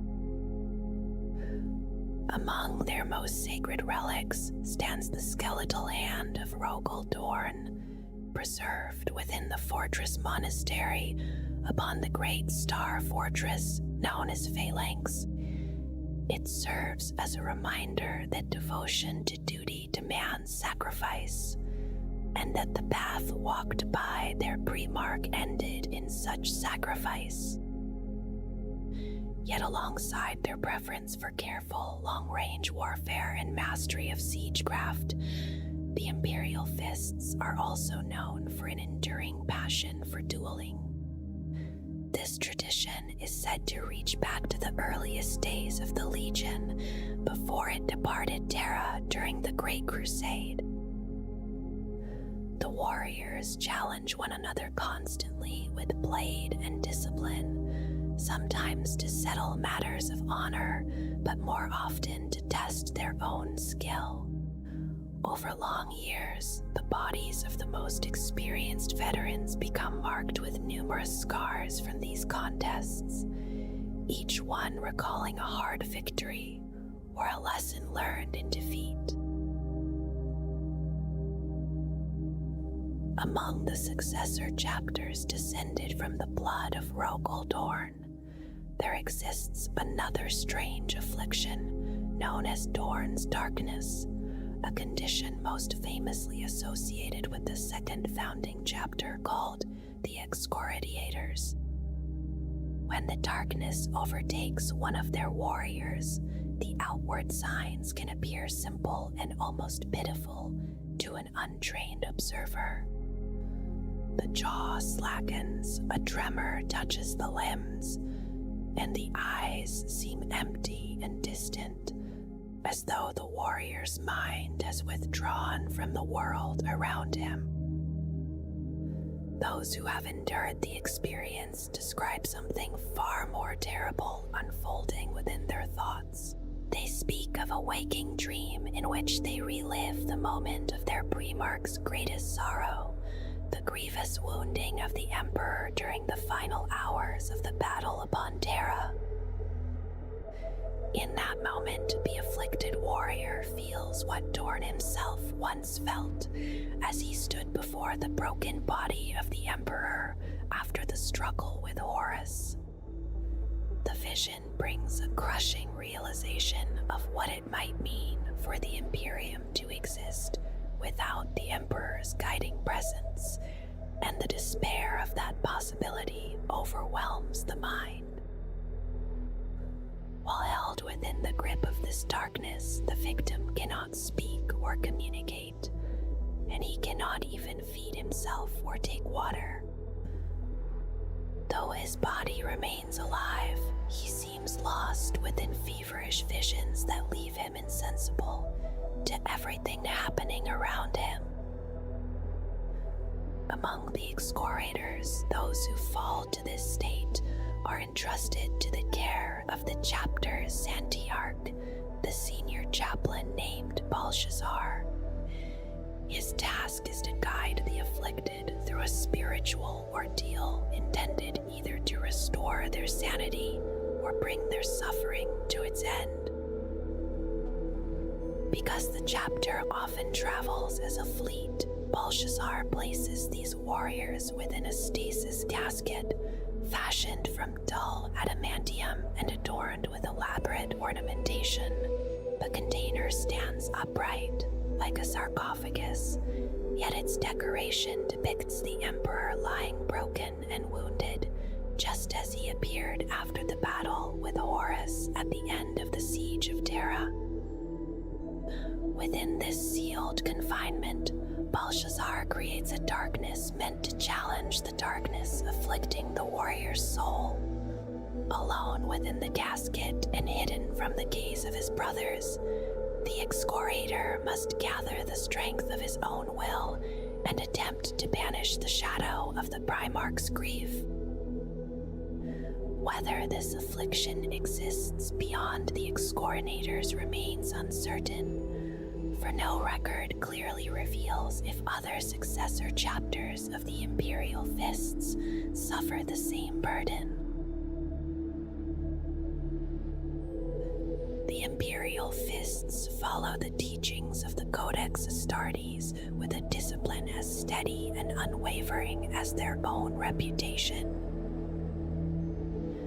Their squads and companies, and the wider household of the chapter itself, stand arranged according to the standards written within that revered dome. Through this careful order, they remain ready for every form of war that might be demanded of them, whether descending from orbit in sudden drops or advancing across the field in grinding mechanized assaults.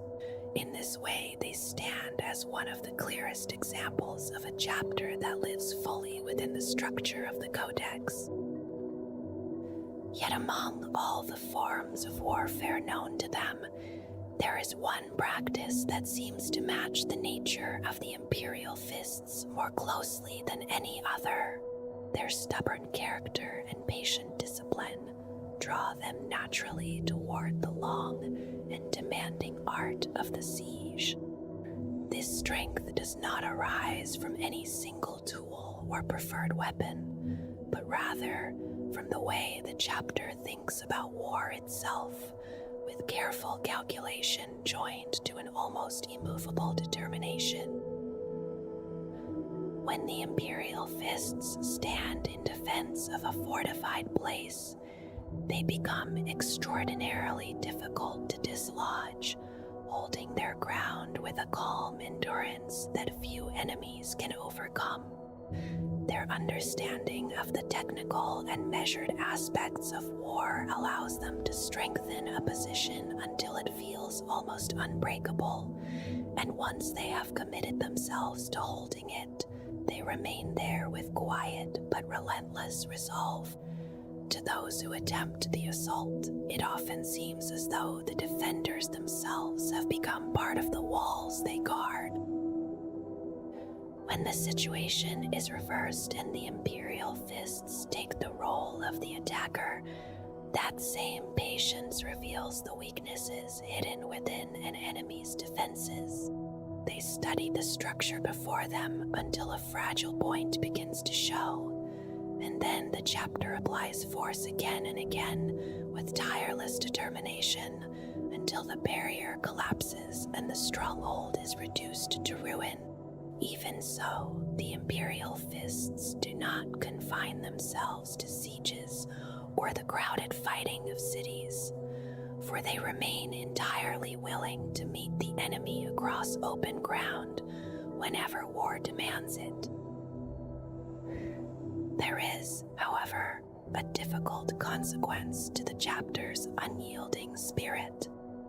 The Imperial Fists rarely accept that a wall cannot be held or that an enemy defense cannot eventually be broken, and this refusal has at times led them to endure losses that many other chapters would judge too costly to bear. Yet even in those moments, the same resolve remains unchanged, for the position will stand where the enemy will fall, and through that unwavering devotion, the Imperial Fists have earned a place among the most honored chapters of the Adeptus Astartes. Though Rogel Dorn was lost to the Imperium in the long years that followed the Horus Heresy, the memory of his final stand never faded among the warriors who carried his blood. His last moments were remembered as an act of courage and sacrifice, and that example lingered quietly within the hearts of his Gene sons, urging them onward even when exhaustion or loss might have persuaded others to withdraw. Because of this, the Imperial Fists often continued to press forward long after reason might suggest retreat, and while such stubborn resolve could draw victory from the ruins of defeat, it often demanded a steep price in the lives of those who fought beneath their yellow banners. The Siege of Terra left a deep imprint upon the chapter, shaping their culture so completely that many of their customs came to revolve around the memory of those desperate days. Their devotion to ceremony and ritual found new expression in the renaming of their shield companies, each company taking the name of the wall or gate it had once defended during the battle for the Imperial Palace. In this way, the memory of the defense remained alive, carried forward through names such as the Hemispheric Wall Company, the Daylight Wall Company, and the companies named for the Lotus Gate and the Anterior Six Gate. Another quiet tradition followed the same spirit of remembrance. When a young aspirant was accepted into the chapter, he surrendered his birth name, leaving behind the identity he had known before becoming one of Dorn's sons. His battle brothers would watch him carefully and then grant him a new name, a wall name shaped by his bearing or by some trait of his character. These earned names became the language of brotherhood within the chapter, and those who carried them were spoken of not simply as warriors, but as wall brothers. Even Rogel Dorn himself had taken such a name, known among them as Defiance. For many centuries, the Imperial Fists observed these rituals with great seriousness, remaining close to the very walls they had once defended during the dark hours of the heresy. In a quiet act of honor, they maintained a ceremonial guardianship over the defenses of the Imperial Palace, continuing this vigil for nearly 15 centuries until the middle years of the 32nd millennium.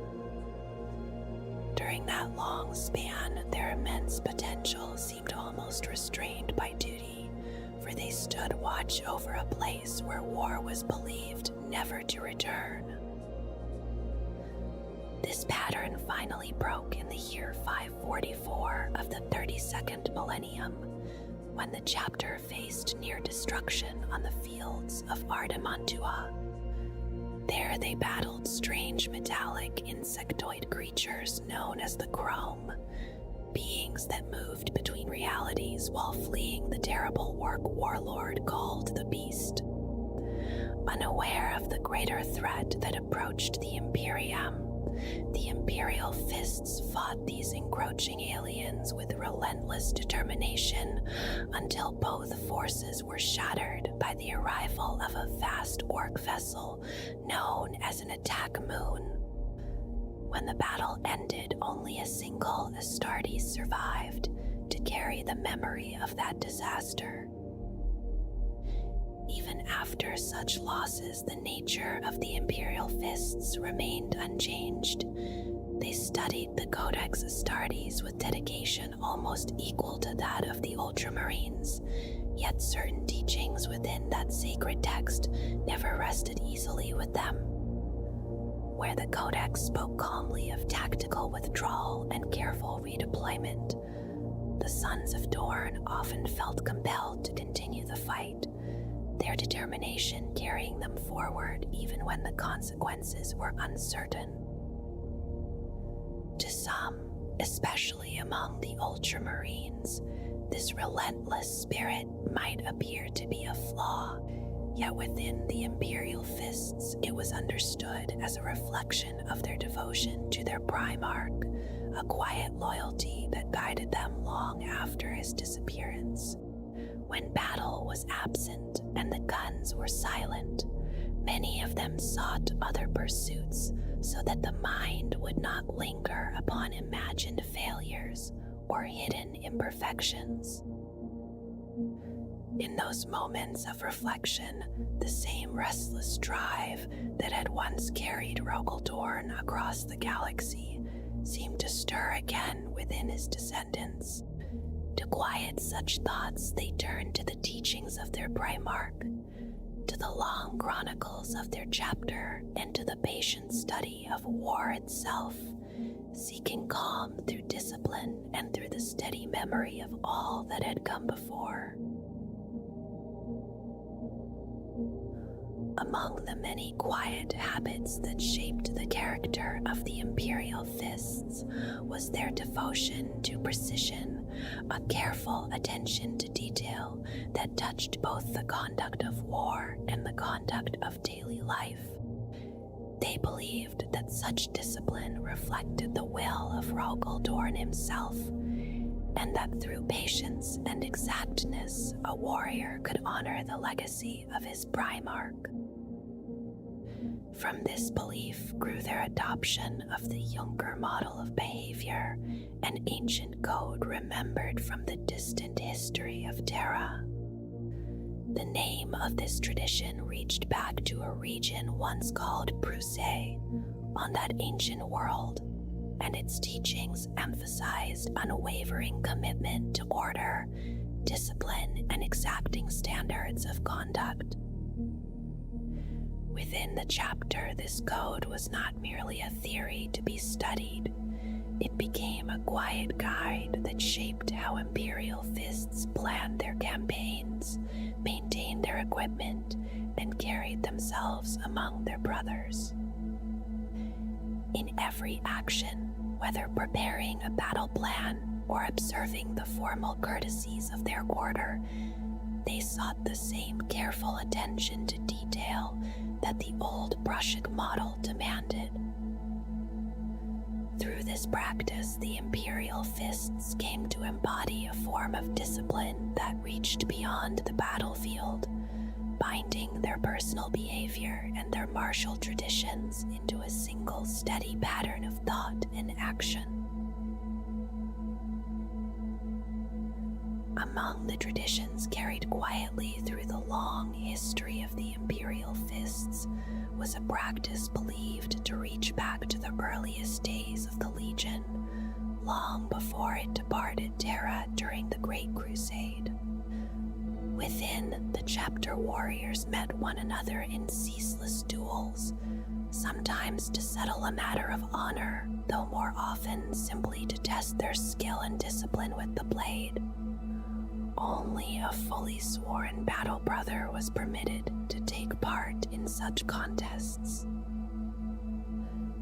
When the moment arrived, the two warriors would enter the arena bare to the waist, their eyes protected and their feet secured within heavy steel boots that locked them firmly in place. Each held a thin dueling EP forged from tungsten, and before the contest began, they would salute the cloaked umpire who oversaw the match, then turn and offer the same respectful salute to one another. At the signal of the umpire, a notator machine stirred to life. its instruments guiding the motion of the steel blocks upon which the duelists stood. These blocks glided slowly across the floor until the distance between them narrowed to the reach of their blades, and then they locked into place with a quiet magnetic grip. What followed often resembled a graceful exchange rather than a brutal struggle, a measured dance of blades moving through the air with precision and control. The duel rarely lasted long, for a single swift cut to the cheek was enough to determine the outcome, marking the moment when one warrior had proved the sharper of the two. When the contest ended, the duelists saluted again before stepping down from their platforms. Servitors hurried forward carrying great stone steins filled with foaming drink, one vessel colored red and the other black, and each warrior emptied his cup in a single draught before smashing the two vessels together so that they shattered into fragments across the floor. The umpire would then kneel among the scattered shards and study the pattern in which they had fallen, reading within it a quiet sign of how well the bond of friendship between the two warriors had been renewed. Many veterans of the chapter carried the marks of these duels upon their skin, their bodies crossed with scars that spoke of both victory and defeat, each one remembered as a small lesson earned in the company of brothers. When memories of fallen brothers pressed too heavily upon the mind, some among the Imperial fists turned to the quiet craft of scrimshaw, carving delicate patterns into the bones of those who had fallen in battle. Through this patient work, they sought to honor the memory of their comrades, preserving a fragment of their presence within the halls of the chapter. As the years passed and more battles were fought, the desire to master this practice often grew stronger within an Imperial fist. The loss of brothers weighed heavily upon them, and the careful engraving of bone became a way to steady the heart, easing the silent burden of responsibility that many warriors carried after surviving when others had not.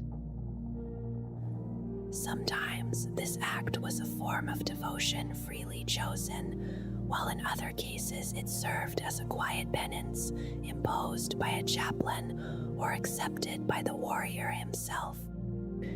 In either case, the work demanded patience and attention, and over many millennia, the results of these efforts accumulated in great numbers. Throughout the halls of the immense chapter vessel known as phalanx, these carvings could be seen displayed with solemn care.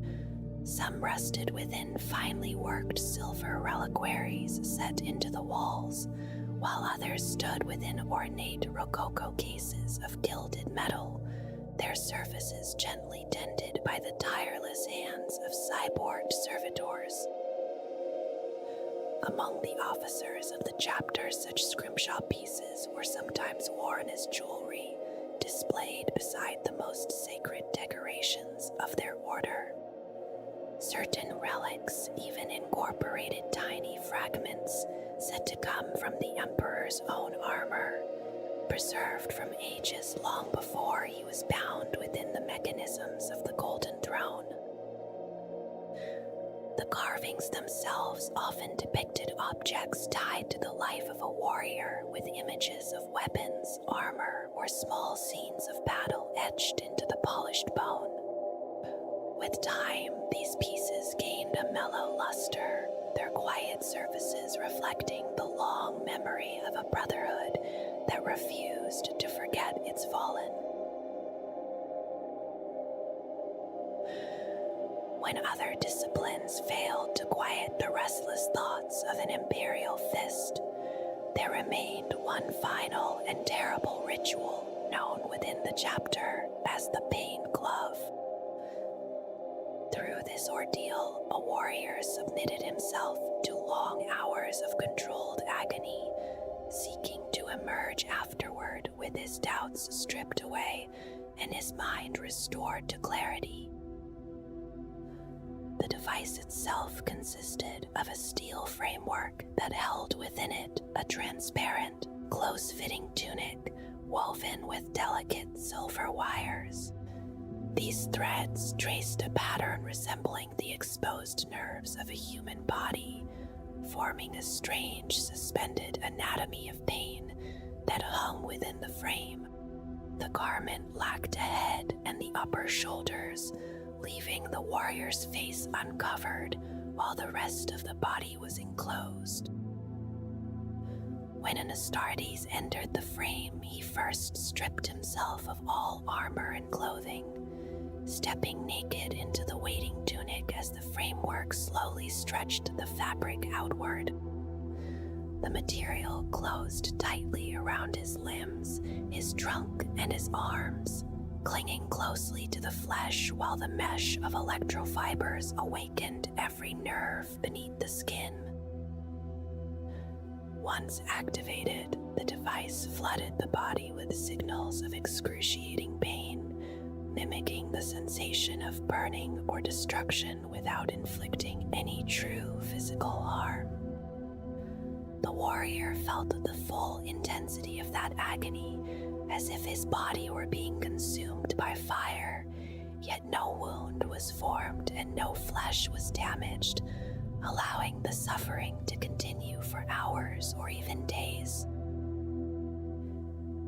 Many believed that the roots of this practice reached back to the years immediately after the Horus Heresy, when the Imperial Fists carried a lingering sense of guilt for failing to intervene during the Emperor's final battle against Horus. Within the pain glove, the warrior remained conscious while every nerve was scourged by the relentless stimuli of the device. Young battle brothers sometimes endured this ordeal as a punishment for failure, or as training to strengthen their tolerance for pain. Yet even veterans of the chapter returned to the device from time to time, submitting themselves willingly in a ritual of testing, purification, and ecstatic neural flagellation. Over the long centuries that followed the heresy, a troubling tendency occasionally appeared among certain Imperial Fists. Some became deeply focused on mastering pain through sheer strength of will, a quality that allowed them to continue fighting despite terrible wounds. Yet if that same desire led them to seek out suffering or to ignore the risks of injury, it could endanger the careful planning of battle, threatening the lives of warriors and the success of the campaign itself.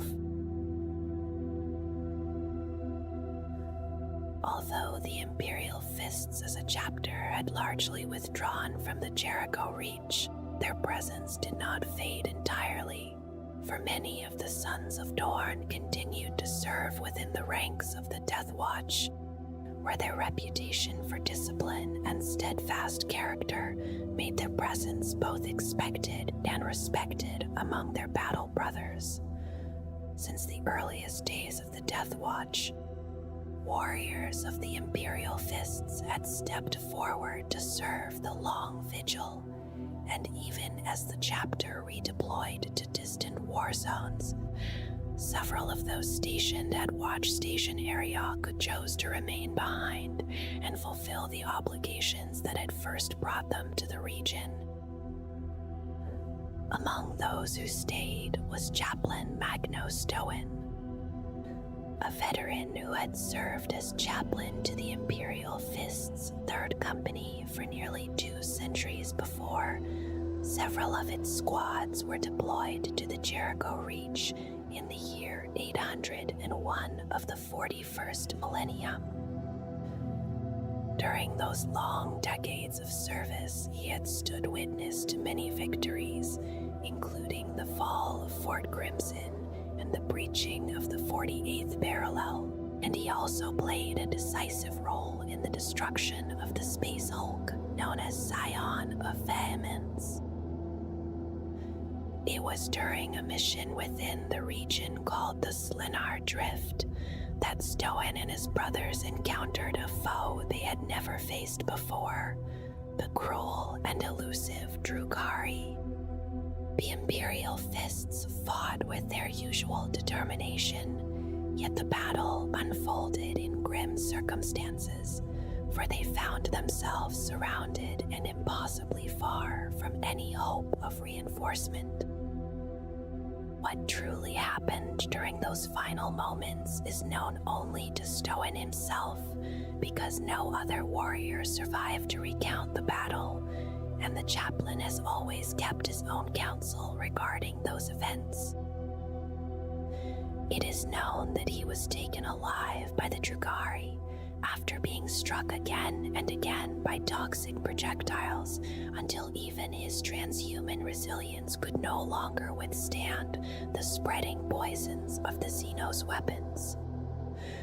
From the battlefield, he was dragged into the shadowed domains of his captors, where he was tortured and eventually prepared for combat within the gladiatorial arenas of a witch cult, where the masses of Kamra bred gathered to witness suffering and bloodshed for their amusement.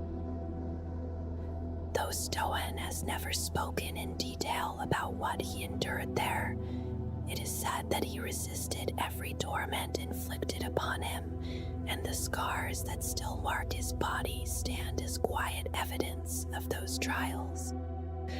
At some point during that captivity, he managed to break free of his bonds, and in a grim reversal of fate, he captured one of his tormentors before escaping the Drukari realm entirely.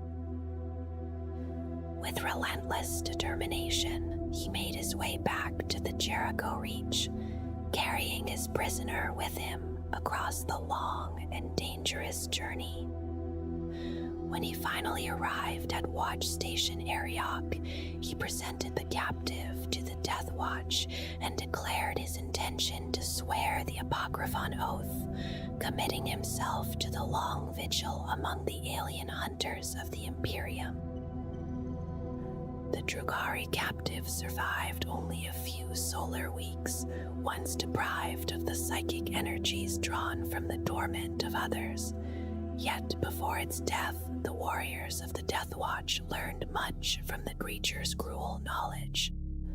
Stoen remained among them, continuing his service while tending to the spiritual strength of battle brothers from many different chapters who passed through the Watch Station. Those who serve beside him say that his hatred for the Drukari burns quietly but deeply, and over the years he has instructed many brethren in the mental and spiritual disciplines needed to endure their tortures without breaking. In this way, the suffering of a single warrior has become a lasting legacy for the Death Watch, strengthening countless others who stand the long vigil in the Emperor's name. In the distant days of the Great Crusade, and in the long shadow of the war that followed, thousands of warriors of the Imperial Fists carried their banners into battle beneath the Golden Crest. These crests had been forged at the Emperor's command and presented to each company by Rogel Dorn himself, and for a time they traveled with the Legion wherever it marched among the stars. When the Legion was dissolved and its warriors were divided into chapters, Dorn forbade those crests from ever again being carried into war until the Emperor himself returned to lead the reconquest of the galaxy. Since that moment, they have rested in silence within the stasis vaults of the Phalanx, preserved carefully for a day that may never arrive. Yet one crest did not remain hidden away.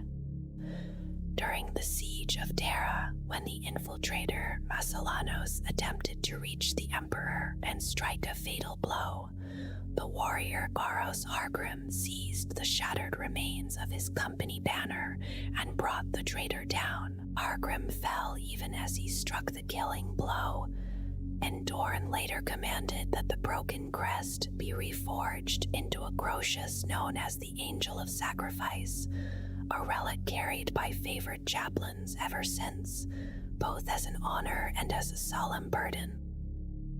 Fragments of Dorn's own golden artificer armor have also endured, and pieces of that armor are kept by the Black Templars chapter, who arose during the Second Founding.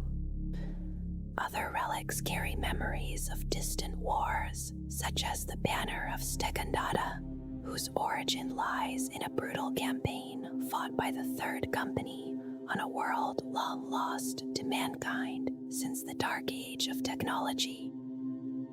When the world of Stekanda was rediscovered by an explorator fleet during the 34th millennium, its people had endured countless generations beneath the harsh rule of orcs.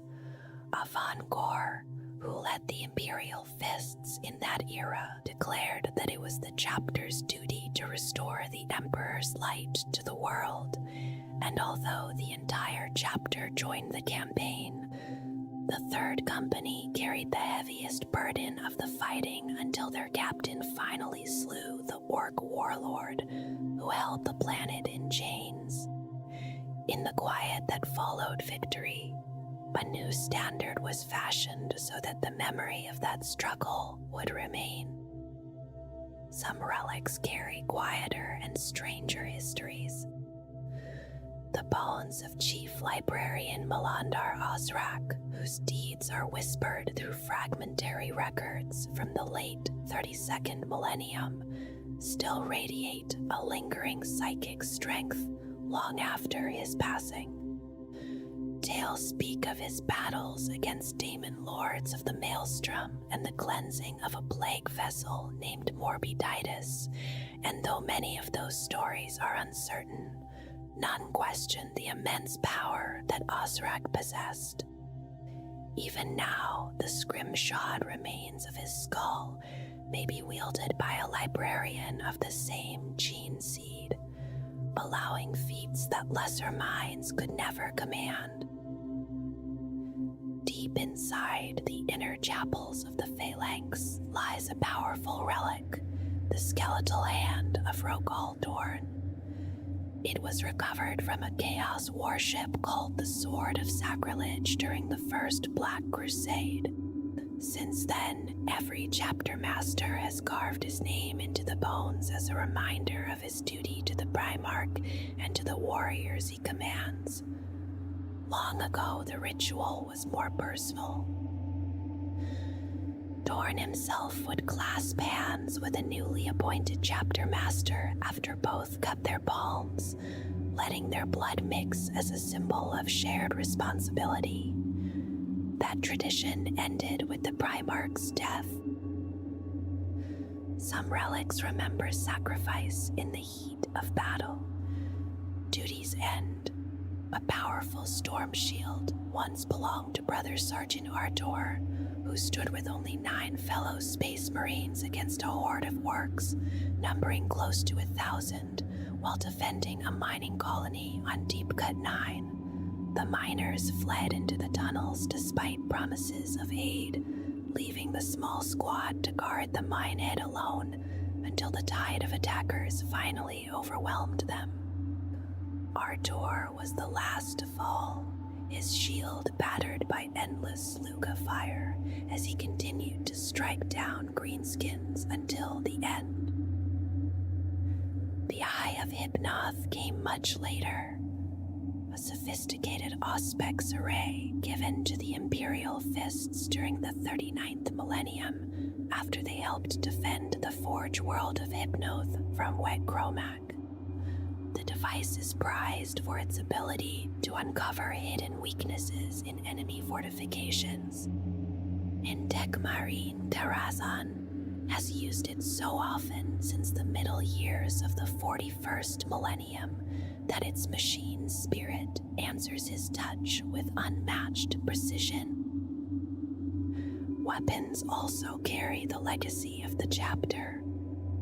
The Fist of Dorn is a master-crafted thunderhammer, shaped like a gauntleted hand gripping the head of the weapon, and it is traditionally carried by the captain of the First Company. The hammer's ancient mechanisms allow it to strike far harder than a common thunder hammer, making it especially effective when smashing the armor of vehicles or the walls of fortified strongholds.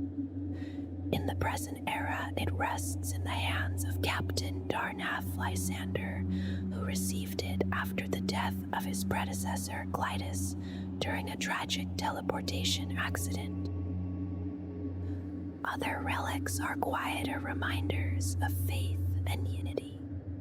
The icon of the Iron Cage is said to have been crafted by survivors of the terrible battle fought between the Imperial Fists and the Iron Warriors, though the truth of those origins is uncertain after so many centuries. Still, similar talismans are worn by Imperial Fists serving within the Jericho Reach Death Watch, and those who bear them feel strengthened by the memory of that ancient trial. Even the smallest tokens hold meaning among the Sons of Dorn. Many warriors keep ossific relics made from the bones of fallen brothers, delicately engraved with their deeds so that their memory will endure, and such relics are often carried close to the heart or worn upon a chain around the wrist or neck. The practice is not seen as grim, but rather as a deep act of remembrance, binding the living and the fallen together. The Bane Glove, a device of ancient design, serves a different purpose. It is used both as a punishment and as a form of penitence, allowing a warrior to test his endurance and purge himself of weakness or guilt through suffering. In the long tradition of the Imperial Fists, such trials are accepted with quiet resolve. Among the oldest honors of the Legion is Roma, the first battle honor earned by the 7th Legion during the earliest days of the Great Crusade. That honor now exists only as a ceramite icon, kept so carefully that it is never displayed even within the most secure chambers of the phalanx.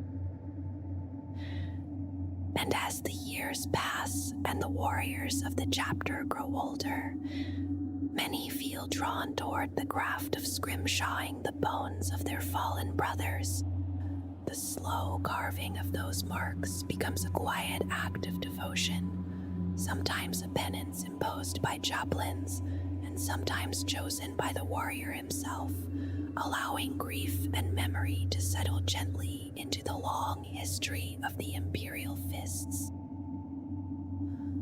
Among the most ancient relics connected to the Sons of Dorn is the Soul Spear, a weapon once carried by the Primarch himself during the long campaigns of the Great Crusade.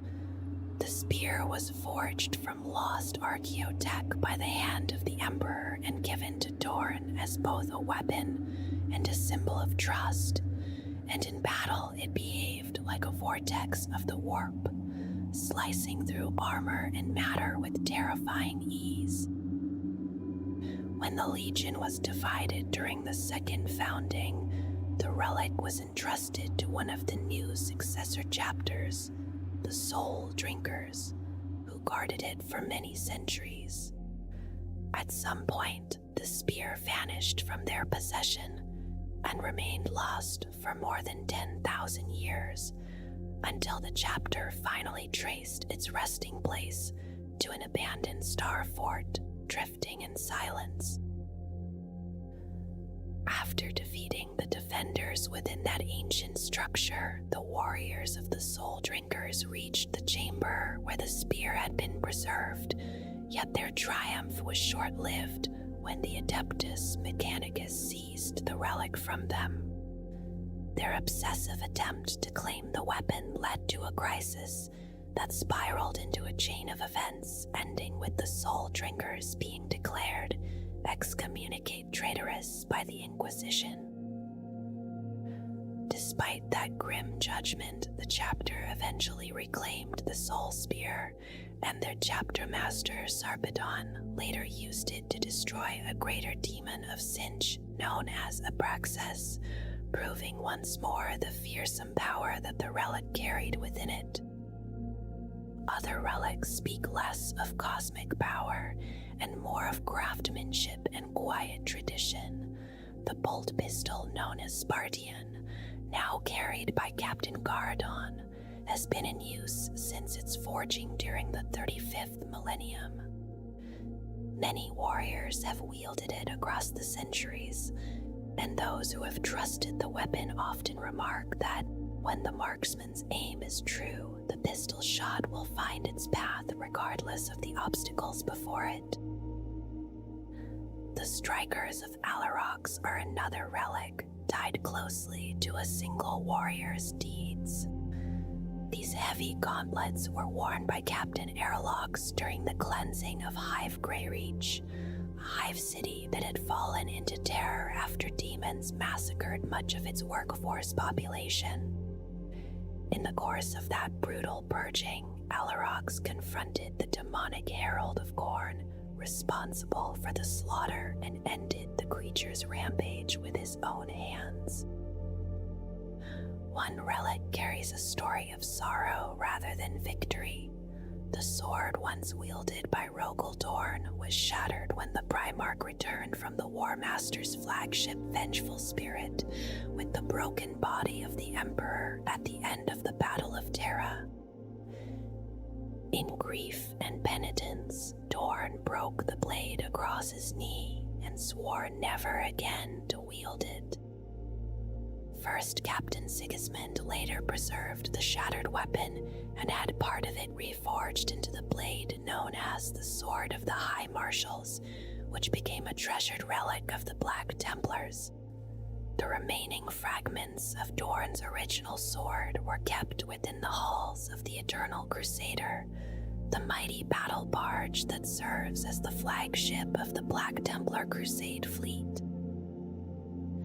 The relic known as the Liber Mithras carries a different kind of legacy. It is an ancient tome of knowledge granted to the Imperial Fists Legion by the Emperor at the moment of its founding, and after the second founding, it remained in the care of the Imperial Fists chapter. The book was eventually placed within a shrine built upon the desolate shrine world of Mithron, guarded constantly by an entire company of Space Marines dedicated to its protection. During a later incursion led by the Chaos Space Marines of the Black Legion, the shrine came close to falling, and the defenders were only saved when the second company of the Ultramarines arrived with their Ultima Squad. The relic was recovered from the shrine, yet a darker danger followed, for a demon managed to possess the commander of the Ultramarine Second Company, Captain Severus. Through that possession, the creature hoped to exploit the arcane knowledge within the Liber Mithras and open a warp portal upon the Ultramarines' homeworld of Magrog, unleashing demonic forces upon one of the Imperium's strongest bastions. The threat was ended only when Battle Brother Proteus confronted the demon within the Reclusium of the Second Company's battle barge and destroyed it with the sacred hammer of Magrog. After that grim confrontation, the fate of the Liber Mithras became uncertain, and it remains unknown whether the ancient tome ever returned to the care of the Imperial Fists, who had once guarded it so carefully. The fleets of the Imperial Fists were spoken of with quiet respect throughout the long ages of the Imperium. their ships carrying the weight of duty across the void, while the vast fortress monastery known as the Phalanx stood above them all. A relic of the distant dark age of technology that had endured for more than 10,000 years while waging war across the stars. Around this ancient stronghold moved the many vessels of the chapter fleet, from the Gothic-class cruiser Imperial Power to the swift Cobra-class destroyers that served as escorts, their patrols threading through the darkness while Imperial fists, strike cruisers carried warriors toward distant battlefields, including those that once took part in the attack upon the Chaos anchorage at the Pelion's Belt. Among the chapter's warships were vessels whose names echoed softly through the centuries, some remembered for their age and honor, while others were recalled for the violent moments in which their long journeys came to an end during the opening days of the Horus Heresy at the Battle of Fel, where ships such as the Hammer of Terra, the Sword of Terra, the Tribune, and the Sulla were lost amid the fury of that conflict.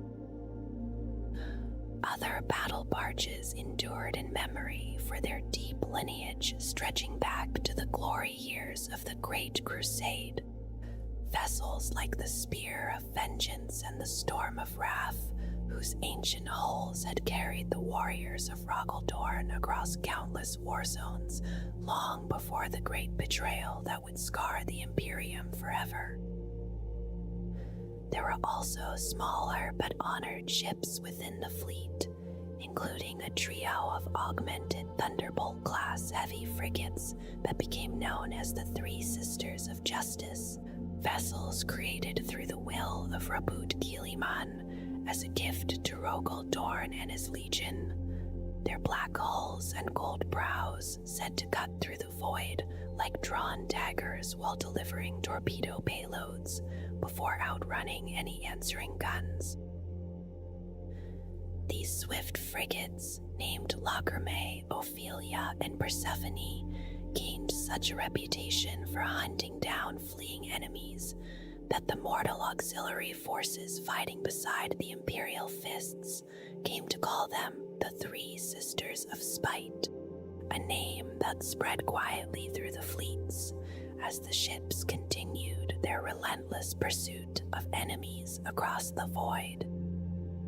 Strike cruisers formed the backbone of many Imperial Fists operations, carrying warriors and task forces toward distant systems. Whether transporting Captain Talos and the 10th Company aboard the Capulus during a recruitment mission, or bearing the warriors of the 3rd Company aboard the Justitia Fides during the ill-fated Hydra Gordatus campaign.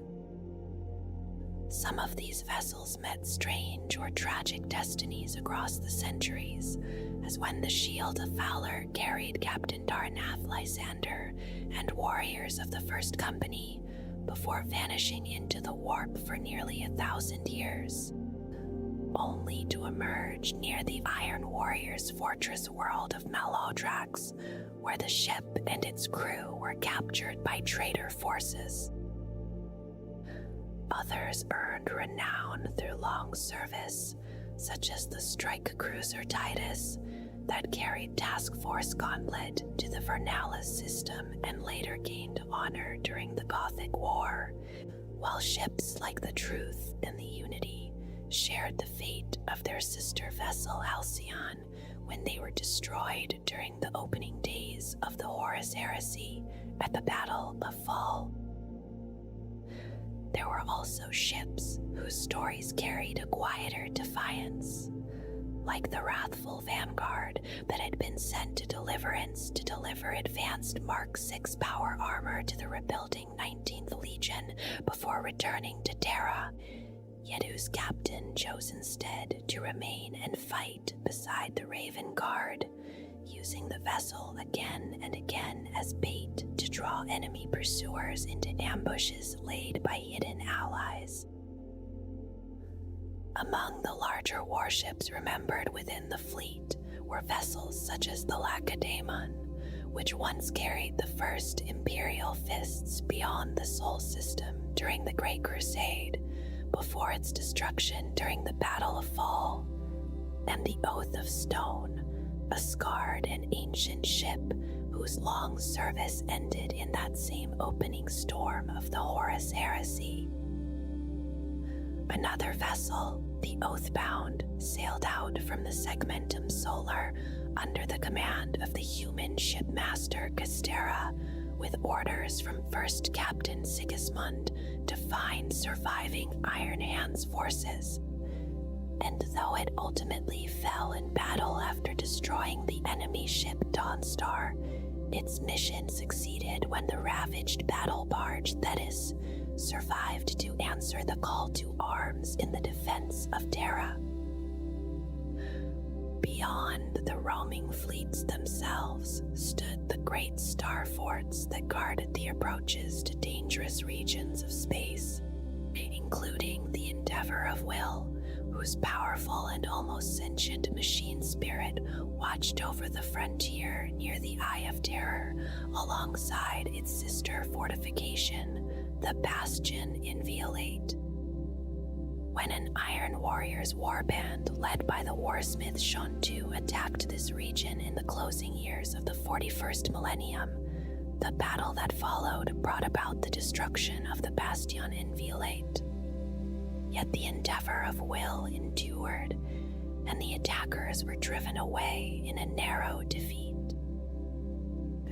Even smaller vessels carried their own quiet place in these histories, such as the destroyer Inviolate, which had served since the earliest years of the Great Crusade, before being captured by the Sons of Horus during the Battle of Terra, only to be destroyed later by the warp storms that raged around the Eye of Terror during the First Black Crusade launched by Abaddon. In the years leading toward Horus's betrayal, the structure of the Imperial Fists Legion still carried much of the shape it had possessed in its earliest days. Bragaltorn, ever a practical commander who trusted methods that had already proven their worth, saw little reason to disturb the foundations that had guided the 7th Legion across so many distant battlefields of the Great Crusade. Because of this steady approach, the base hierarchy of the Legion and the arrangement of its warriors remained familiar, though the passing years slowly shaped the character of its forces.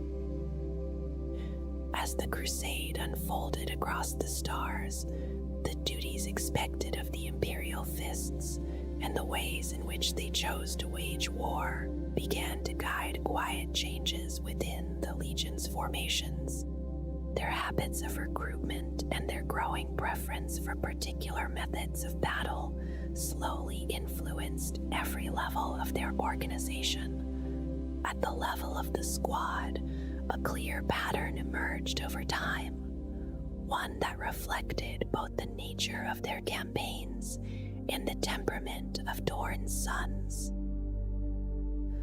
Among the Imperial Fists, there was a strong presence of assault-configured units, warriors trained to close with the enemy and bring the fight into the tight and violent spaces where fortifications were taken and bastions broken. Alongside them were many auxiliary squads armed with carefully chosen weapons suited for tearing down armor and shattering defensive works. These were tools selected not merely for brute strength, but for the precise task of breaking what others believed unbreakable. Heavy weaponry also came to dominate the Legion's arsenals, whether mounted upon their vehicles or carried into battle by the legionaries themselves. The weapons favored by the Imperial Fists were chosen with deliberate care, valued not only for destructive force, but for reliability, accuracy, and flexibility in the shifting chaos of war. Missile launchers capable of many forms of attack were preferred to the more indiscriminate thunder of the autocannon, while the long reach and precision of the Laskinson was often chosen over the shorter and fiercer blast of the multi-melta light. Within their ranks, the Imperial Fists also became among the strongest champions of the developing suits of tactical dreadnought armor. Many squads marched to war encased within the heavy and formidable shells known across the legions as Terminator armor. The forges of Deimos, the moon that circled Mars, supplied the newly forged Indomitus pattern in growing numbers, and the warriors of Dorne were among the earliest to field these suits in meaningful strength. Their experiments did not end with armor alone, for during the days of the Horus Heresy, the Imperial Fists stood alone in deploying Terminator units armed with early prototypes of the Absinio and Iliastus pattern assault cannons. These weapons had been reshaped and enlarged from the Caries pattern that had already proven its terrible value, mounted upon the frame of the Contemptor dreadnought. Above the squad stood the company, a formation whose strength could vary widely depending on the fortunes of war and the arrival of fresh recruits drawn from distant worlds. A company might consist of only a few squads hardened by long campaigns, or it might swell to several hundred Imperial Fists gathered together for the demands of a greater operation. Regardless of size, these companies were organized into battalions, and two such battalions joined together were commonly called a regiment. In later years, the same formation might also be known as a crusade or a household, names that echoed the long campaigns and fortress traditions of the Legion. When larger forces were required for a particular campaign or assault, companies could be drawn together as needed, forming temporary hosts assembled for a single purpose before dispersing again into their usual commands. In this way, the Legion maintained flexibility while still preserving the strong framework that had guided it since the earliest days of the Great Crusade.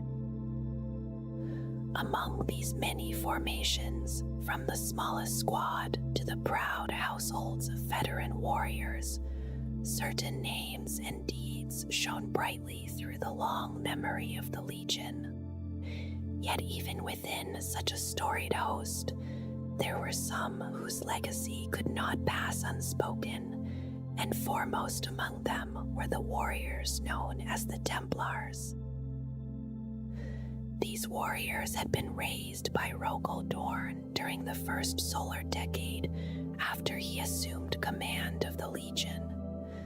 Their charge was a solemn one, for they served as guardians of the Temple of Oaths aboard the immense fortress ship Phalanx. This was no shrine of superstition, for it stood firmly within the principles of the imperial truth. Instead, it was a place dedicated to the ideals of the Great Crusade and the sacrifices demanded of those who fought in its name.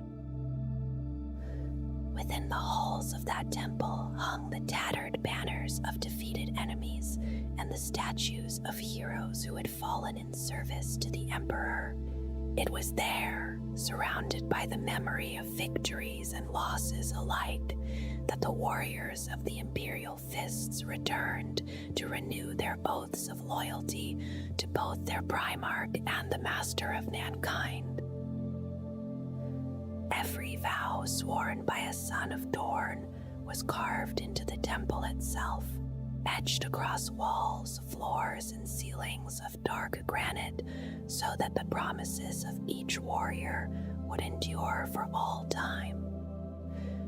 No one entered those halls unbidden save Rogal Dorn, the Emperor, and the Templars who stood eternal watch over that sacred place.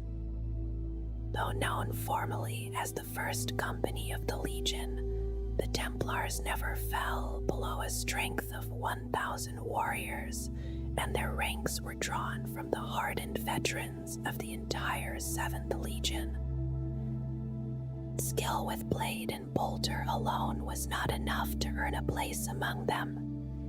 Each warrior who joined their number was one in whom the fire of the crusade burned without fading, a zeal tempered through decades of war and discipline.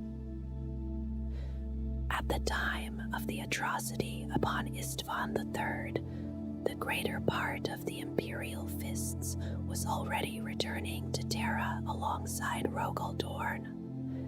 The Emperor had summoned the Legion home, yet the scale of the Great Crusade made a complete withdrawal impossible.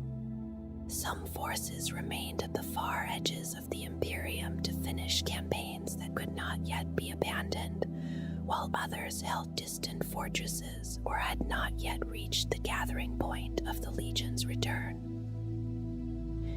Even at its greatest strength, the 7th Legion was never among the most numerous of the Legiones Astartes. During the long years of the Crusade, their numbers never rose beyond 100,000 warriors. Records kept at the Temple of Oaths claimed that the full complement of living Imperial Fists had been accounted for at the time of the return to Terra, though such records could never be entirely certain in a galaxy crossed by warp storms and uncertain astropathic messages. The immense distances of space and the strange tides of the warp meant that such tallies could only ever be regarded as careful estimations. Yet numbers alone could never measure the full strength of the Imperial Fists, for the power of the Legion also lay within the vast fleet that sailed under its banners. At the time of the Horus Heresy, more than 1,500 warships served directly beneath the command of the Imperial Fists, and many more vessels sailed beside them through oaths of loyalty and fealty. This armada stood as the mightiest fleet among the Legiones Astartes, and many of its ships were among the largest vessels found anywhere within the Imperium. Even the fleets of the Sons of Horus and the Ultramarines could not rival such strength when standing alone. Among the Legion's elite warriors, the Templar Brethren stood apart, guardians of the Temple of Oaths aboard the Phalanx and among the most accomplished fighters within the 7th Legion. Their relentless determination and unmatched skill were widely known, and the strict trials required to join their ranks ensured that only the finest Imperial Fists bore their proud heraldry. Though bound by duty to the temple, these warriors were often found at the forefront of the Great Crusade, wherever the Emperor's cause carried the Legion. They carried the finest war gear that the armories of the Imperial Fists could provide, from ancient relics of Archaeotech to newly forged weapons crafted by the Mechanicum with exacting care. In battle, the Templar Brethren excelled in the press of close combat, their power swords flashing as they advanced behind sturdy combat shields, while encased in ornate artificer armor. Few enemies of mankind survived the first terrible charge of these warriors, and those who faced them soon discovered how difficult it was to break the iron discipline that guarded them. Alongside them served the Phalanx Warders, warriors chosen from the ranks of the Legion's breacher siege squads, and gathered together into a reinforced company tasked with defending the mighty fortress ship itself.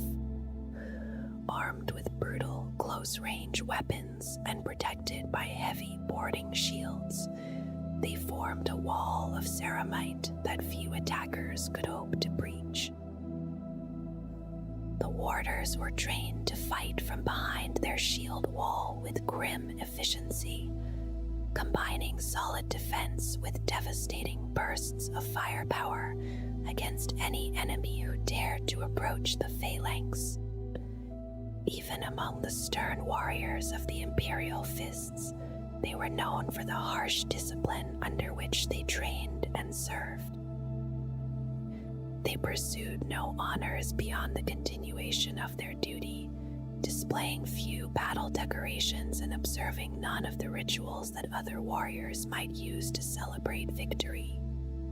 For them, the privilege of service was honor enough, and so they stood as the final shield when the fortress ship was threatened and the first warriors to board when the Legion carried war into the hulls of enemy vessels. Rogel Dorn ruled his legion with unquestioned authority, and every warrior beneath his command understood that their loyalty flowed first to their Primarch and through him to the Emperor of mankind. The chain of command was simple and unwavering in the eyes of the Imperial Fists. All other figures of rank or reputation within the Imperial stood outside that direct line of duty, for the authority of the Emperor descended through Dorn alone. Such certainty shaped the conduct of the entire Legion. Absolute obedience was both expected and freely given, from the youngest warrior newly sworn into service to the most experienced captain who had fought through decades of the Great Crusade. Directly beneath Rogel Dorn stood the senior captains who commanded the regiments, crusades, and households of the Legion. Unlike several of his brother Primarchs, Dorn maintained no permanent inner circle of advisors who stood always at his side. Instead, he preferred a simpler truth of command, once remarking to Horus that his counselors were simply those warriors who stood beside him in the midst of battle. Below, the senior captains were the line captains and the centurions who guided the battalions and companies of the Imperial Fists. In formal terms, these captains represented the highest rank beneath the Primarch himself. Yet in practice, another layer of authority existed above them, composed of specialists whose command was tied to particular theaters of war. Among these were the fleet masters, officers entrusted with complete control of the Legion's fleets for the duration of a campaign or until their task had reached its end. These commanders were chosen for their mastery of void warfare, a discipline in which the Imperial Fists had earned a formidable reputation among the Legiones Astartes.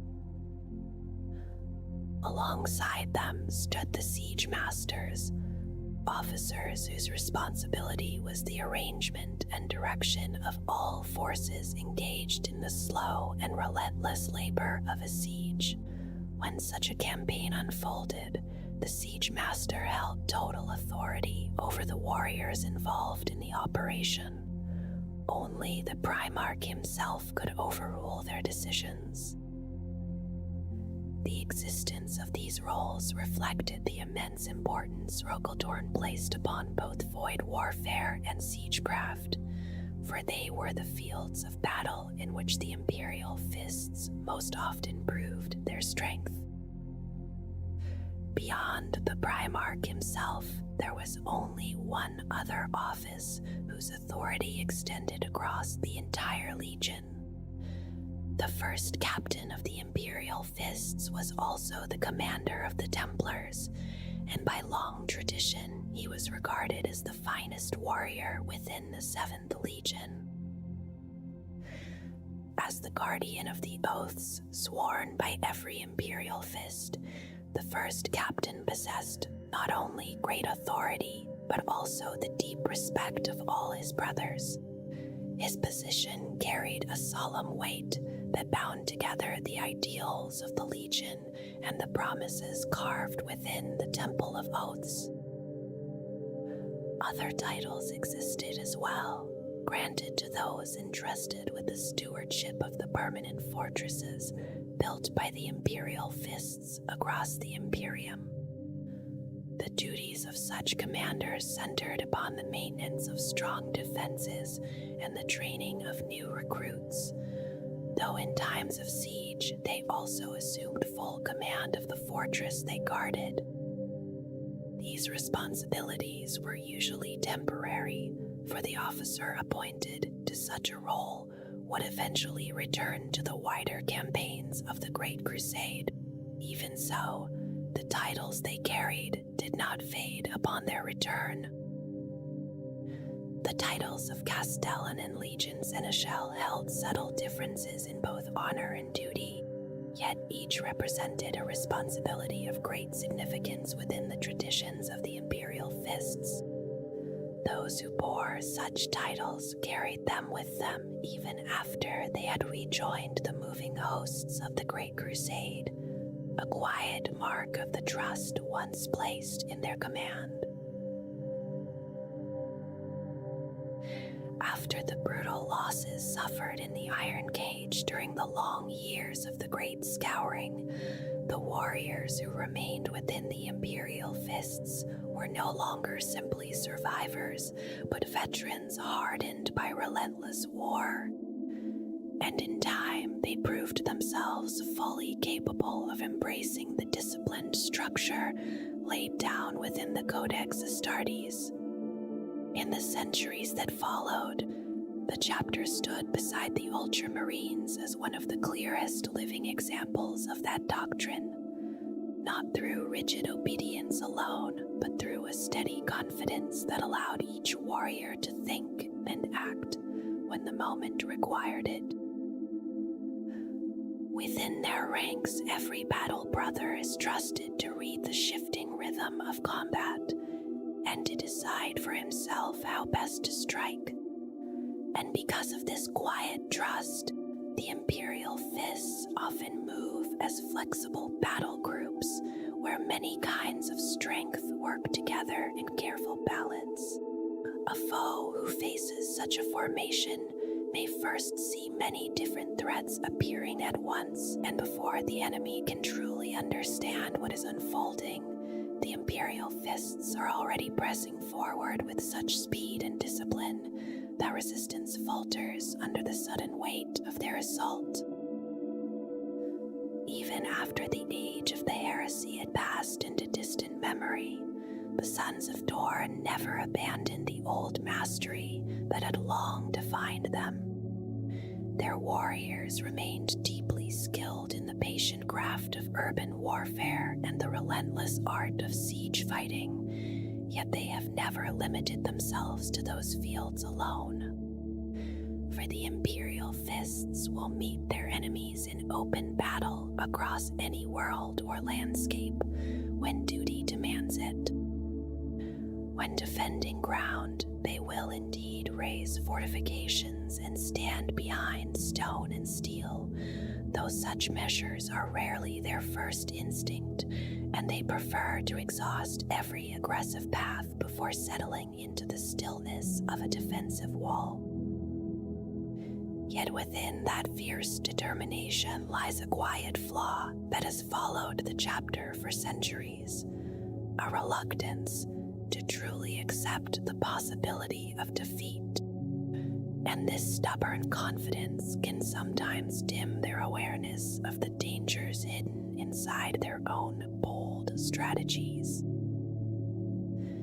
In the years after the old legions were broken apart, Rogal Dorn quietly set into motion a final safeguard, known as the Last Wall Protocol, a measure that was never meant for ordinary wars, but only for the gravest moments when Terra itself stood in mortal danger or had perhaps already fallen. Should such a dark hour ever arrive, the scattered Sons of Dorn would gather once more as a single brotherhood, remembering the ancient bond that tied them to the original Legion.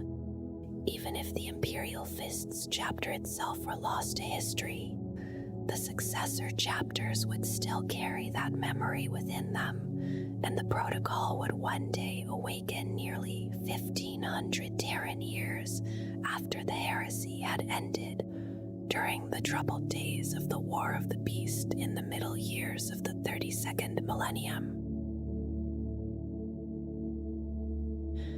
During the era Indomitus, after the arrival of the Primarchs Space Marines strengthened the chapter, an older tradition was quietly restored within the Imperial Fists by command of the resurrected Primarch Robot Gilliman.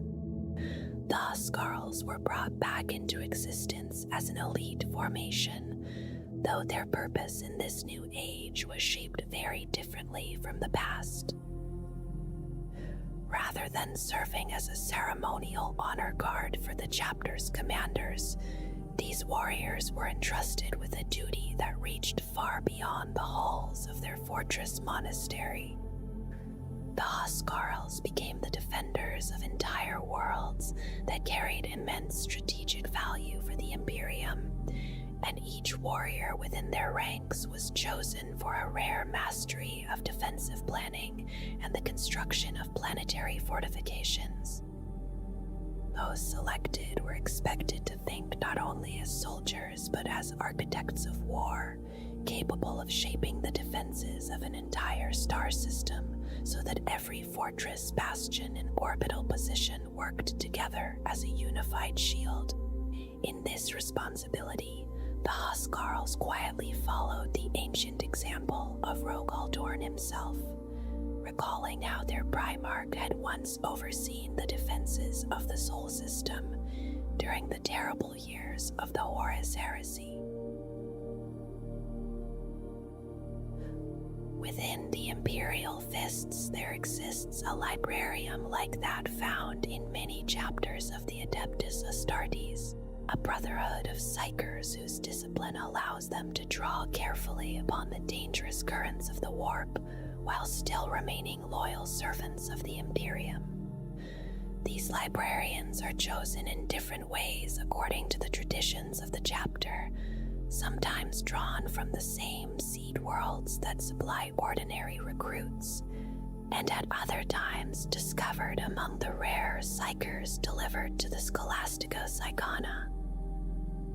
Once chosen, they are trained according to the ancient methods preserved within the Codex Astartes, and the Imperial Fists follow these teachings with only minor traditional differences that have grown naturally within their own history. Through this path, the librarians learn not only how to wield psychic force, but also how to embody the stern discipline that has always defined the Sons of Dorn. Among their many powers, there are several abilities that belong uniquely to the psychers of the Imperial Fists.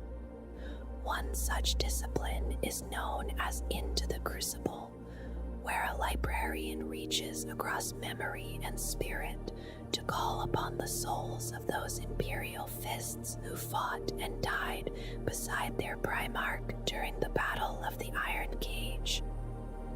Through that connection, the strikes of enemies may be turned aside or mended by the strength of those ancient warriors.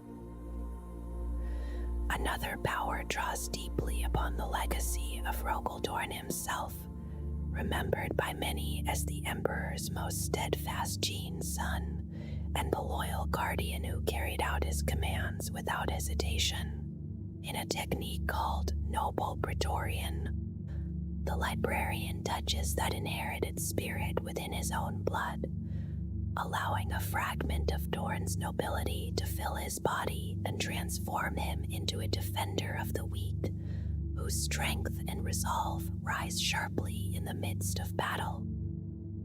The librarians also wield a devastating art known as Stonebane, a psychic assault so violent that walls and fortifications cannot withstand it. When this power is unleashed, the ground trembles, the sky darkens, and a great etheric hammer forms within the librarian's grasp, allowing him to shatter bunkers, ramparts, or any structure that bars his path. At other times, the librarian may become a living symbol of the chapter's heritage through the power known as the Golden Sun, where his form is surrounded by radiant energy that reminds allies of the noble presence of Rogel Dorn himself, while enemies witness only a blazing omen of their coming destruction. There are also powers that speak of sacrifice rather than destruction. Through the discipline called Ultimate Sacrifice, the librarian draws upon the deeply selfless spirit that has long defined the Imperial Fists, willingly allowing fate to guide wounds meant for his battle brothers toward himself instead. Finally, there is a force born from centuries of ritual penance. In the power known as Wave of Penance, the librarian reaches into the unseen currents of the ether and gathers the suffering endured by generations of Imperial Fists during their harsh acts of atonement, including the long agony of the Pain Glove and many other rituals. In a single moment, the accumulated pain of 10,000 years is released outward as a vast psychic surge, and every fragment of that suffering is hurled back upon the chapter's enemies in a relentless wave of retribution. And so, from the darkness of old Earth to the cold and watchful reaches of the stars, the story of the Imperial Fists endures as one of duty made stone. They were born in the blood-soaked age of unification, when tyrants still ruled the shattered lands of Terra, and hope seemed little more than a forgotten dream. Yet where others brought only destruction, the warriors of the 7th Legion left behind walls, bastions, and citadels, raising order from ruin as surely as they broke their enemies beneath the will of the Emperor.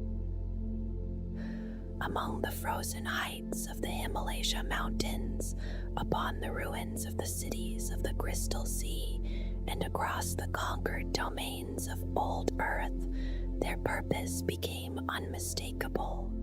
They did not merely win wars. They secured them. They anchored victory into the ground itself, binding broken lands to a new Imperium with stone, discipline, and sacrifice. Even then, before their Primarchs stood among them, the nature of the Imperial Fists had already begun to take its final shape. That shape was only deepened by Rogel Dorn, son of the Emperor and master of the icebound world of Inwit. In him, the Legion found no contradiction, no sudden reshaping of its soul, but a perfect reflection of all it had already been becoming. From harsh Terra and harsher Inwit came the same lesson, that survival belongs to the disciplined, that strength means little without endurance, and that loyalty must remain unbroken even when all else fails. Under Dorn, the Imperial Fists became the wall against which horrors would shatter. They were the Emperor's reserve, the keepers of fortresses, the breakers of sieges, the Praetorians of Terra, and at last the defenders of the throne world itself.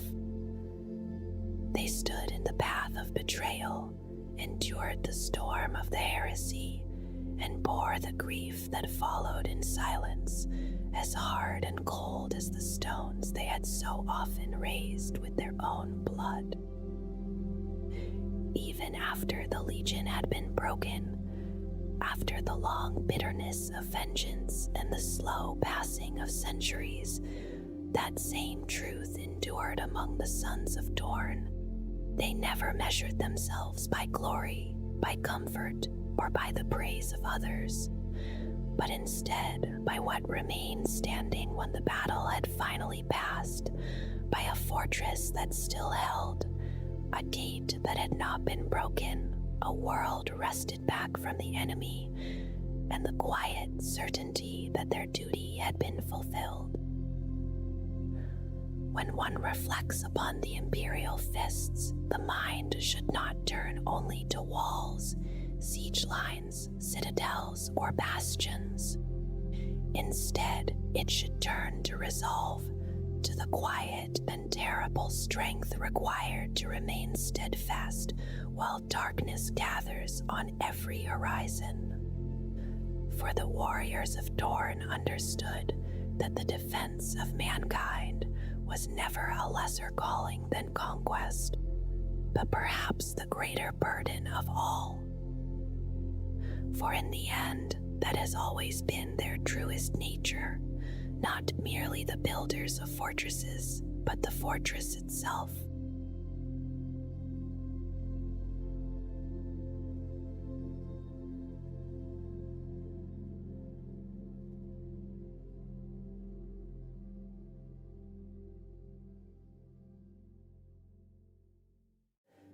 Fate is remembered as a patient master, one that allows hope to rise before quietly drawing it back down again. The Blood Angels struggled against what had been written into their very genes. They defied the role chosen for them and dared to believe they could rise above the shadow that followed them. From the worst of mankind, they shaped something bright and steadfast. They stood beside the fledgling Imperium like guardian angels, living up to the name they carried. Yet within their triumphs lay the seeds of ruin, nurtured by the jealousy of the fallen War Master Horus, who saw in them a reflection of what he himself had cast aside. When the first stroke of the Horus Heresy fell, it brought the Legion to its knees. Tragedy followed, and their resolve was broken again and again. Still, the nature of the Ninth was not to surrender to despair. They rose each time, even as loss hollowed them. One cannot help but wonder what Sanguinius and his sons might have achieved had treachery and flawed genetics not weighed upon them. Whatever future might have bloomed from blood and hardship was lost in that civil war. What remained was endurance and a proud, stubborn will to carry on as their noble line slowly faded. In the tales of the Unification Wars, the Ninth is seldom praised. Other legions were blooded in Albia, Indonesia, and Frank, fighting beside the Thunder Warriors in battles sung of with pride. The Ninth was absent from such glory. Their role was different, necessary, and unsightly. They were not sent to conquer in the open light. Instead, they were unleashed upon the poisoned reaches of Terra, into rat zones and chem-scarred wastelands where only twisted remnants of humanity endured. There, far from the spotlight of history, they held the line while the Emperor secured his grand victories. Even in those early days, they were numerous. Where other legions chose only the strongest recruits, the Ninth cast their net wide, drawing in the broken and dispossessed. From irradiated tribes and hunted outcasts, they forged warriors tall and fair, stern in bearing despite the horrors from which they had been taken. The transformation was harsh. Many perished beneath the apothecary's blades, yet those who survived bore within them a darker gift. After battle, they walked the fields once more, seeking the fallen. Flesh and blood were consumed, not from cruelty alone, but to claim knowledge and skill through the Homophagia implant. In this way, they learned swiftly, even in isolation. Among the mortal armies, they gained a name spoken in uneasy tones, the Eaters of the Dead. They had been created to fight monsters in the darkest places, yet in doing so, they risked becoming something just as feared. As the wars of unification spread into the Sol system, the Ninth moved with them, yet not toward the shining prizes of Saturn or Mars. Instead, they were cast outward to the artificial moons of Neptune, into tunnels and darkness where Xenos raiders and debased colonists lurked. 12,000 veterans vanished there, and for a long while, no word returned. Many believed them dead. When the Emperor finally turned his gaze back to Neptune, he found them not extinguished but strengthened, their ranks replenished from the barely human remnants of that distant world. They fought as line infantry meant for brutal close assault. Their charges were sudden and overwhelming.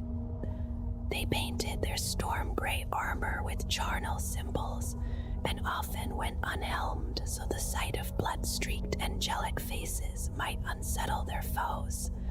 In battle, they embraced the legend that had grown around them.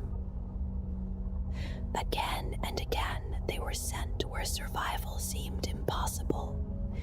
In the silent void of the Kuiper Belt and the wastes of rust, they endured. Malcador the Sigillite took note and named them the Revenant Legion, for they seemed to rise anew after each ruin. They were not celebrated as others were. They were a weapon to be drawn only when needed, then hidden away. Yet it was their grim labor that secured the Imperium's first fragile foundations. Across many campaigns, the same names appeared in the rolls of honor. Historians later wove these records into legends of long-lived heroes. The truth was stranger and far less comforting. In the harshest theaters of war, necessity shaped the legion's customs. When captains fell, their followers consumed them, preserving hard-won skill and memory. Recruits took the names of those whose strength they absorbed, and lieutenants assumed the titles of their commanders. So it seemed that certain figures endured through the decades. Isidore Osuros was believed to have led the Legion from Unity until the rediscovery of Baal, yet that name died many times, carried forward by others who bore it in turn. This ritual bound the Legion together. It also deepened the divide between them and their allies. What they called honor others saw as barbarism. Still, the Ninth endured, their immortality quiet and unsettling.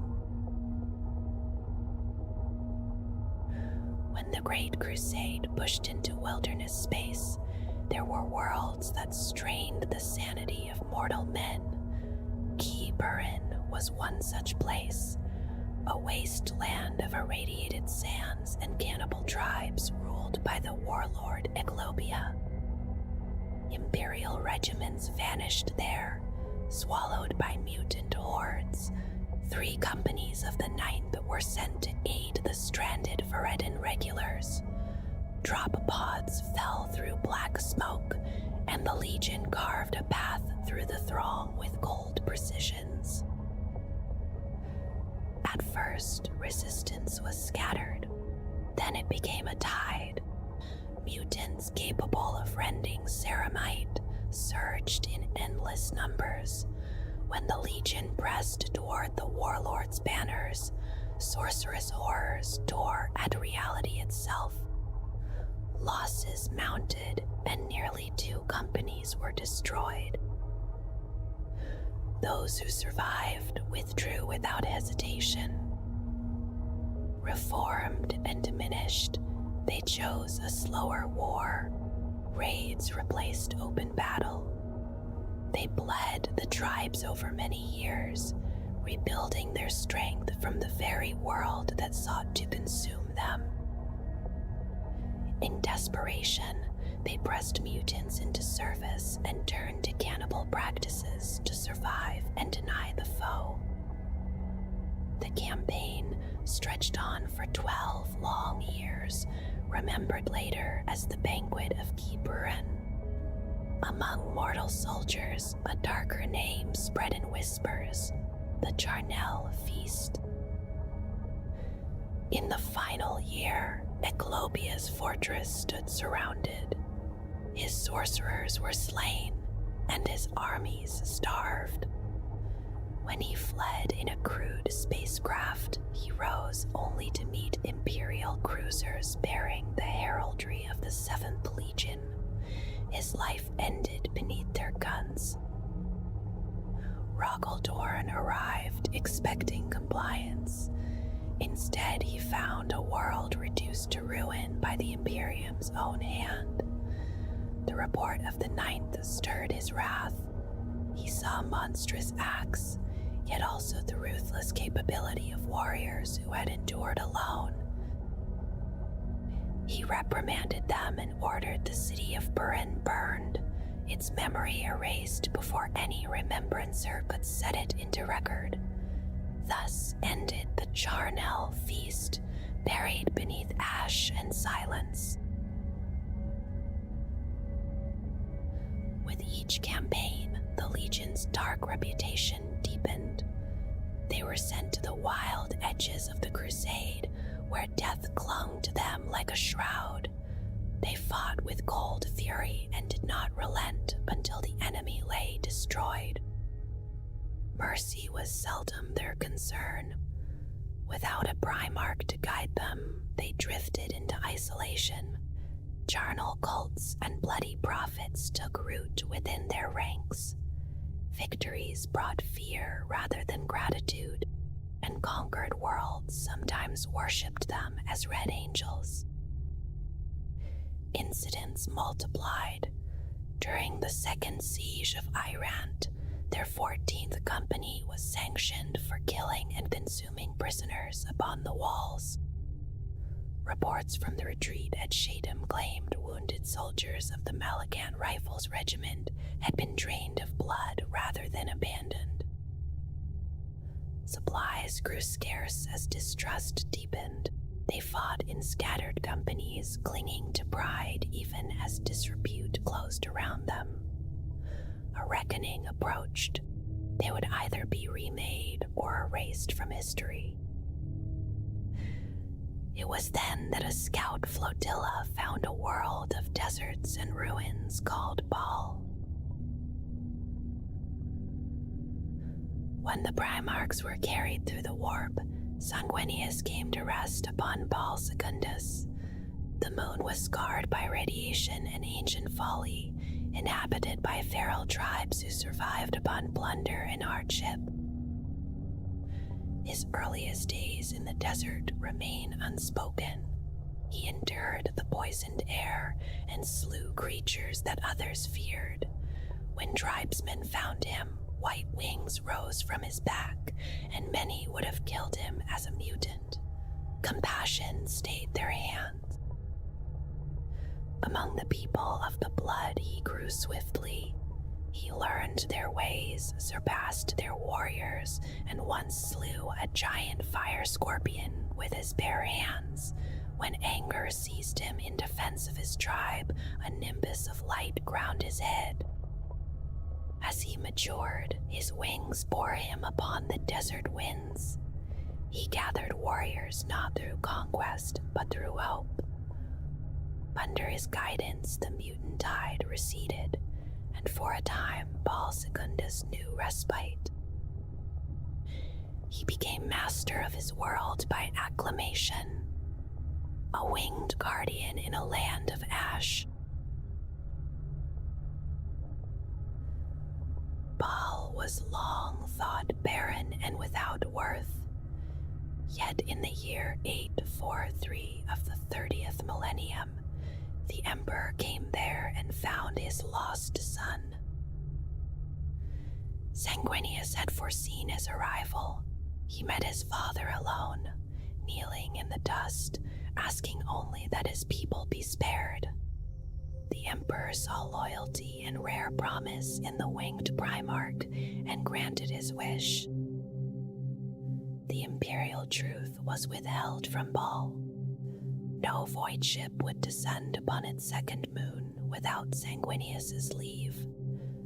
The people of the blood would remain as they were, a quiet surety to bind the pact. And so Sanguinius departed, leaving the deserts of his youth to take his place beside the Emperor, while far away the fate of the Ninth awaited its turning. Sanguinius first learned the ways of war at the side of Horus, moving among the Luna wolves and watching how war was waged among the stars. He came to understand the vast machinery of the Imperium his father was building, and in those early days a bond of trust grew between the two brothers. While he stood beside Horus, the scattered warriors of the Ninth Legion were summoned home. They were gathered from distant war zones recalled over many solar months. It took 2 standard years and 4 solar months before the Legion was whole again. On the storm-racked world of Dagar Pentoris they assembled, grim killers with the faces of angels waiting for slaughter. Stormbird transports marked with the sigil of the Luna Wolves descended through the rain. Warriors in white disembarked, and at their head stood not Horus, but another son of the Emperor. Great white wings unfolded, and Sanguinius revealed himself to his Gene sons. He looked upon them and saw scars of unrelenting battle, etched not only into flesh, but into spirit. He did not demand their loyalty. In the cold rain, he knelt before them and offered his own. These warriors, long mistrusted and scorned, were given a Primarch's allegiance freely. He sealed that pledge not with words, but with action, standing at the front lines in their first campaign together. On Dagar Pentoris, he shed his own blood in the maelstrom of combat. There he felt the bloodlust that ran through his legion and recognized it as his own darkness. The abhuman hordes and their bestial thralls fell before the Ninth like wheat before a scythe. Sanguinius claimed the pelt of a dire Carnodon as a trophy, a symbol of the pact forged in battle. In the gore-spattered aftermath, he saw a possible future, crimson and endless, where his sons would become monsters ruled by fury. Yet he did not despair. Even in the heat of slaughter, there remained a spark of nobility within them. They fought not only for blood, but for victory, and they held to their codes of honor with iron will. He declared that though darkness hung over them, they were angels yet, angels of blood. With those words, the Revenant Legion was reborn and took a new name, the Blood Angels. The newly named Blood Angels did not return at once to Baal. That harsh world had little left to teach them. Instead, Sanguinius sought the guidance of Horus, his mentor and friend. He divided the Legion and set each company to fight beside a company of the Luna Wolves. For a solar decade, they campaigned together, from wars of extermination to quiet strikes that faded into shadow. In the presence of those renowned warriors, the once outcast Ninth gained stature and learned restraint. Each campaign was a careful trial. During the year-long siege of Annex 12, they stood shoulder to shoulder with the Imperial fists against the endless tide of Herod, learning brotherhood in the press of siege. On Cambriol and Prialt, they crossed blades with Eldari reavers and were taught discipline. On Kentaris Beta, they followed Sanguinius in a bloodless pacification and learned something of mercy. Slowly, the stigma of their past loosened its grip. Fury was tempered with wisdom, and blood hunger was chained with discipline. When they finally came to Baal, they were no longer the rough beast that had stalked Terra. There on the sands, they met the newly raised warriors drawn from the blood, the native people of that system whom Sanguinius had trained himself. Terran and Baalite were mingled across the companies so that each might strengthen the other. The hunger did not vanish. It lingered like a shackled beast at the edge of madness. Those who succumbed were quietly concealed, granted the Emperor's peace, or sealed away on Baalhead. Yet the Legion as a whole honed mind and will, studying wisdom as well as war. They became scholars as well as warriors. Their shock assaults remained fierce, but now they fell from the sky like a rain of fire, guided by a Primarch's will. They mastered feigned retreats and gun lines alongside sudden onslaughts. In time, the old blood hunger became little more than a whispered legend. Under Sanguinius, they stood as equals among the legions, their crimson armor a symbol of discipline bound to fire. Anahactor no longer appears on Imperial maps. Its name survives only in hidden archives and in the memory of the Blood Angels. It is remembered as a lesson in rage and shame. The system had endured Old Night by raiding its neighbors, surviving on plunder and slaves. When Imperial scouts arrived, they were met with fire. Sanguinius diverted his fleet at once. With 12 companies at his back, he broke the enemy Void Navy in a short and brutal engagement. The Legion descended upon the outer worlds. On Anactor Extremis, beneath a cracked and airless surface, they fought the warriors called the Iron Bulls, heavily augmented soldiers who resisted for 6 solar hours in the tunnels below. Across the system, the same story unfolded. The foe fought with courage, staging ambushes and sacrificing themselves to slow the advance. On Anactor Median, they battled across shallow, acidic seas and rocky archipelagos, the Iron Bulls riding augmetic frames into combat. Sanguinius even called a 6-hour ceasefire to honor their valor, hoping their leaders would bow to the Emperor. Instead, treachery came under a flag of truce.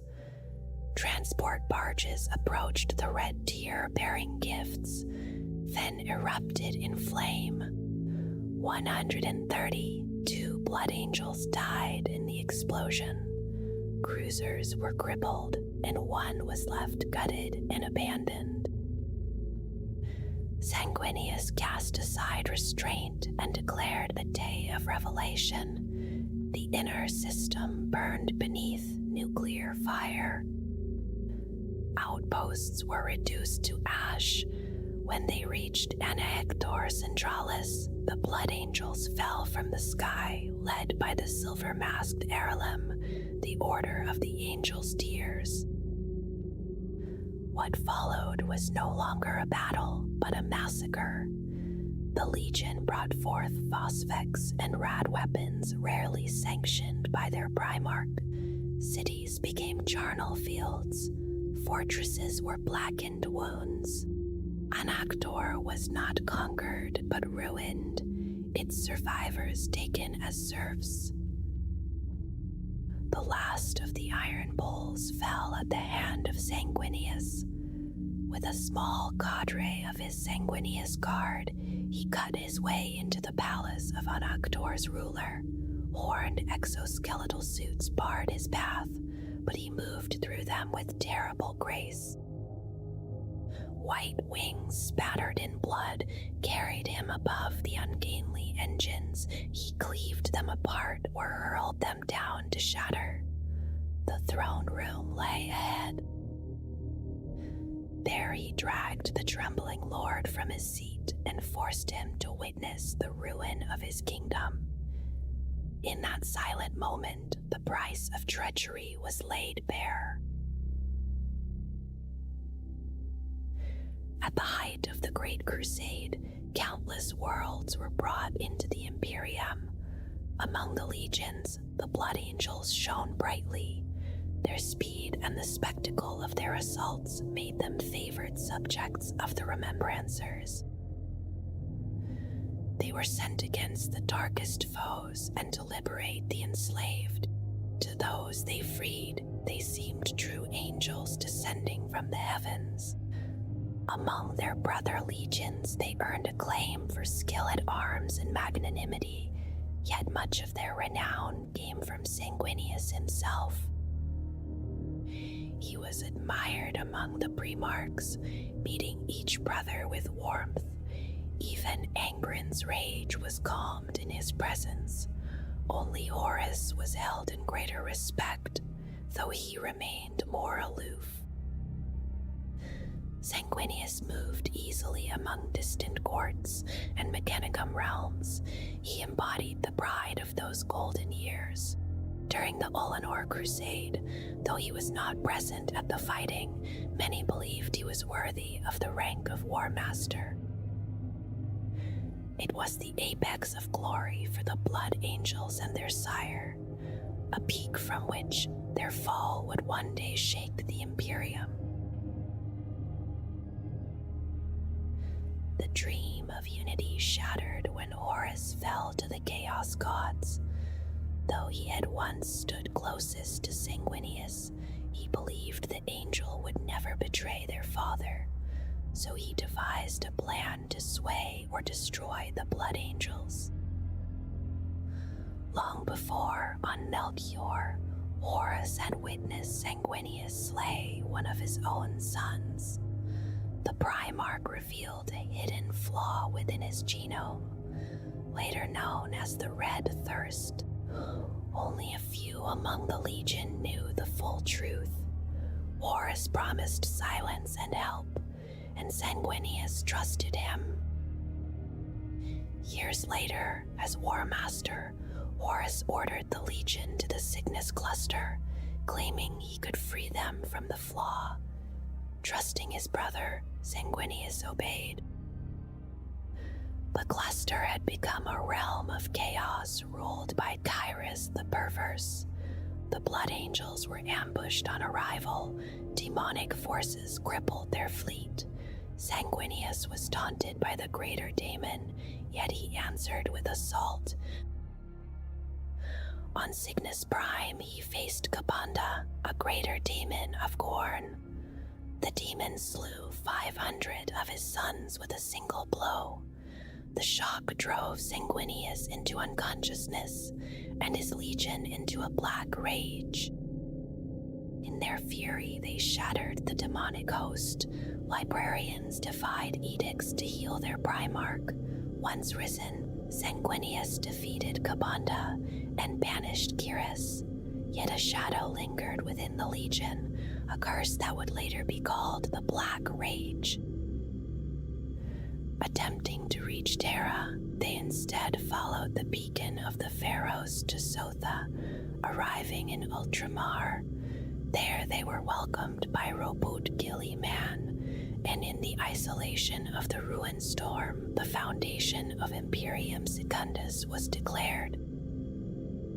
Within Imperium Secundus, Sanguinius was proclaimed rightful heir.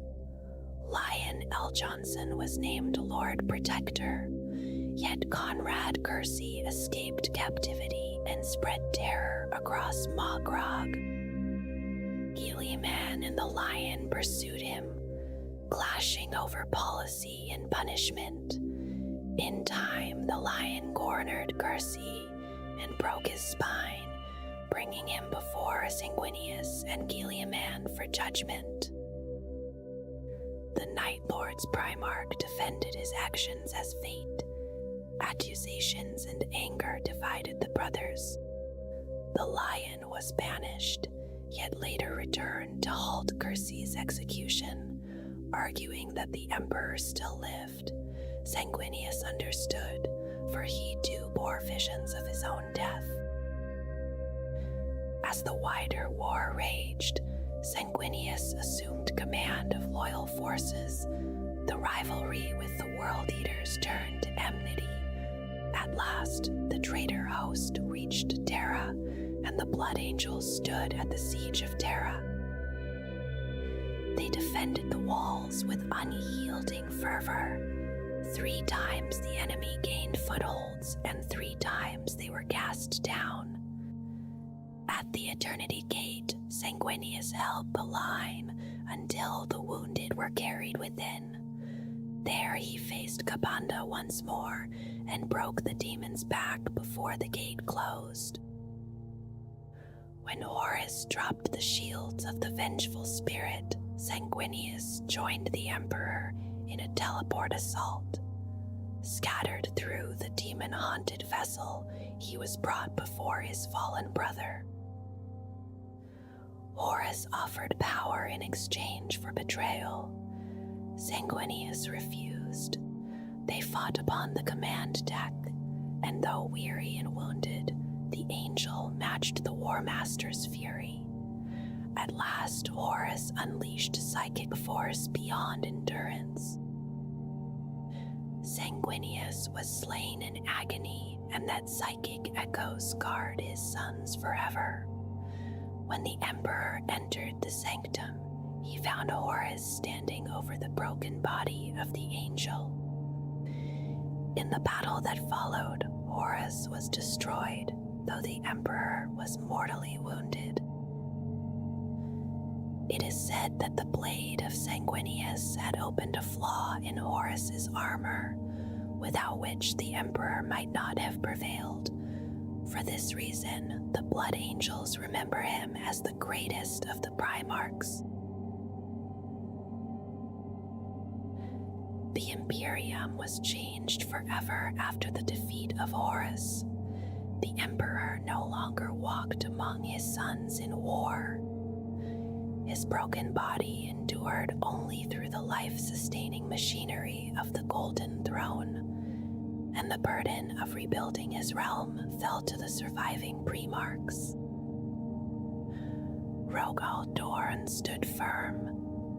Robut Guilliman moved with quiet resolve. It was Guilliman who shaped what came next for the Blood Angels. Through the Codex Astartes, he ordered that the great legions be divided into smaller chapters, each one 1,000 warriors strong, each one autonomous. No single man would ever again command the full destructive might of a legion. Some of his brothers resisted, wounded by the loss and suspicious of judgment. Emotions were raw. The memory of betrayal lingered. For a time, it seemed that this decree might spark yet another civil war. Yet one by one, they relented. The Legiones Astartes faded into history, and in their place rose the chapters of the Adeptus Astartes. For the Blood Angels, this was a second grief laid upon an open wound. Their father, Sanguinius, had fallen at Horus's hand in the final moments of the heresy. They had scarcely begun to mourn him when they were told their brotherhood must be divided. As they struggled to recover from the siege of Terra, the first true signs of their flaw began to surface. The battles at Cygnus Prime against the demons of Gorn and Slanesh had awakened something dark within them. The shock of their Primarch's death gave it shape.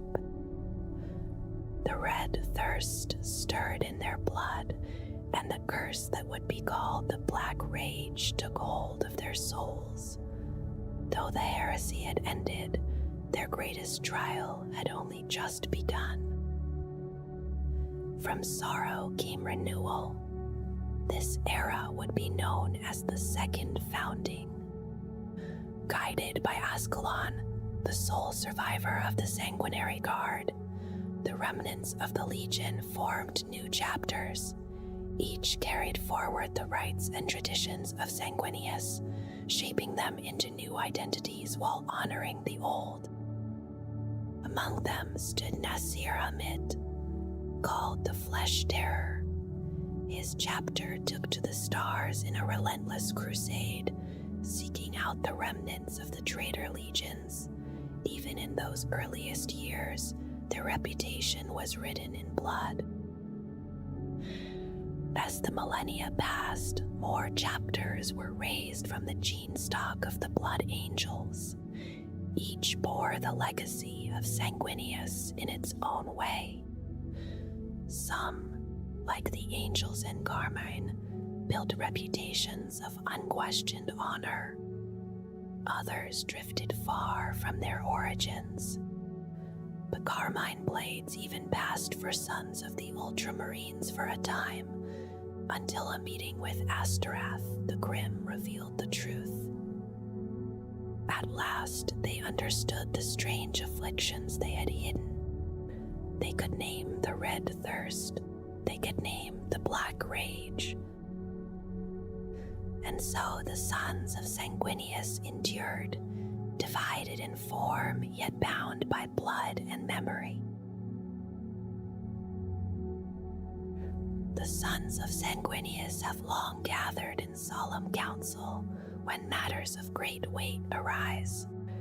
In such moments, the voice of the Blood Angel's chapter master is usually heeded above all others, though there have been rare times when another has carried senior authority.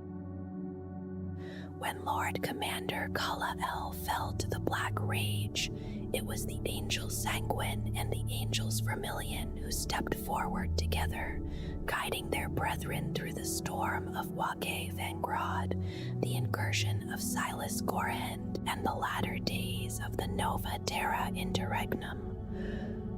From such cooperation grew a habit of unity that would endure across centuries. On Hell's Hollow, the Angels in Carmine, the Blood Drinkers, and the Blood Angels fought side by side against a vast chaos uprising and the demonic tide that followed. Later, on the maiden world of Kaleeth, warriors of the Knights of Blood and the Flesh Terrors drove back a great Eldari host. During the wars for Armageddon, the Blood Angels and their successors stood with other Imperial armies, defending against countless orcs and lending strength where it was most needed.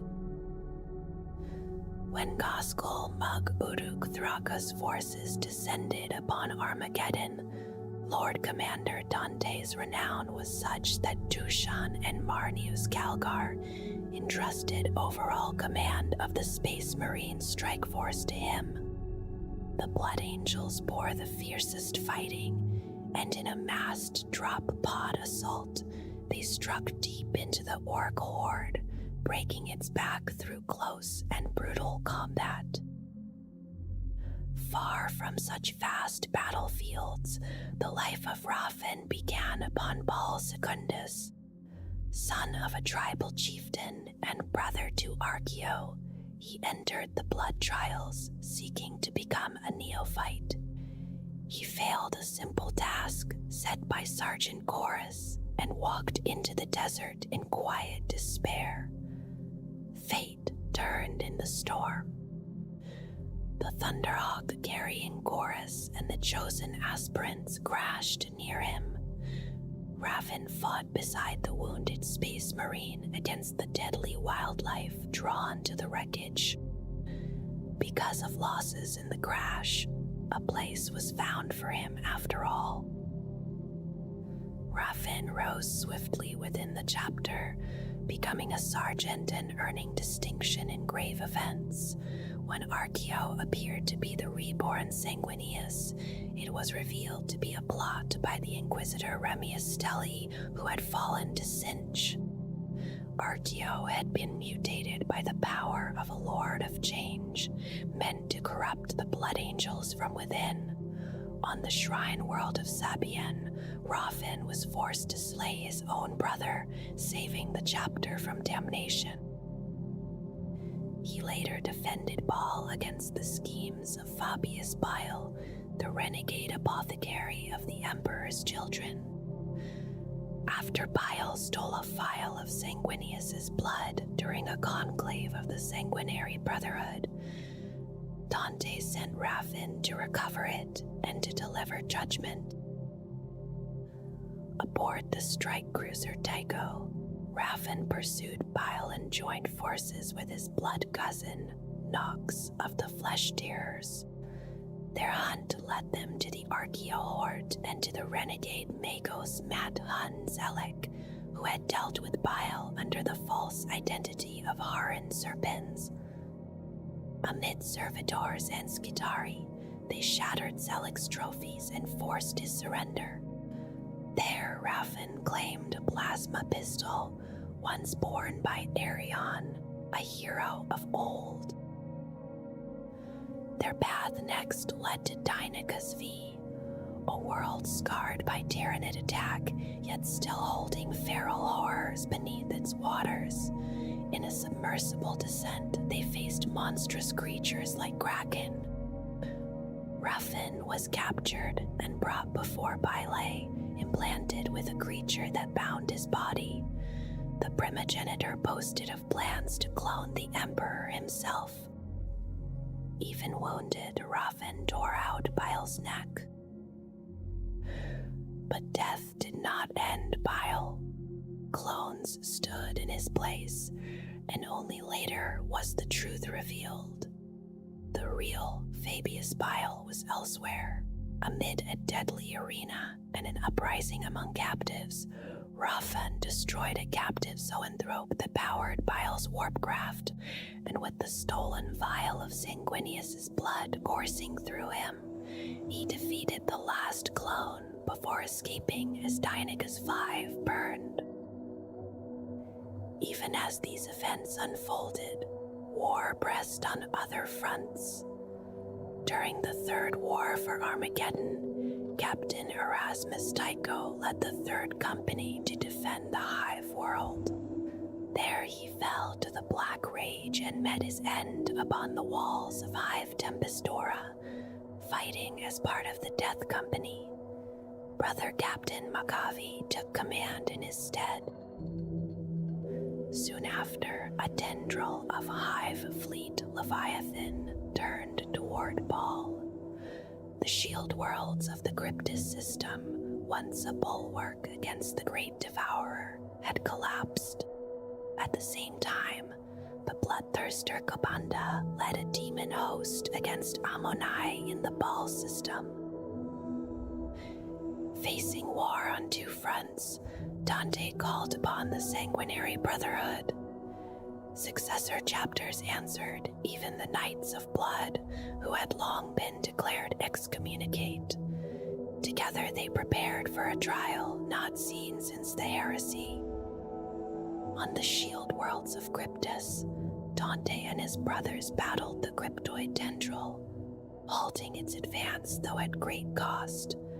As they hastened through the warp to reinforce Baal, word came from Astaroth the Grim.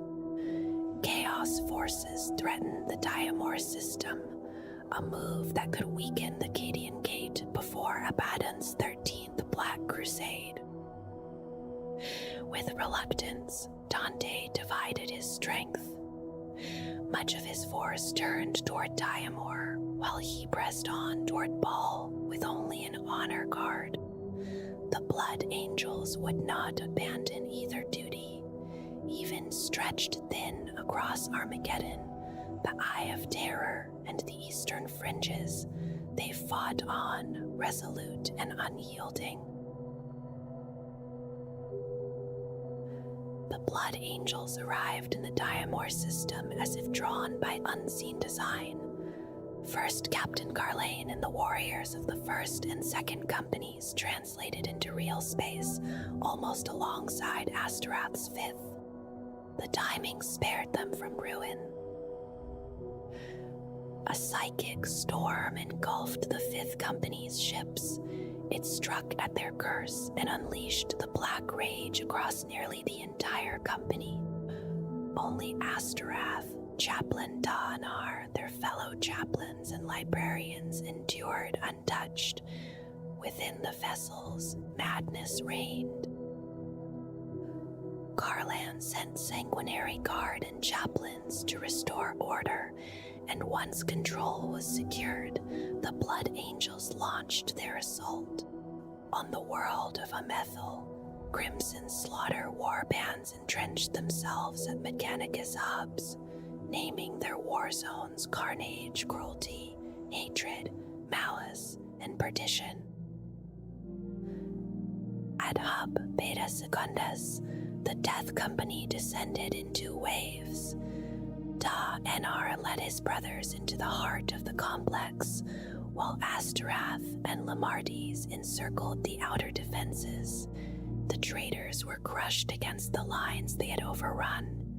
Mutation and warp fire consumed many of them, as the Death Company fought with relentless fury.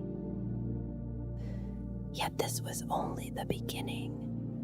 The sorcerer Zorphas of the Black Legion had planned further. A World Eater's murder fleet arrived, led by Karn the Betrayer and his butcher horde. Dreadclaws rained down, and the clash between Gornate Berserkers and the Death Company shook the ground. Karn himself carved through Imperial ranks until an ambush by a Reaver-class Titan of the Legio Metallica forced the tide to shift. Titans strode into battle, but the Blood Angels were terribly outnumbered. Over 9/10 of the Death Company fell before the Titans could drive the foe back. As the war widened, demon engines poured from Elene. The arithmetic of war favored chaos. Then, in the darkest hour, a golden light fell from storm-racked skies. The Sanguinor descended, rallying the sons of Sanguinis. With his aid, the Hex Infernium was destroyed, cutting off the flow of demon engines. Yet even in apparent victory, Zorphas continued his ritual, seeking to awaken the Banshee Stone and drown the system in a tide of daemons. The Black Legion struck with full force at Hub Beta Secundus, seeking the ancient prize buried beneath Amethel. Imperial armies advanced through fire and bombardment, warships dueling high above as knights fell and titans endured land strikes. Deep below lay the Banshee Stone, a device vast beyond reckoning, forged in ages before Terra knew life. It was a cage for warp entities filled with howling demons. Zorphas intended to shatter it and tear open reality itself. Though the Blood Angels pressed hard, they sensed they had been drawn too late.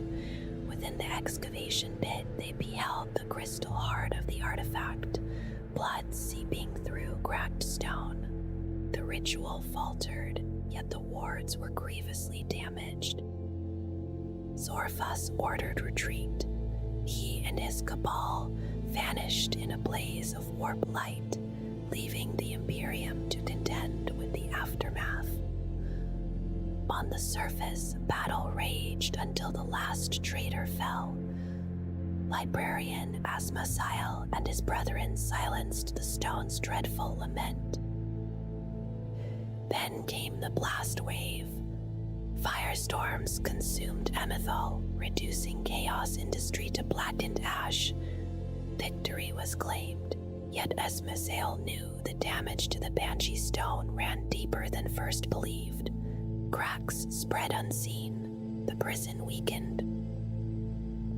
As the Blood Angels departed for Baal, Asmasiel and a squad of scouts remained behind, standing silent watch over a cage that might yet break.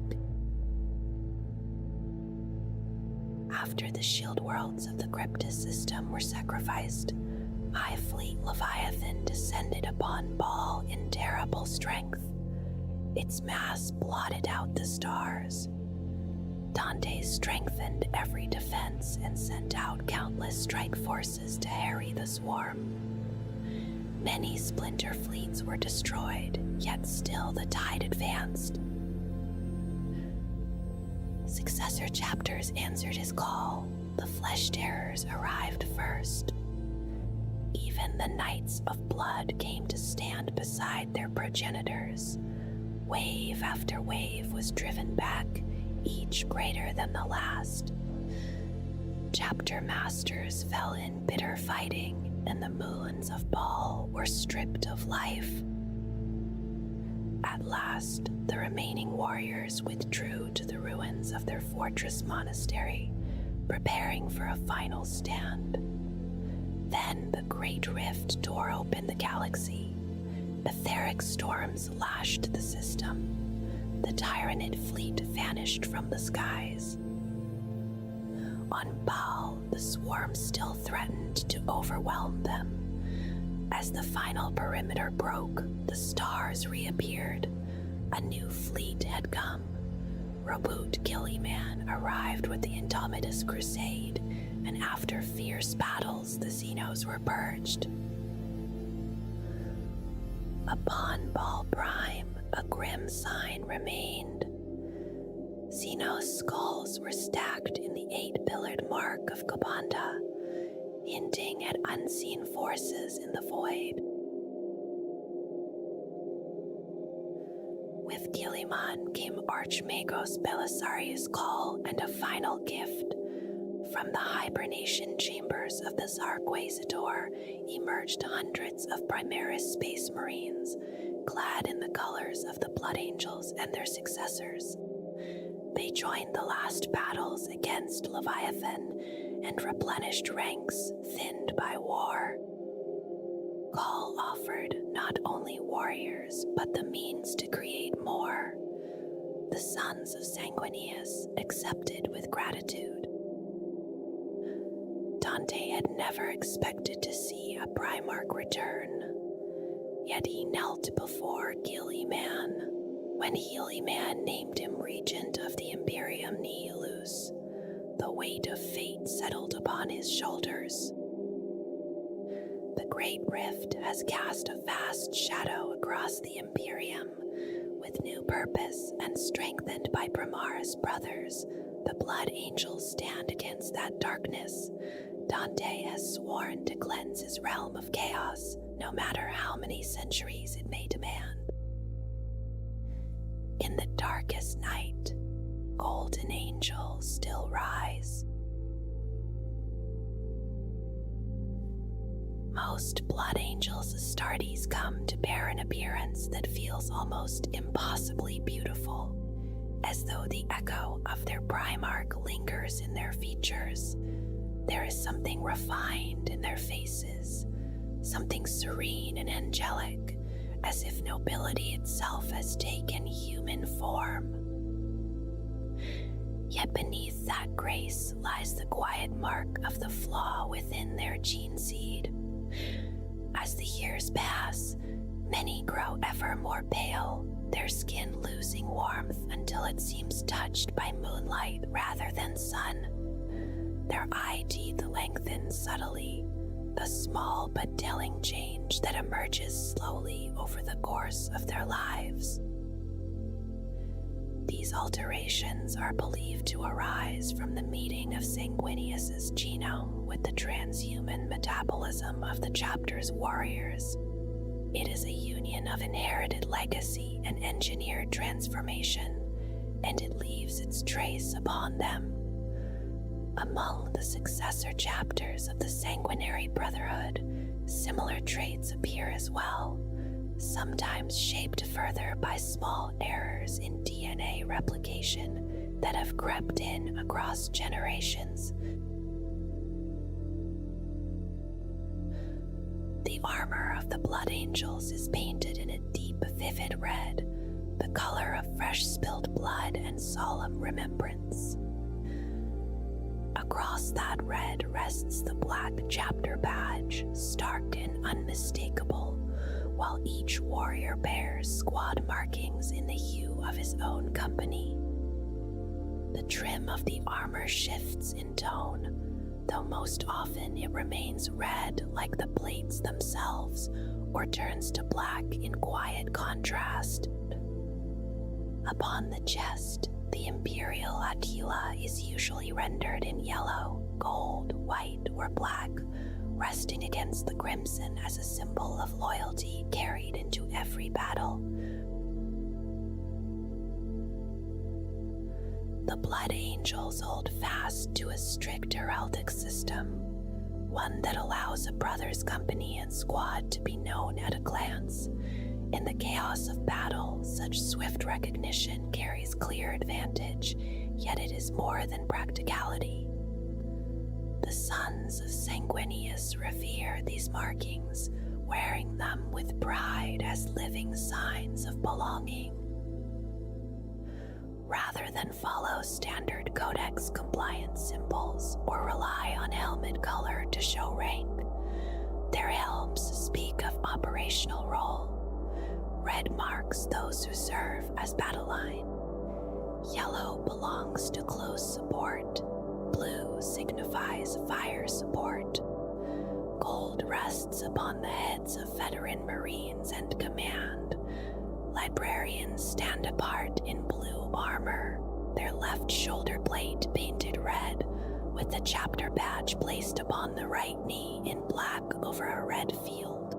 Sanguinary priests wear red trimmed in white, and upon their left shoulder rests a white chapter badge. The Death Company departs sharply from the red of their brethren, their armor repainted black and marked with red crosses that speak of sacrifice and of Sanguinius remembered. In contrast, the Sanguinary Guard are clad entirely in gold, adorned with white wings and many chapter markings across their armor, radiant and unmistakable. Company markings do not follow the Codex Astartes pattern of colored trim and Gothic numerals. Instead, symbols are borne upon the right shoulder plate. The first company bears a skull, while the others carry blood drops in differing colors. When a brother joins the Death Company, his former emblem is replaced by the icons of that doomed brotherhood. Only in rare cases does the chapter badge not rest upon the left shoulder plate. The first company, known as Veteran, displays a white skull over a red field on the right shoulder plate. Upon Terminator armor, the left shoulder bears the company's own heraldry, while the right shows the chapter badge in black or yellow for sergeants. The second company carries a single yellow blood drop, the third a white drop, the fourth green, the fifth black. The sixth shows twin yellow drops side by side, the seventh twin white, the eighth twin green, the ninth twin black. The 10th, the Scout Company, bears a black skull on the right shoulder plate, and the chapter badge on the left. The chapter master, called the Lord Commander, is guarded by warriors in gold armor trimmed with black. Their right shoulder plates are painted red. The chapter badge is shown upon the left, and a white skull rests upon the right. Unlike many chapters, squad markings are worn upon the right knee guard as a single symbol. Following Robert Gilly Mann's revisions to the Codex Astartes and the reorganization of the reserve companies in the Era Indomitus, additional squad numbers and icons were introduced, allowing for more than 100 battle brothers within a company in certain circumstances.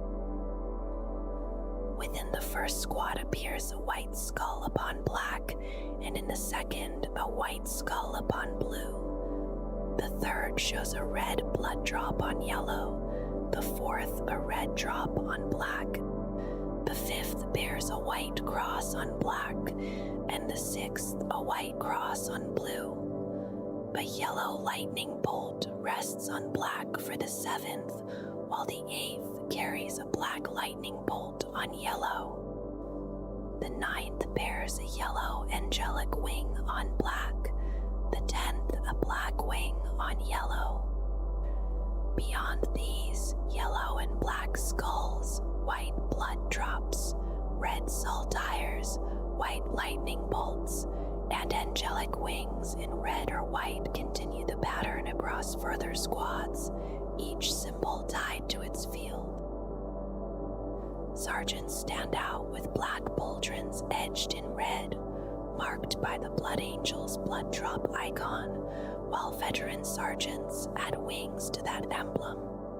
Lieutenants and captains wear more ornate versions of their company signs, reflecting their rank. Even their weapons carry artistry. A Blood Angel's bolter is most often sheathed in matte black, a somber casing that does nothing to lessen its deadly purpose. Many are embellished with fine inlays, gold chasing, or precious stones, crafted by the chapter's finest artisans. Scrolls fixed to armor record noble deeds, not as vanity but as remembrance, so that if the Black Rage claims the wearer, the warrior he was will not be forgotten. Across their war gear, pride and artistry is unmistakable. Some brothers shape new adornments upon their armor, while others inherit suits already heavy with blood drops and golden wings. In every flourish lies the nobility to which they aspire. The chapter badge of the Blood Angels is known in High Gothic as the Adeptus Mechanicus, the winged drop, an angelic droplet of ruby vitae framed by wings. When set upon armor, it is rendered in stylized form and painted entirely black upon the left shoulder guard. Sergeants are distinguished by having both shoulder guards painted black, and upon them rests a yellow chapter badge, marking their rank with quiet clarity. The Blood Angels are shaped not only by the spirit and deeds of Sanguinius, but also by the harsh nature of their home, the world of Baal. Few places in the Imperium press so heavily upon the human soul as Baal and its inhabited moons, Baal Prime and Baal Secundus. Long ago, Baal and its moons knew gentler skies. The air was like that of ancient earth. Baal itself lay beneath rust-red deserts, yet its moons were places of ease, where men and women lived close to nature and shaped their days in freedom. They became master artisans. They carved mountains into statues of rulers and gods, raising vast monuments that spoke of patience and skill. Even the surface of desolate Baal was not left untouched, for colonies and breathtaking edifices rose there as well. Then came a change no one can fully name. During the fearful collapse that ended the dark age of technology, the moons of Baal suffered beyond measure. Weapons of terrible power were unleashed. Cities were reduced to plains of smoldering glass. Grasslands withered into polluted deserts. Seas thickened into poisoned lakes of toxic sludge. Millions perished. It seemed for a time that humanity might vanish entirely from the Baal system. Yet some endured. They clung to life at the edges of radioactive deserts, scavenging among the bones of their own fallen civilization. In those dark years, order collapsed. Hunger drove some to acts of desperation, and cannibalism took root among the tribes. As centuries passed, the poisons that gathered in their bodies twisted many into mutants, hollow echoes of their ancestors. A few held fast to their humanity and preserved a fragment of reason, though they were embattled and rare in a culture grown savage among the ruins. The tribe became the only bond that mattered. Human and mutant alike trusted only their own kin. They wandered as nomads across blasted lands, riding in ramshackle vehicles, patching their radiation suits and listening in dread for the quiet click of their rad counters. Alliances shifted constantly as tribes fought for survival. The slow and weak-faced extinction without mercy. The moons that had once been near paradise became living hells. For a time, it seemed certain that humanity would fade away, leaving only endless desert and warring mutant clans. And then, from the star-strewn heavens, hope descended in the form of the winged Primarch Sanguinius. He grew swiftly to maturity and soon led the tribe known as the Blood. Under his guidance, the mutant tide was driven back. When the Emperor of Mankind came to Baal in search of his lost gene sons, Sanguinius did not resist. He recognized the Emperor at once and bent the knee before the Master of Mankind. The Emperor raised him and looked upon his people. Though genetic disease and mutation claimed many in youth, he saw that they were fair and noble. From among the finest warriors, he chose those who would be transformed into space marines. The others were left with honor to defend mankind's birthright upon Baal Secundus. In time, the great fortress monastery of the Blood Angels, the Arx Angelicum, rose upon Baal. Since the age of Sanguinius, the chapter has continued to draw its recruits from the tribes of the Blood on Baal Secundus and Baal Prime, where a colony was founded not long after the Horus Heresy. On Baal Secundus, among the feral tribes who endure its barren moons, the youths who would become Blood Angels begin with violence and endurance. They gather at Angel's Fall, the place where Sanguinius first came to ground, watched over now by a mighty statue of the Primarch that stands in silent vigil above the trials. The time of challenge is proclaimed by heralds who descend in flying chariots, Thunderhawk gunships that cross the harsh skies and visit each tribe. From that moment, the first test has already begun. Each aspirant must reach the place of challenge by any means necessary. They cross the hostile Rad deserts, leap from high cliffs with nothing but crude hang gliders to bear them over the abyss, and move carefully through canyons where fire scorpions and other mutated predators wait in the dust. After the desert, there is the mountain and the long climb toward the testing ground. Many fall before they ever arrive. The desert itself chooses the strong. Only those with uncommon courage and skill endure its many dangers. When they reach the blast of challenge, the trials do not end. Gladiatorial contests follow, and the aspirants fight for the few places that are open to them. Those who prevail are lifted away in sky chariots. Those who fail remain behind, some to guard the testing ground until the next generation comes, others to find their own way back to their tribes. The chosen are carried to Baal itself, to the Arx Angelicum, the fortress monastery of the Blood Angels. There they are paraded before members of the chapter and led into the great chapel. For the first time, they see the unmasked faces of their future brothers, their sharp eye teeth and sleekly beautiful features revealed without concealment. The youths who stand there are far from beautiful.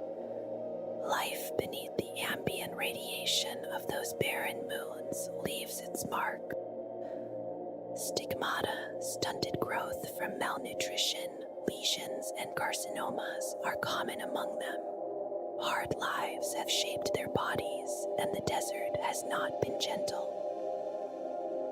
Within the great chapel they keep vigil. In silence they await the sanguinary priests, who bring forth the red grail. From it, the aspirants drink the viral catalysts that begin their transformation into transhuman Astartes. Sleep soon claims them, and servitors bear their resting forms to the apothecarian, where the gene seed of Sanguinius is implanted into their recumbent bodies. From there, they are taken to the Hall of Sarcophagi. Each is placed within a mighty golden sarcophagus. Life support nodes are attached, and for a Terran year they are sustained by nutrients and by the blood of Sanguinius, delivered intravenously while the gene seed reshapes them. Many do not survive this strain. Their bodies fail beneath the burden of the change. Those who endure grow swiftly and truly, gaining immense muscle and the additional organs that mark a space marine. In that darkness they dream.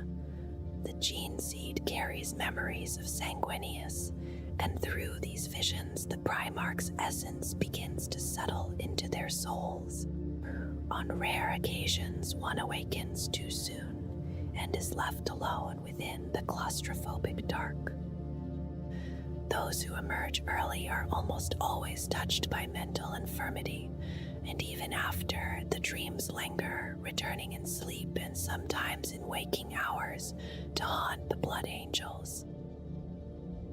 When at last the sarcophagi open, the survivors rise transformed. They stand tall and strong, their forms superhuman, and their features reshaped into a beauty that echoes their angelic forebear. Their senses sharpen, their muscles are stronger than tempered steel. They are prepared to begin their training. Now they are Blood Angels neophytes. This is only the first step. In time, they will serve within the chapter's 10th company as scouts, and from there move onward to join the other companies as fully fledged initiates. Sanguinius was always a visionary. In his earliest days, he longed to guide his people toward a new and better life, lifting them beyond hardship and ruin. When he stepped into the vast theater of the Great Crusade, that hope did not fade, it simply widened, embracing all of humanity. He wished for an end to the horrors that had followed the collapse of human civilization during the Age of Strife, and that desire never left him. The Primarch shaped the Blood Angels in his own image. Within their doctrines, there runs a quiet current of mysticism, a steady belief that what is broken can be remade. They have always held that the way of things can change for the better. The transformation of an irradiated, genetically damaged scavenger into a tall, proud, and handsome warrior stands as living proof of that conviction. This belief touches everything they do. The Blood Angels strive for perfection in all things. Their art is marked by beauty and symmetry. Their martial disciplines are practiced without end, refined again and again across long centuries. Even their doctrines carry a gentle awareness of mortality and of the fallen greatness of humanity.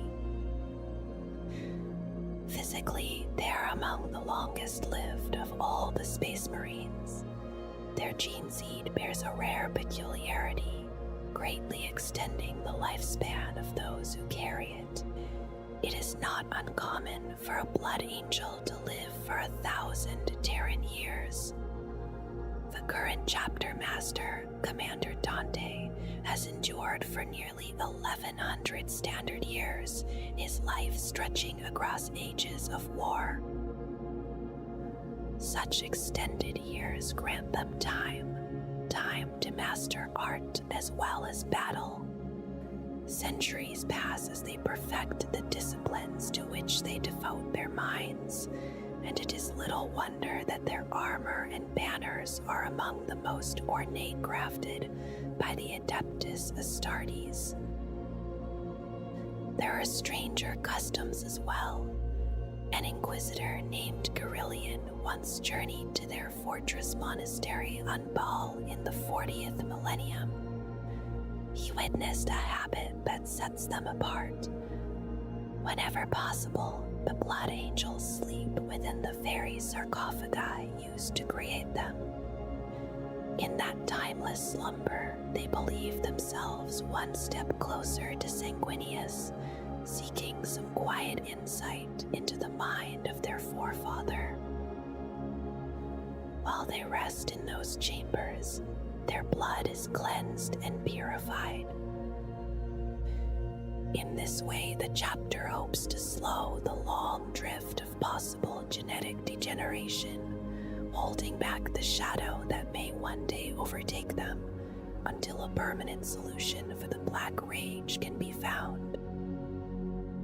Yet for all their reflection and ritual, their devotion to the Emperor burns fiercely. The records of their wars leave little doubt.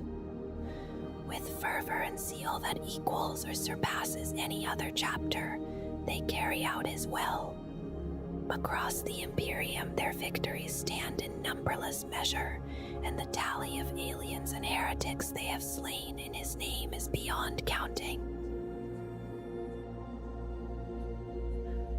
Of all the warriors of the Legiones Astartes, the Blood Angels were changed the most. Their passage from mortal flesh into the form of a space marine was deeper and more absolute than that of the space wolves or the salamanders, even though those legions bore their own visible marks. The blood of their Primarch did not simply guide the transformation, it rewrote it. The aspirant's gene helix was aggressively overwritten, reshaping even the rad, scarred, and twisted inhabitants of Baal into figures of impossible perfection. Each warrior became a living echo of Sanguinius, the angel in his fearsome glory. Yet such power carried a price. The transformation was arcane and elaborate, and far more painful than that endured by any other legion. even when steadied by the direct infusion of their Primarch's own blood, many aspirants did not survive. The fatalities were frighteningly high. Those who lived were not untouched. Some believed the scars upon the mind were as deep as those upon the flesh. A fierce sense of cause and purpose settled within them, unwavering and absolute. But that certainty could, in a heartbeat, turn to a sudden and violent fury whenever their purpose was threatened. Every chapter bears the imprint of its Primarch, shaped in body by gene seed and in spirit by teaching. None were marked so profoundly as the sons of Sanguinius. Though few know it, the Blood Angels and their successor chapters carry a dreadful flaw within their inheritance, and they are a dying breed because of it. Once counted among the most golden and blessed of the Adeptus Astartes, they now keep apart where they can. Some are driven by the Black Rage, seized by visions of their Primarch's death. Others struggle against the Red Thirst, a craving for blood that some whisper may hint at corruption. Many search quietly for a cure, yet most accept the slow decline of their kind. There are those who claim the flaw began before the Legion was ever formed, saying that Sanguinius was touched by chaos during his passage through the warp, pointing to his wings as proof of mutation. Others deny this, reminding all that the Emperor trusted him without reservation and oversaw the Legion's creation. Some counter even that, recalling that trust has failed before. Another belief speaks of insanguination, the ritual used to awaken the implanted organs of each new aspirant. In the earliest days of the legions, there was no single method, and each followed its own path. The Space Wolves practiced blooding, the Imperial Fists the Hand of Faith, the White Scars the rites of the Risen Moon, and the Blood Angels drank of their Primarch's blood. After Sanguinius fell at the hands of Horus during the Siege of Terra, what remained of his blood was preserved within the Red Grail. It was placed within the veins of the sanguinary priests, who became living vessels of his power. To this day, aspirants and priests drink from the Red Grail as part of their induction, and from these priests, the blood is taken to begin the transformation. Over countless generations, perhaps the cells of the gene seed have changed. Some speak of errors in replication, of gradual mutation that has grown worse in recent years. Others point to the loss of the stored gene seed imprint during the wars on Terra and Mars, and to the need to rebuild the Legion from the body of their fallen Primarch. Whatever the origin, the hold of the flaw has strengthened. The psychic echo of Sanguinius' death lingers within every Blood Angel. In battle, they may feel his rage against Horus, reliving those final moments. When the Black Rage takes hold, recovery is rare. Those afflicted are confined within the Tower of Amareo on Ball, or formed into the Death Company, clad in black armor and led by chaplains who still command their obedience. They are sent into the fiercest assaults, seeking an honorable end. Strangely, the same curse that brings madness may also prolong life until the final collapse. Commander Dante stands as the oldest living space marine not entombed within a dreadnought, born more than 1,000 years ago. Beneath it all lies the Red Thirst, a constant hunger held in check by will alone. At the height of battle, it can surface pale skin and sharpened teeth betraying its grip. It is their darkest secret, and yet, in an uneasy way, a source of humility that deepens their nobility. Some who fall fully to the thirst are hidden away. There are whispers of a chamber atop the tower of Amario, and of howls that cry out for blood, though none speak plainly of what lies within. On distant worlds, there have been reports of the missing found drained of life. Whether this is the work of enemies, misguided worshippers, or blood angels overcome, few can say with certainty. It is said that in some places, fearful citizens may even have offered sacrifices to their towering visitors. It is also possible that those deaths were the work of warriors who lost their struggle against the Red Thirst.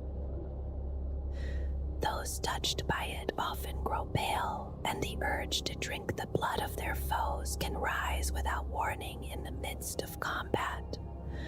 Some develop elongated and sharpened eye teeth, subtle marks of the curse that binds them. The flaw did not remain with the Blood Angels alone. It passed into their successor chapters, the Flesh Terrors, the Blood Drinkers, and the Angels Sanguine. One chapter, the Lamenters, was altered at its founding by the Adeptus Mechanicus. Through genetic tinkering, the flaw was removed from Sanguinius's gene seed. Yet ever since, the Lamenters have endured relentless misfortune in battle, catastrophe following catastrophe, until they were nearly destroyed. In more recent times, the arrival of Primaris Marines derived from Sanguinius's lineage shifted this balance. After the devastation of Baal, these warriors at first seemed immune to the Black Rage, though not to the Red Thirst. Even so, they appeared able to master their fury with greater control, and there were fewer tragic incidents among civilians or allied forces. There are rare figures who have broken the grip of the curse. Nephiston was once Brother Callisterius, a librarian of strength and promise. During the Second War for Armageddon, as part of the relief force for Hades' Hive, he was trapped beneath the ruins of a collapsed Ecclesorium for 7 days and nights. In that darkness, a vision of Sanguinius came to him, and he fought back the curse. He emerged reborn as Mephiston, the Lord of Death, his psychic power fully awakened. In time, he rose to become chief librarian, regarded as the spiritual son of Sanguinius and a beacon of hope. Many believe him the most powerful librarian among the Astartes, perhaps even the mightiest psyker in the Imperium after the Emperor himself. Rathan, once a battle brother and later a sergeant, faced his own trial. He was forced to kill his sibling Archeo, who had claimed to be Sanguinius reborn, but was in truth deceived by chaos and twisted into a false likeness. To defeat the Lord of Change Malphalax, Raven surrendered himself to the Gene Curse and unleashed the power of the Holy Spear of Telesto, once wielded by Sanguinius. In the end, he drew himself back from the brink of madness and later aided Mephiston in overcoming the Black Rage a second time. The Blood Angels have long been counted among the finest craftsmen the Imperium has ever known. Even the simplest weapon shaped within their forges carries the touch of an artist. Each blade, each bolt gun, each fragment of armor is fashioned as something beautiful, though none are any less deadly for their grace. many enemies have learned that lesson too late. Among their treasures are the relics of Paul, objects of rare honor granted to heroes or taken as trophies in wars long past. Some reach back 10 millennia to the blood-soaked days of the Horus Heresy. When they are not born into battle, they rest within the Arx Angelicum on Baal, silent and watchful. There is the Angel's Wing, an ancient jump pack first crafted for Leonardus, captain of the 8th Company in the fading years of the 32nd millennium. It was shaped to match his reckless spirit, its own machine spirit devoted to shielding him and his brothers as they plunged toward war. Even now, its augurs and wards guide the wearer through tangled skies and through storms of fire, sparing them from all but the heaviest blows. The Angelus pattern bolter rests at the wrist, drum-fed and precise, freeing both hands while it pours out close-range fire. Its bloodshot rounds, tipped with monofilament edges, bite through armor before delivering their explosive charge. In the hands of a battle brother, it becomes an extension of intent. Archangel's Edge once lay in the grasp of Brother Sergeant Ottavos, placed there by Dante before the battles upon Asphatex, long as it marked those whose deeds rise beyond even the high expectations of the chapter. During the Cryptus campaign, as the Blood Angels struck into the Fabricate district, its overcharged field allowed Ottavos to cut down the largest Tyranid beasts with a single measured blow. From the shattered blade Sanguinius wielded against Horus were gathered fragments, and from those fragments new power swords were forged. Each shard was gifted to a different successor chapter, so that even in ruin the Primarch's weapon would endure. The aureate halo, once worn by Garlion and drawn from the armories of the Archangels, is said to have been crafted in the time of the Second Founding. Nearby, the banner of the Archangel host bears witness to the earliest deeds of the First Company, when they were first named the Archangels. To stand beneath it is to feel the weight of history, and to face it is to know one stands against the finest of the chapter. The blade in carmine passed from Sanguinius after his death at the Siege of Terra into the hands of Belarius, the first chapter master after the Second Founding.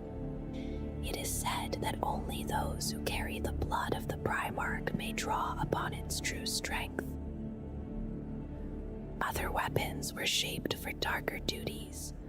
The blades of judgment were once carried by the Ophanim, who executed those of the bloodline who succumbed to the red thirst.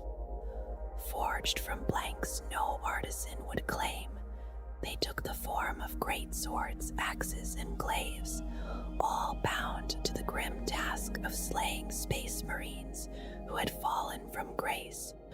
One such blade, an enormous hand and a half-power sword, was later forged for the justiciar Sardanus Varel. The blood chalices were first presented to the sanguinary priesthood by Sanguinius himself. Legend whispers that he placed a part of his being within each vessel. Those who drink from a chalice feel wounds close and weariness fade, yet each draught risks drawing them closer to the red thirst. So sacred are these relics that the Blood Angels would rather die than see one taken. Blood drop pendants hang at throats and from belts, sometimes filled with a warrior's own blood, sometimes fashioned from crystal or jewel. They are quiet reminders of the blood of Sanguinius that flows within them all. During the first battles of the Grey Hell Front in the Jericho Reach, a lone warrior stood against the Tau, sustained by a vial holding a single drop of blood from each fallen brother. He claimed their voices strengthened him.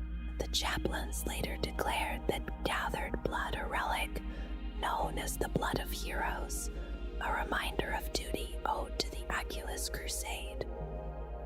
Bloodsong, the combi melta crafted for Captain Erasmus Tycho, was perfectly balanced and carried a noble machine spirit. It could fire the special blood shard rounds favored by Sterngard veterans, and it never failed its master. Within the Omega Vault of Watch Fortress Ariok, the Chalice of Vision was revealed, engraved with the final battle of Sanguinius against Horus. It releases a ritual compound when filled.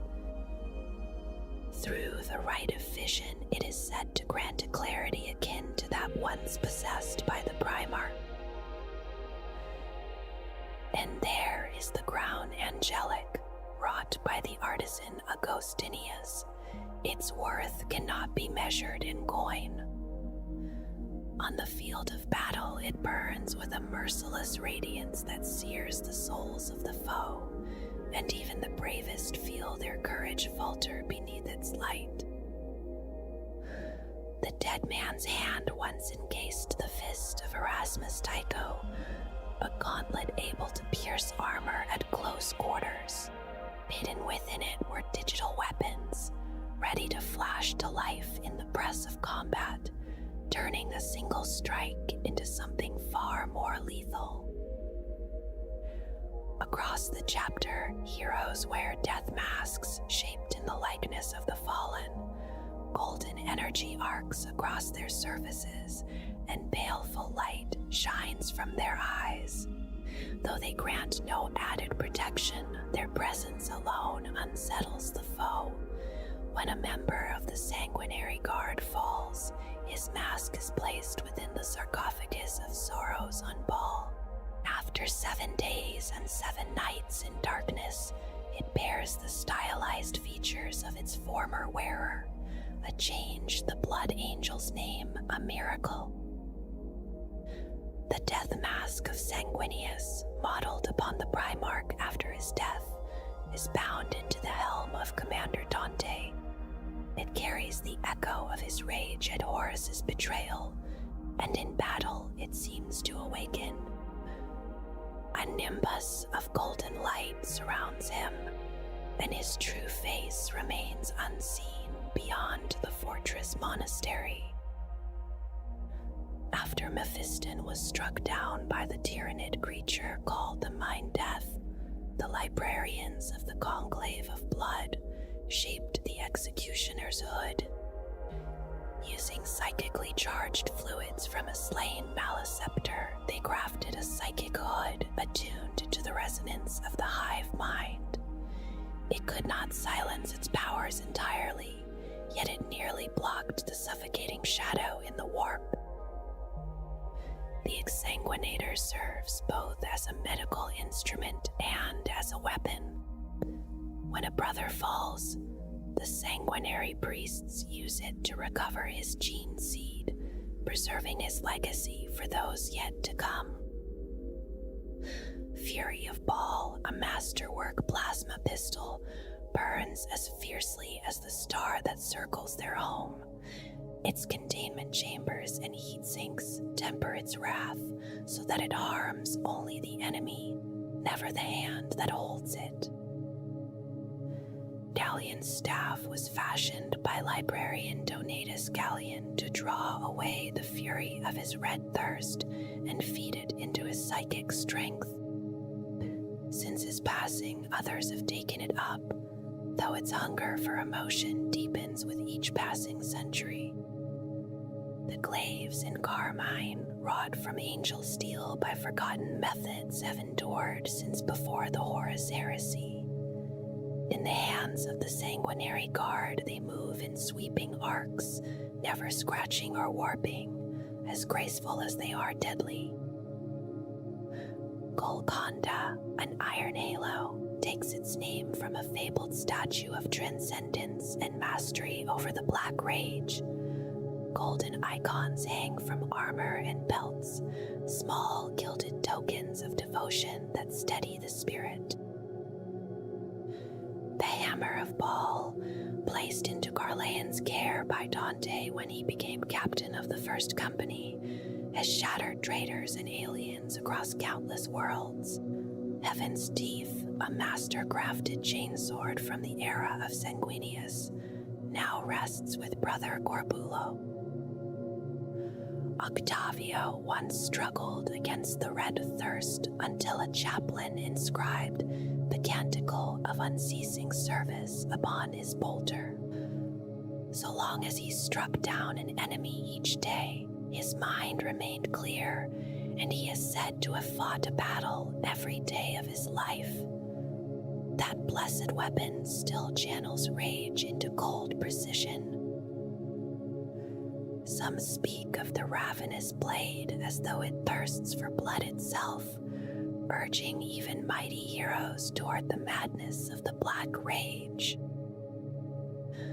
The Red Grail stands as the most sacred relic of all, said to contain the blood of the slain Primarch. In the ritual of creation, aspirants ingest a portion of that blood to begin their transformation. Upon the battlefield, its presence renews the strength of every blood angel nearby. Brother Corbulo serves as its keeper.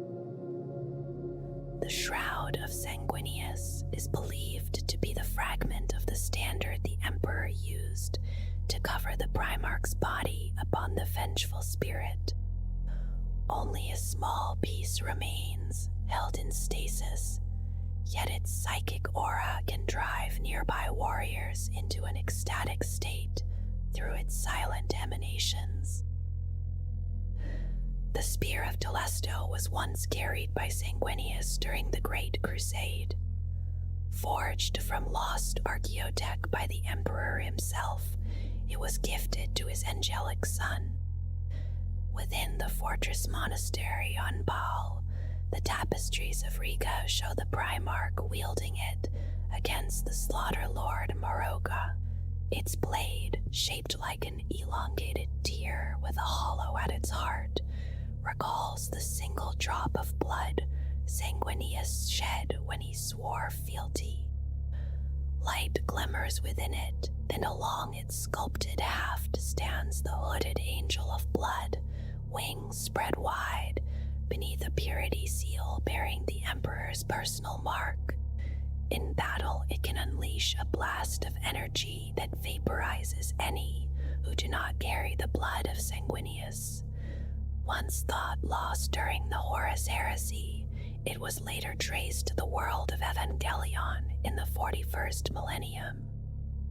The battle barge Belus was dispatched, and among Orgeld systems in the Segmentum Obscurus, it was recovered by a team led by Inquisitor Ramius Steele. The standard of sacrifice was woven by blinded mystics of Baal Secundus and anointed with the blood of imperial martyrs.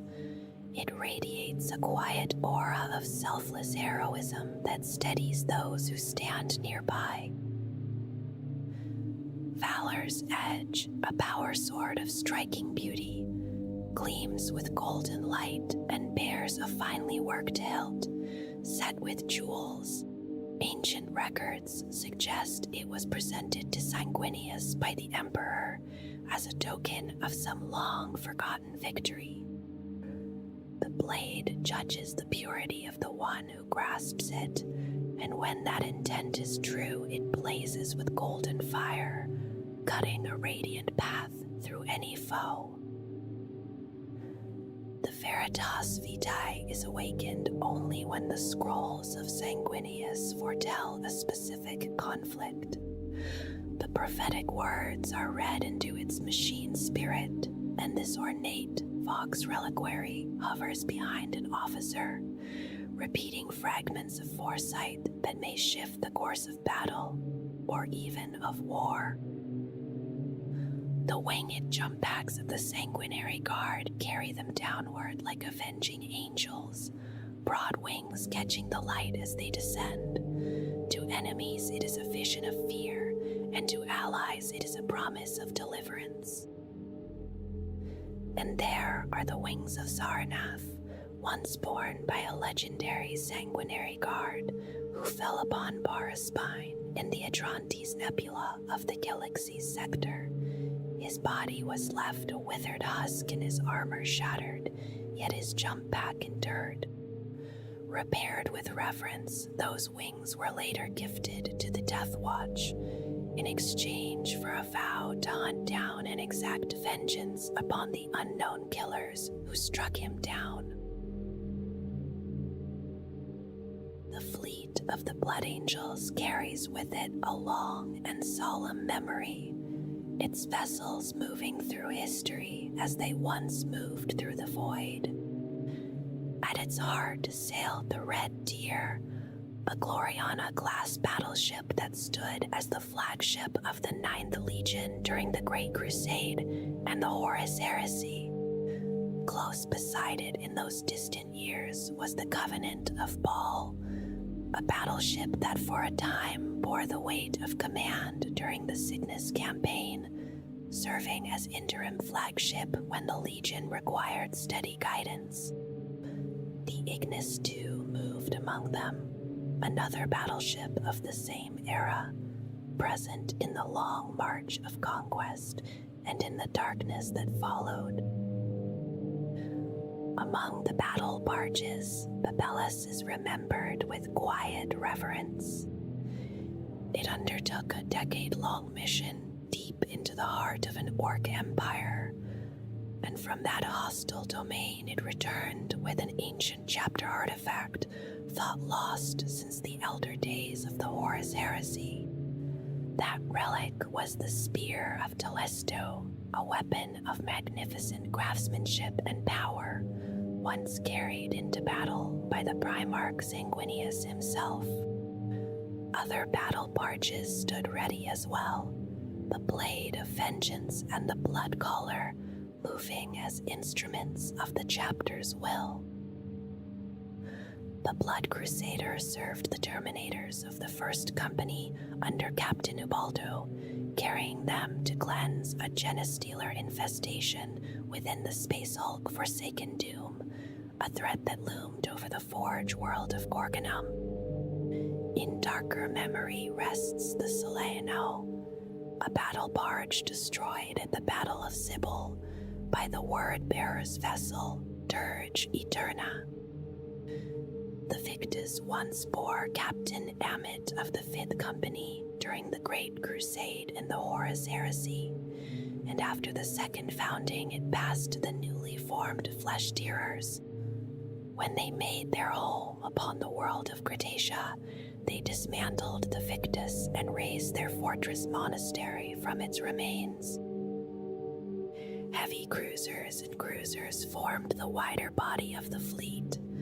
The Chalice endured through the Great Crusade and the Horus Heresy, as did the Blood Sun and the Incarnadine. The Helios vanished with all hands in the Cygnus cluster under mysterious circumstances, its fate never fully known. The Hermia moved with stealth capability, while the 9 Crusaders, the Numitor, and the Requiem Axona each served in the same long campaigns. The Sable and the Scarlet Liberty sailed in those eras as well, and the Pale Night met its end near the planet Holst in the Cygnus cluster. In later years, strike cruisers carried the chapter's captains into battle. The Angelic Blade and the Flame of Baal answered to Captain Sentini of the Fifth Company. The Crimson Exhortation served Captain Castigon of the Fourth Company, known as the Knights of Baal.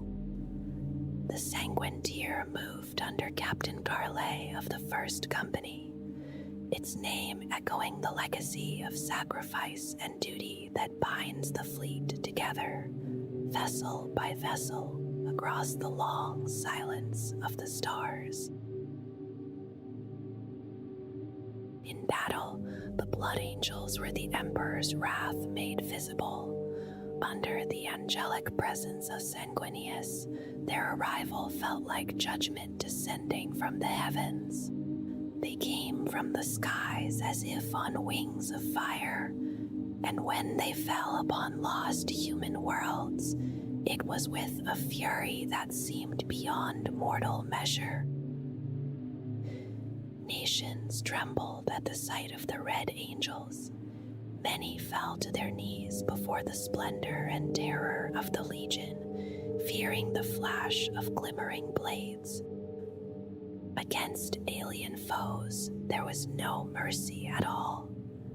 The Legion became a tide of relentless carnage, and that tide did not recede until nothing remained. During the Great Crusade, they became known for wars of ultimatum.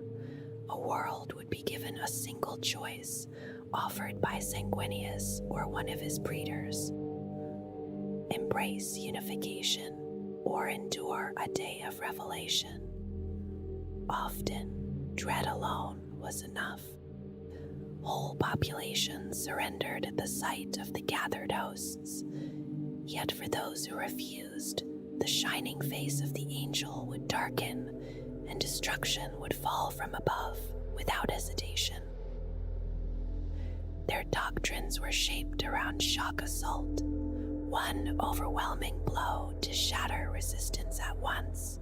Flamers and melta-weapons were favored, not only for their power, but for the fear they inspired when unleashed in close quarters. Still, there was another side to them. When pressed beyond endurance, they could stand against impossible odds. Even in their final moments, they would drag their enemies down with them. To their brother Legiones Astartes, this resilience seemed almost unnatural. It was not the product of one plan or trait, but of an unbreakable will, fed by the grief and fury carried in their hearts for fallen battle brothers. Such battles were remembered as days of sorrows, few standing against many, selling their lives dearly.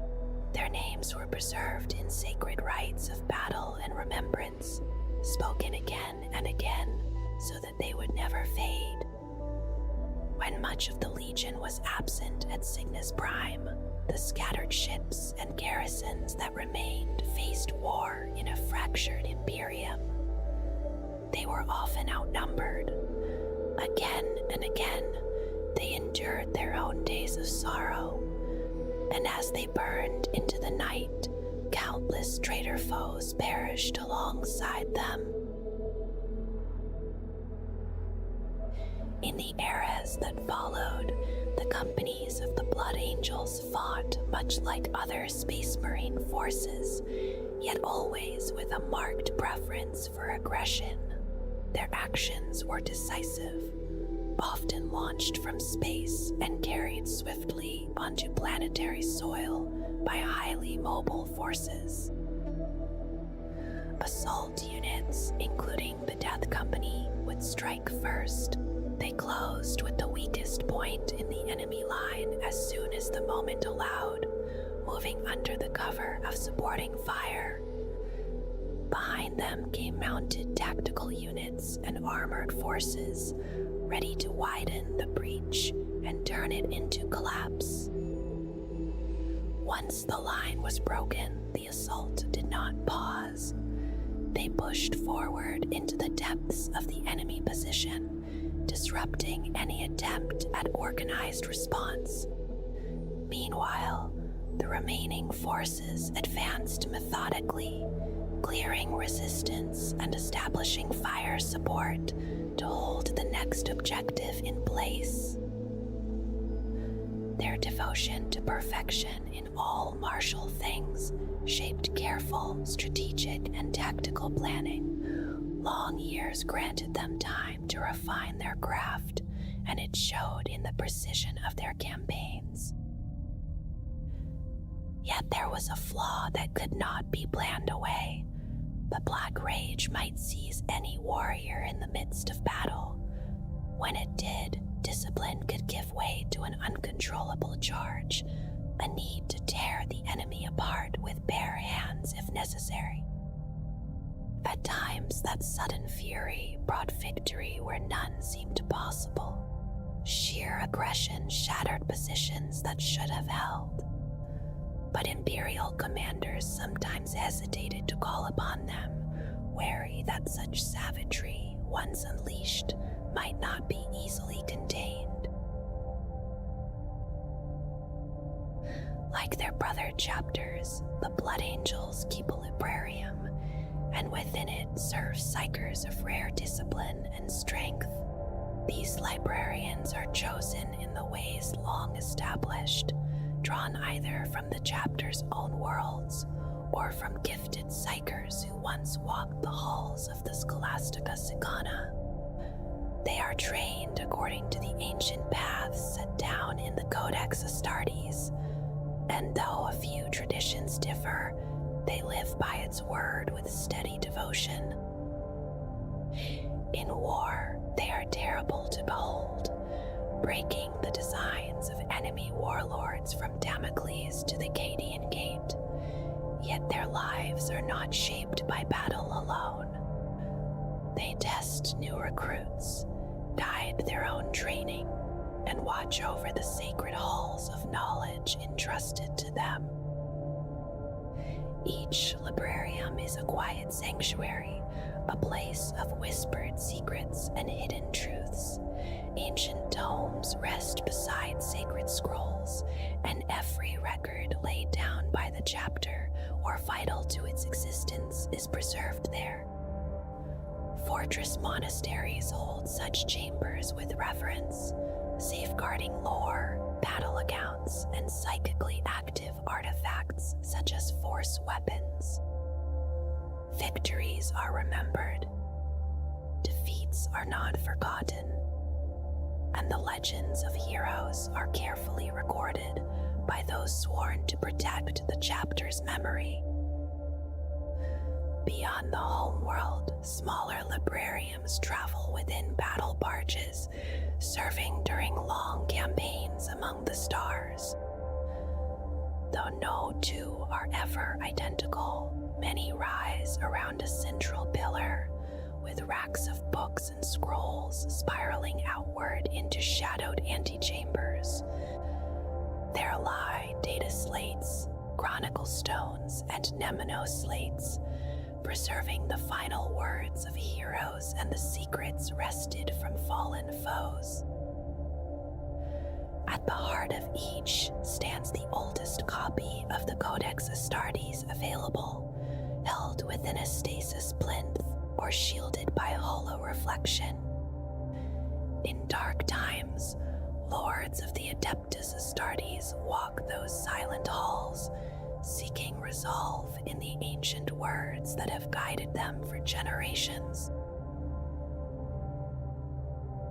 The librarians of the Blood Angels wield powers shaped by their chapter's spirit, each ability a reflection of disciplined fury.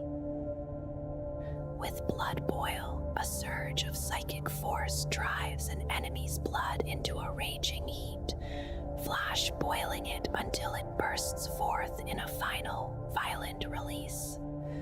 Through Bloodlands, a crimson spear of psychic energy forms at a single word of command, flying forward to pierce all that stands before it. Fear the darkness spreads a shadow across the battlefield, carrying the malice of the warp in a wave of terror that gnaws at the soul. In contrast, Might of Heroes turns that same immaterium inward, heightening speed and strength beyond mortal limits, and stirring a deep well of rage to strike at the Emperor's foes.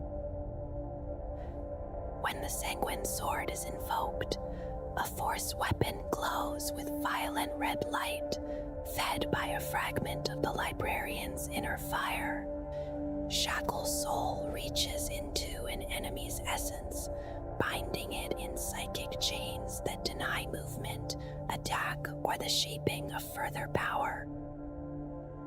Shield of Sanguinius rises as a shimmering golden barrier, preserving companions from harm. Smite answers with bolts of ruby lightning, tearing through those who oppose the chapter. Through Unleash Rage, the librarian touches the minds of his brothers and frees the savagery buried within their gene-wrought hearts. And with Wings of Sanguinicius, blood-red wings of psychic energy unfurl from his back, bearing him aloft across the field of war. Hidden within the librarium are sacred texts that speak of deeper disciplines, techniques that sharpen psychic might, or still the power of a foe. Those who walk the librarious discipline learn to strike with unseen force, fortify mind and body with the warp, and sever the connection of rival psychers. The Emperor's wrath sends crackling bolts from a gauntlet to tear through armor. Veil of Time stretches perception beyond the present, allowing strands of fate to be glimpsed before the moment returns. Fury of the Ancients calls forth a monstrous shape of psychic energy drawn from myth and legend, while Psychic Fortress shields mind and brethren alike from sorcerous assault. Might of Heroes gauges the immaterium within mortal form, and Psychic Scourge becomes a contest of will that seeks to strip arcane knowledge from a witch's mind.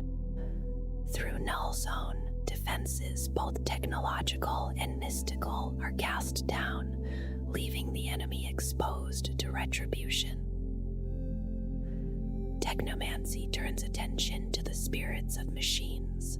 Subvert machine imposes will upon an enemy's machine spirit, forcing confusion or betrayal.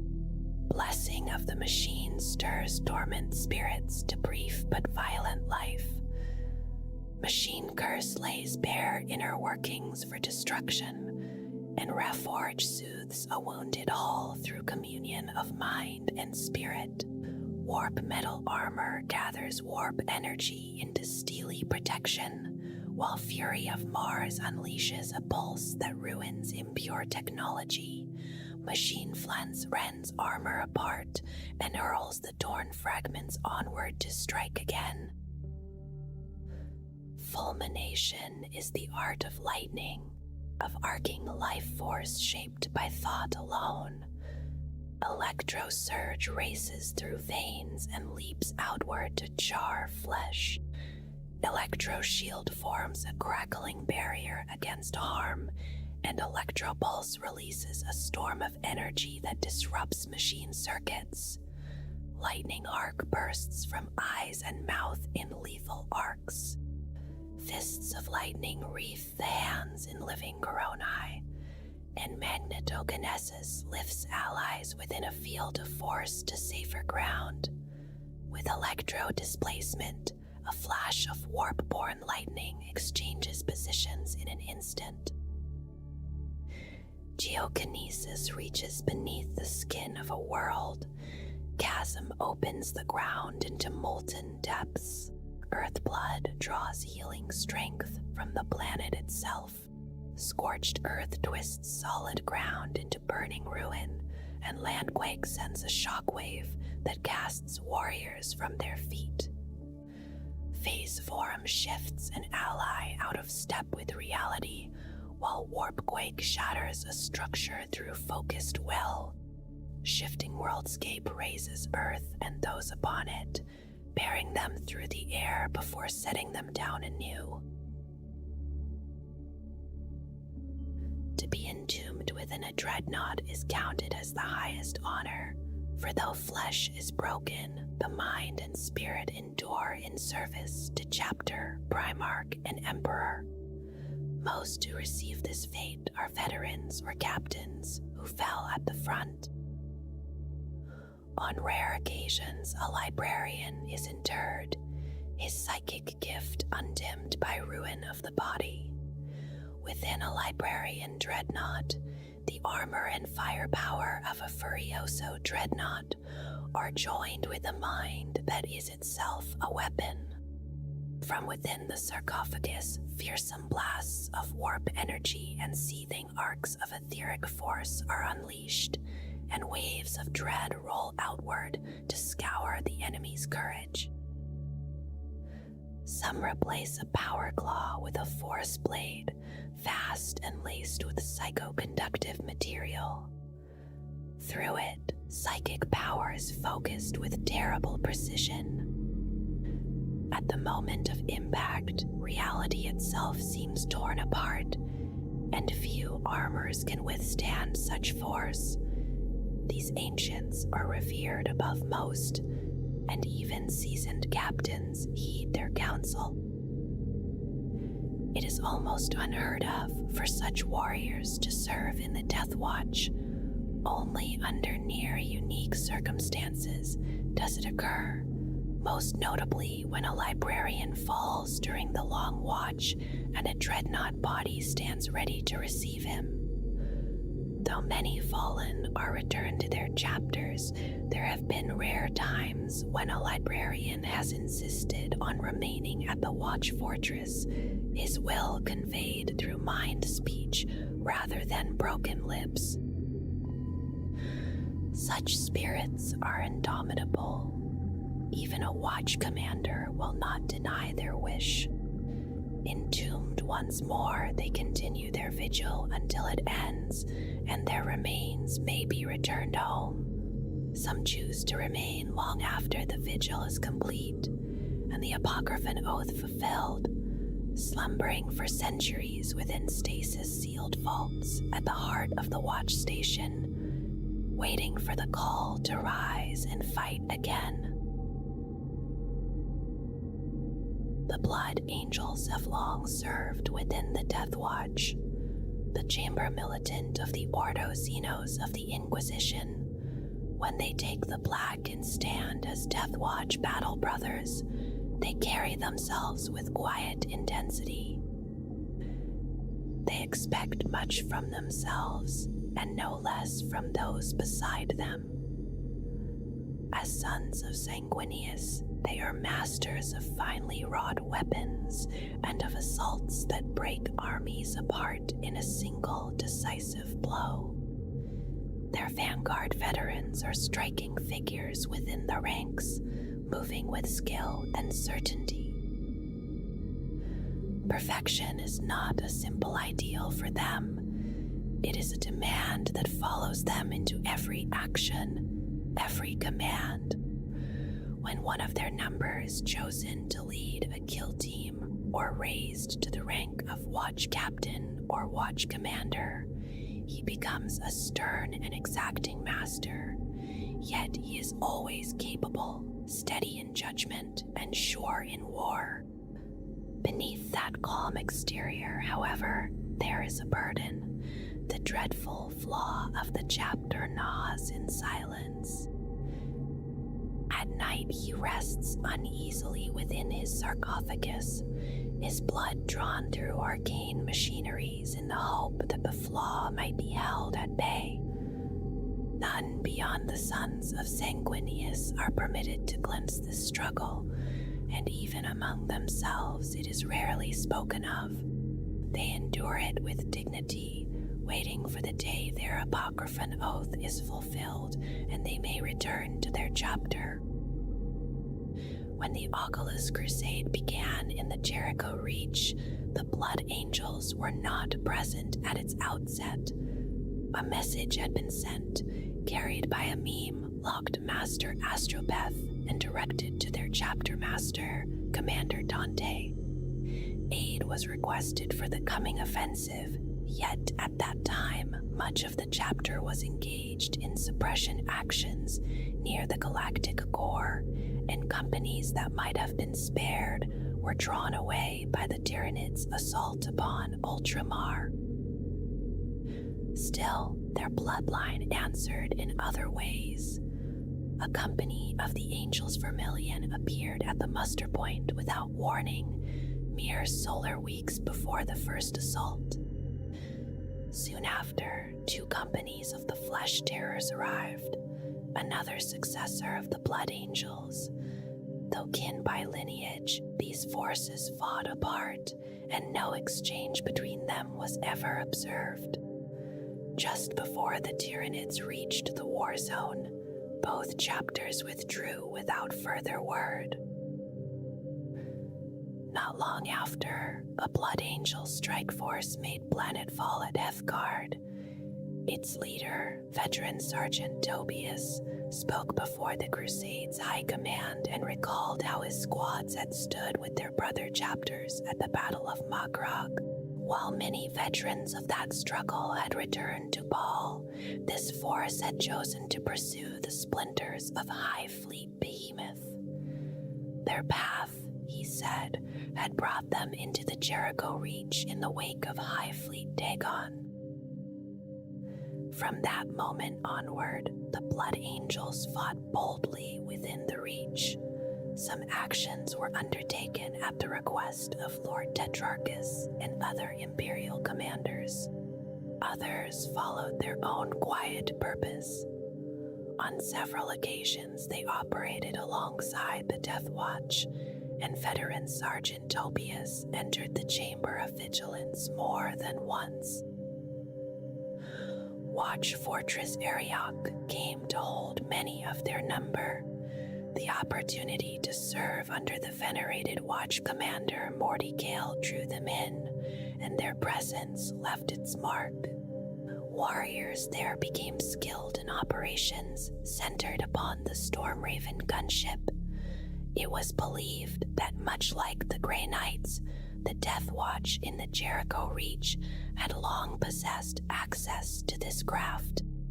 Its compact form, formidable weapons, and swift agility made it well suited for the small, self-contained kill teams who strike hard and vanish into shadow.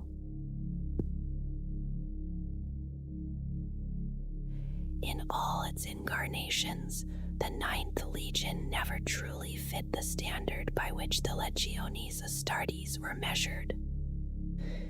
In its earliest days, it moved with a simple order of battle, little more than massed infantry companies with few specialized warriors among them. Many fought as Reaver squads, close-quarters killers, carrying arms that required little resupply, perfect for campaigns fought far from the main strength of the Great Crusade. Yet beneath that efficiency lingered the red thirst. It haunted the Legion and gnawed at its discipline, making any lasting structure difficult to maintain. Tactics were often born in the moment, shaped by companies or even squads as battle unfolded, rather than by some grand design shared across the whole Legion. Operating at a distance from other forces, and with limited oversight from the Divisio Militaris, they kept their more troubling practices from disturbing Allied morale. Those who fought beside them understood, without speaking it aloud, that the Ninth would be allowed to wage war in its own way. Its first commanders were warlords more than officers. They enforced order at sword point and earned loyalty through strength of arms. When one advanced, his warriors followed. When he held the line, they dug in. When he ceased the killing, so did they. It was brutally efficient, and only overwhelming casualties could disrupt it, for if one leader fell, another veteran stepped forward without hesitation. All of this shifted with the return of Sanguinius. The winged Primarch brought order to a legion that had long been fractious. He shaped a new structure in the hope of containing its hunger. Outwardly, it resembled the Principia Bellicosa, yet in truth, it differed in many quiet ways. The Legion was first formed into 200 companies of roughly 300 warriors, and in the last years of the Great Crusade, this grew to 300 companies of 500 each. For greater campaigns, these companies gathered into hosts, temporary formations created and dissolved as need required. Above them, Sanguinius formed 3 spheres. These stood apart from the companies and from the strictures of the Principia Bellicosa, creating another layer of purpose. The 3rd sphere embraced the ranked and file, the Malak, warriors who bore blade and bolter and found steadiness in simple obedience. They fought, they trained in the arts granted by their Primarch, and through discipline they held the hunger at bay. Within their ranks, small honors marked those who excelled as marksmen, poets, or duelists, titles modest yet treasured. The 2nd spear gathered the commanders, those who stood beside Sanguinius and carried the burden of choice. They planned and directed wars as though guiding a symphony, mastering not only blade and gun, but pen and brush as well. They were not single-minded zealots, yet few could equal their command of war in its entirety. At the heart stood the 1st sphere, the Immortals. These warriors served within the Primarch's presence, apart from the companies.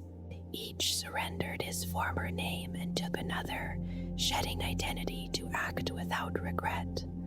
They were the Primarch's wrath and resolve made flesh, entrusted with tasks that would stain the soul and awaken the hunger.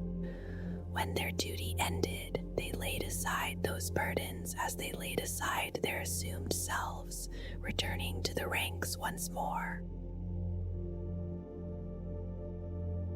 Within the 1st spear, the ancient blood angels formed a number of distinct warrior orders.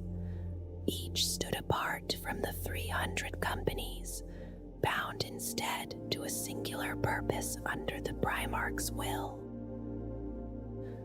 Foremost among them were the Sanguinary Guard, known also as the Ikisat, the Burning Ones. Every warrior bore the title of Seraph and stood as the ultimate safeguard of Sanguinius himself. At times, they were lent as guardians to other commanders, a quiet sign of the great angel's favor.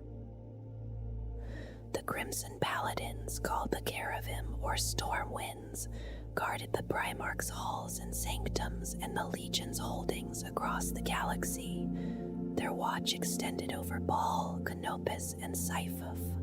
When commanded, they strode into battle as an elite formation, embodying determination and serving as the shield of their Lord's will.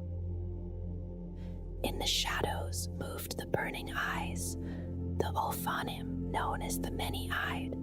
They were the angels' shame, secret watchers who searched their own legion for treachery or madness. Acting to remove any stain, they fought alone and with weapons deemed unworthy of more open warriors.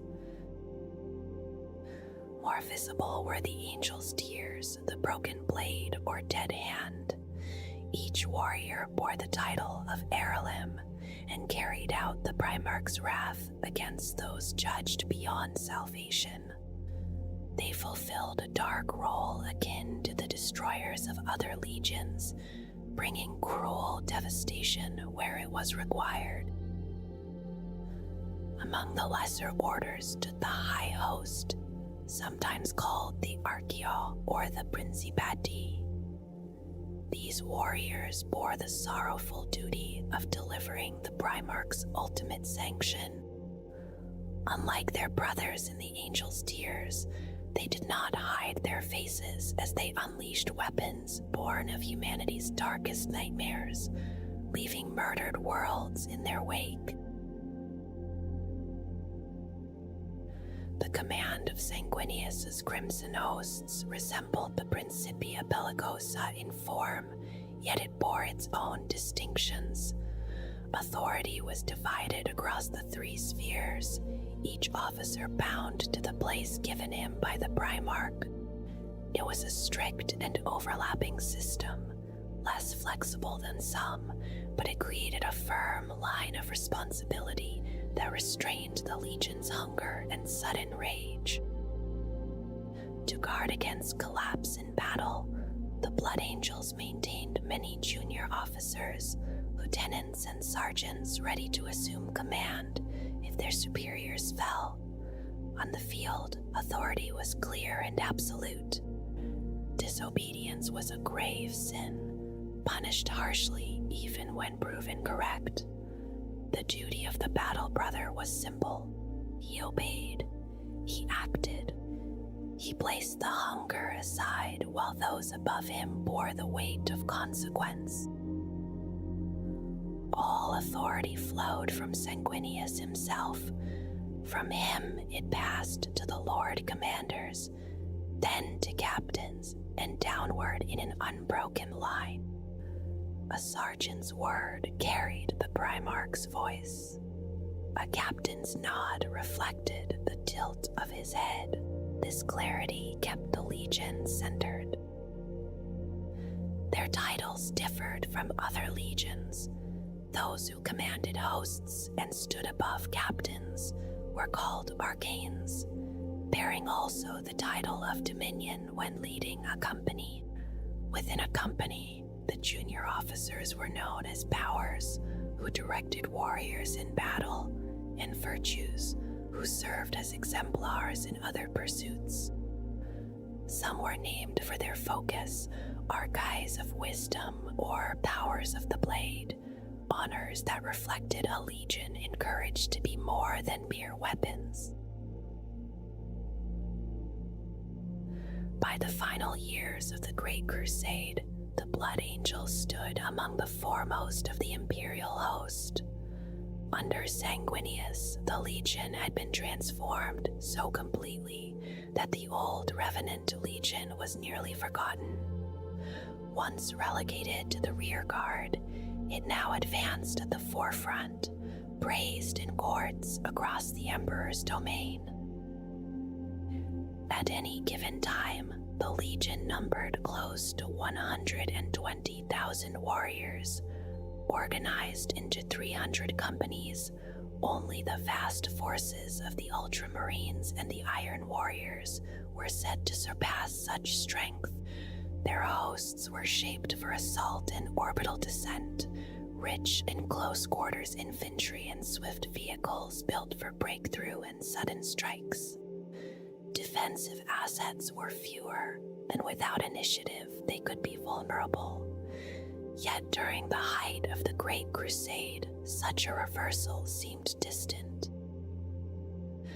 Their forces were scattered across the galaxy in separate hosts, while custodial garrisons held their principal bases on Baal, Pinopus, and Saiph. Baal was the greatest of these. Its second moon remained sacred to the native blood, while the barren world it orbited was reshaped by the mechanicum of the Forge World Anvilus at Sanguinius's invitation.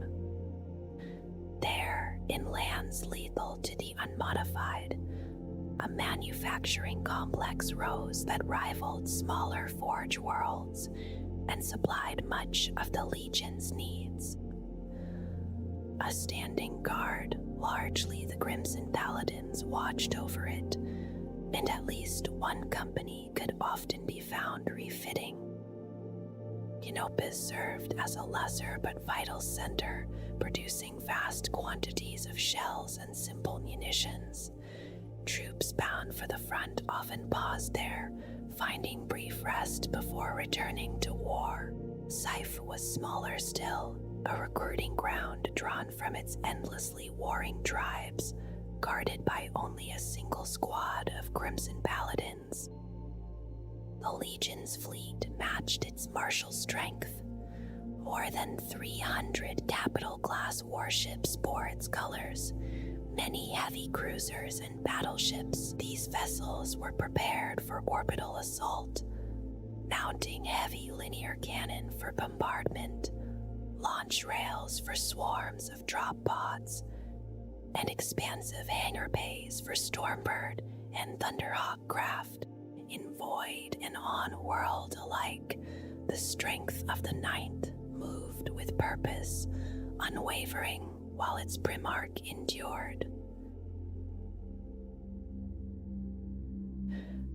At first, it might seem strange that a legion so proud of its traditions would accept strictures written by another, yet the Horus Heresy shook the Blood Angels to their core. When Horus was defeated upon Terra and Sanguinius fell, there was no clear successor. Factions formed quietly around different candidates, while the Flaw began to press more heavily upon the Legion's future. It was Askelon, the sole survivor of the Sanguinary Guard, who carried their destiny forward. He understood that doctrine mattered less than survival. Under his will, the Legion was divided into the chapters that endure to this day. The Blood Angels kept the old heraldry and traditions, while the Flesh Terrors, the Angels Vermilion, the Angels Encarmine, and the Angels Sanguine took their own paths. What became of Ascalon after this turning point is unrecorded, yet his legacy remains in every one of those chapters. They followed the Codex Astartes as closely as their flaw allows. Discipline, they believe, can restrain the red thirst. Each chapter maintains a nominal strength of 1,000 battle brothers, divided into 10 companies of roughly 100 Space Marines apiece. The first company gathers the most experienced veterans, warriors steeped in solar decades, sometimes Terran centuries of constant war. The second through fifth companies form the backbone, the battle companies that carry the core of any strike force. Beyond them stand the reserve and training formations. The sixth and seventh reinforce battle lines when the burden grows heavy. The eighth and ninth are specialist formations, one devoted to assault, the other to devastation. These companies are narrower in scope and are called upon when a single-minded approach is required. The 10th company is different. It is the future of the chapter. Here the scouts learn the Space Marine way of war. They rarely fight as a whole, yet small squads are often attached to strike forces, valued for their skill and potential. A Blood Angel strike force is seldom drawn from one company alone. Squads are assembled as the mission demands, given code names such as Blood Spear, Liberator, or Primarch's Wrath. Even so, they are usually known by the company that forms their heart, or by the officer who leads them. Reinforcements from reserve companies may serve alongside them, becoming an 11th squad or more for as long as the campaign endures. Each company, save the 10th, maintains its own vehicles. Rhino and Razorback transports, bikes, land speeders, and more stand ready for whatever the field requires. Unusually, the Blood Angels command enough Land Raiders to use them as line transports rather than rare support. How they came to possess so many remains a mystery beyond the chapter's walls. Their rhinos often bear modified engines, tuned for greater speed, though such changes leave them prone to breakdown when pushed too far. Other machines have been altered as well. The Ball Predator mounts a twin-linked assault cannon, laying down a torrent of fire as the chapter advances. The Furisoa Dreadnought forgoes heavy ranged weapons in favor of a second close combat arm, embracing the brutal intimacy of war.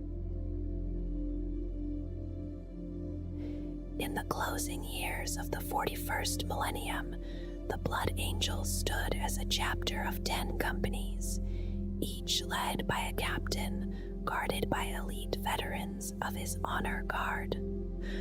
Though every squad was assumed to number 10 battle brothers, attrition and the instability of the flaw often reduced those ranks.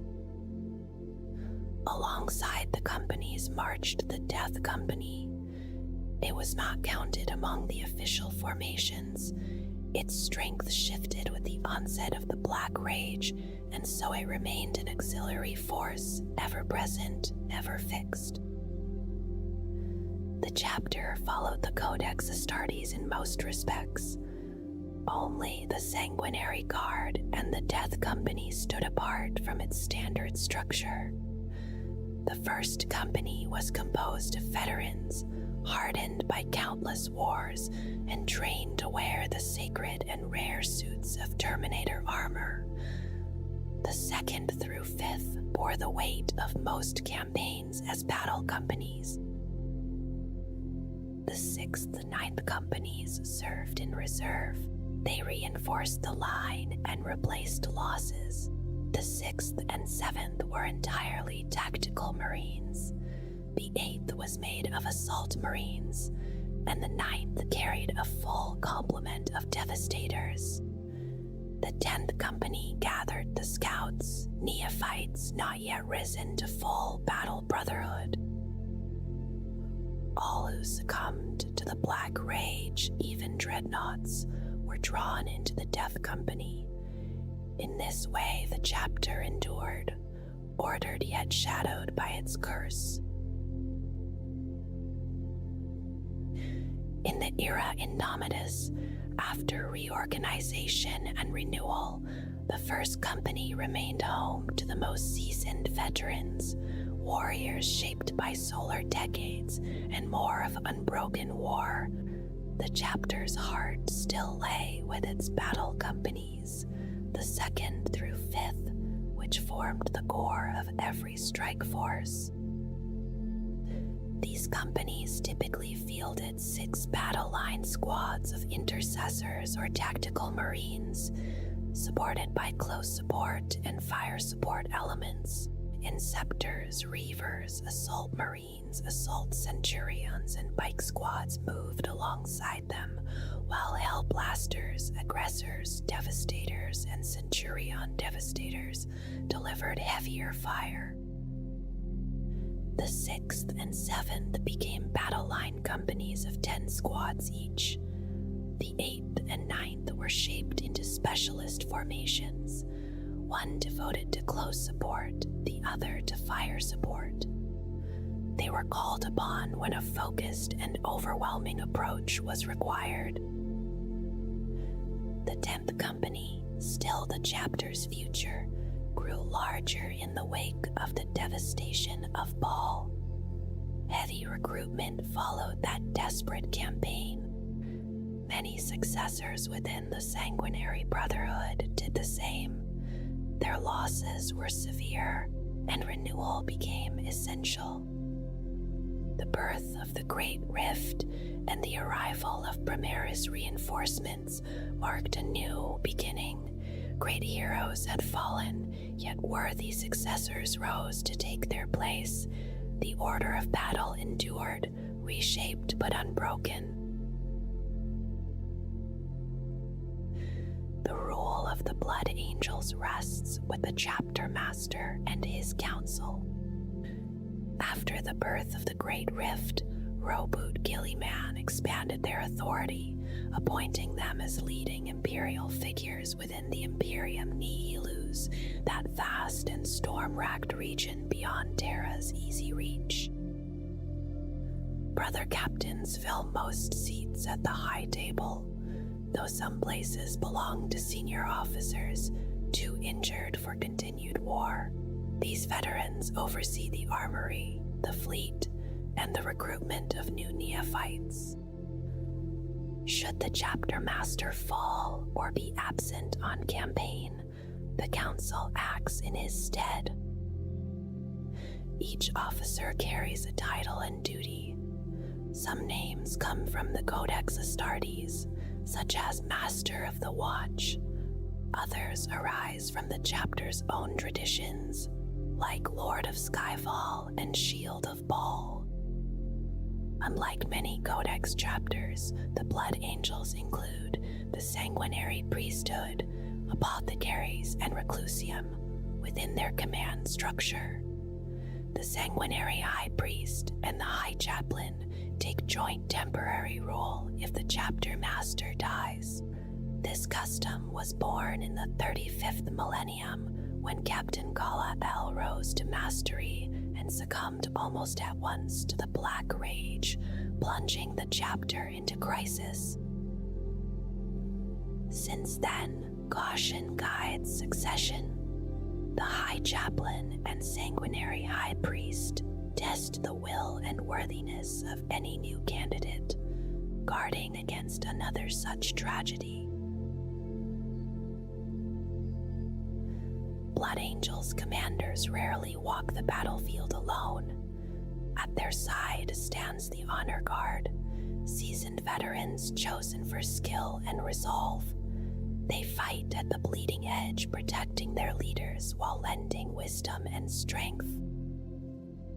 Each company is led by a captain, a warrior shaped by solar decades, sometimes Terran centuries of relentless war. His judgment is swift and precise, his authority broad, for companies often wage distant campaigns apart from the rest of the chapter. With such autonomy comes weighty burden. 2 lieutenants serve him. The first, known as the Warden of the Blood, is charged with assuming command should senior officers fall to the red thirst.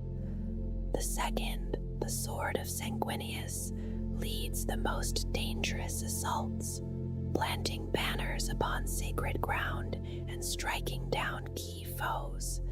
Victory excuses savagery in this role. Failure does not. Company veterans stand close in council, rarely younger than 300 standard years. They choose their war gear freely, drawing from the chapter's armory according to their skill. Each company banner is treasured beyond measure, woven of Dura silk and chased with precious threads. These standards depict heroes, victories, or the angelic Primarch himself. They are borne by an ancient who has proven true heroism. To lose such a relic would be unforgivable, and so the ancient will gladly die to preserve it. Company champions seek out the enemy's greatest warriors, engaging them in swift and lethal duels. Their mantle is often decided during feast days through ritual combat, and once chosen, they defend their company's honor for a solar decade. Battle line squads form the adamantium backbone of every strike force. They secure objectives, anchor defenses, and drive forward through enemy lines. In the era Indomitus, squads are organized as battle line, close support, and fire support, each led by a sergeant and often divided into combat squads for flexibility. Intercessor squads trace their origins to the work of Belisarius Gaul, who labored for thousands of Terran years beneath Mars after receiving Gilliman's sealed command. When the Indomitus Crusade began, Primaris Battle Brothers emerged from cryo vaults and were formed into new chapters or integrated into existing ones. The Blood Angels welcomed them, especially after the devastation of Baal, seeing in them the mark of Sanguinius and renewed strength. Heavy intercessors wear thick, Mark X Gravis armor and stand immovable upon captured ground, their heavy bolt rifles ready to repel counterattack. tactical squads require mastery over inner rage and are trusted to adapt to shifting conditions, holding ground or advancing as needed. Infiltrator squads move unseen in Mark X Phobos armor, casting smoke and striking with disciplined bursts from marksman bolt carbines. Their Omni Scrambler disrupts enemy signals, ensuring communications fail. Some squads include Helix Adepts, who recover the gene seed of fallen brothers. Close support squads embody the Blood Angel's reputation for excellence in close combat. Chainswords roar and bolt weapons thunder as they overrun fortifications. Inceptor squads descend at incredible speed, sometimes amidst falling debris, striking before the foe understands what approaches. Assault squads, long a natural path after scout training, overwhelm enemies at close quarters, their jump packs blazing as they descend into battle fury. Assault intercessors advance with heavy bolt pistols and chainswords, while Reaver squads employ terror and ruthless violence when necessity demands. Though some see their methods as distasteful, they have proven effective since the Battle of Baal. Bike squads and outriders race ahead on raider pattern combat bikes, engines roaring across plains and ruins alike. Their machines are durable yet often pushed to extremes, repaired in the field when needed. Incursor squads storm defended positions with Oculus bolt carbines and Divinator class auspexes guiding their strikes. Land speeders skim above the ground, anti-gravitic fields carrying them swiftly into position. They provide vital support when assault elements surge beyond slower fire support, often deciding the thin line between victory and defeat. Fire support squads embody the belief that overwhelming firepower can solve most problems. Aggressor squads advance in heavy Gravis armor, their bolt storm gauntlets and grenade launchers unleashing devastation at close range. In cities or fortress corridors, they stride forward through storms of return fire. Hellblaster squads wield concentrated plasma, their volleys bright as an angry star. Variants of their incinerators allow for different ranges and impact. Even if one falls, his weapon is recovered and inscribed with his name before passing to another. Devastator squads provide long-range support, shifting weapon loads according to the needs of the field. Some prefer varied arms, others uniform firepower. Bolt guns in their ranks serve as spotters and covering fire. Eliminator squads haunt the shadows, striking high-value targets with precision. Suppressor squads descend by grav shoot or leap with jump packs, their accelerator autocannons forcing even hardened foes to seek cover. Eradicator squads close with enemy armor, Melta weapons reducing heavy plating to molten ruin. Desolation squads bring long-ranged missile fire, wielding super frag or super crack launchers, while their Castellan launchers rain guided bomblets from above. Infernus squads advance with pyroblasters in hand, providing close-ranged fire support through incandescent flame. When faced with vast hordes such as a Tyranid swarm or an assault of orc boys, they unleash gouts of promethium-fueled fire, purging the enemy in blazing wrath. veterans of the Blood Angels are those who have endured solar decades of war and risen through every rank. Golden helms mark their status. Sternguard veterans are master marksmen, capable of impossible shots and armed with the finest weapons of the armory. Plasma guns and meltaguns augment their firepower, guided by advanced auger systems. Vanguard veterans embody swift assault, often descending by jump back to smash into enemy lines. Their red thirst is mastered, not feared. They also deploy from armored transports when required. Blade Guard veterans fight as noble knights of legend, relentless in melee, whether raised during the Ultima founding or having crossed the Rubicon Primaris.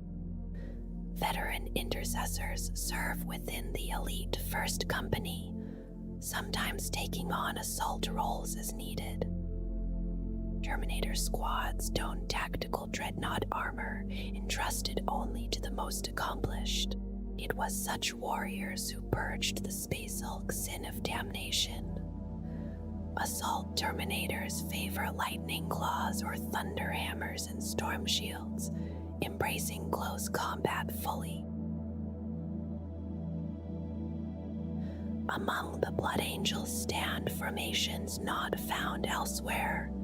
The Death Company gathers those lost entirely to the Black Rage. Led by a sanguinary priest or chaplain, they fight as if already dead, wounds ignored in their frenzy. The Sanguinary Guard forms an elite honor guard of 30 veterans under Brother Sepharin. Clad in golden artificer armor and bearing glaive and carmine polearms, they soar on winged jump packs, second in prowess only to the captains and Lord Commander Dante. Honor guards accompany mighty officers, gold helmets marking their status. Within them may stand sanguinary priests, tech marines, and a nominated blood champion. The Death Storm strike force is formed when enemies vastly outnumber the chapter. Squadrons of ball predators and a land raider crusader unleash such torrents of fire that gun barrels glow white, shredding entire battalions. Death Company chaplains lead the doomed into battle, Crozius Arcanum swinging as they chant litanies of hatred and vengeance. The Heirloom, a choir of 5 chaplains, guard the hidden reclusium of Asterath the Grim upon Ball, their dark forms a mirror to the radiant Sanguinary Guard. Sanguinary priests tend the blood of Sanguinius and preserve gene seed, balancing sermons that embrace the red thirst against the somber watch of the chaplains.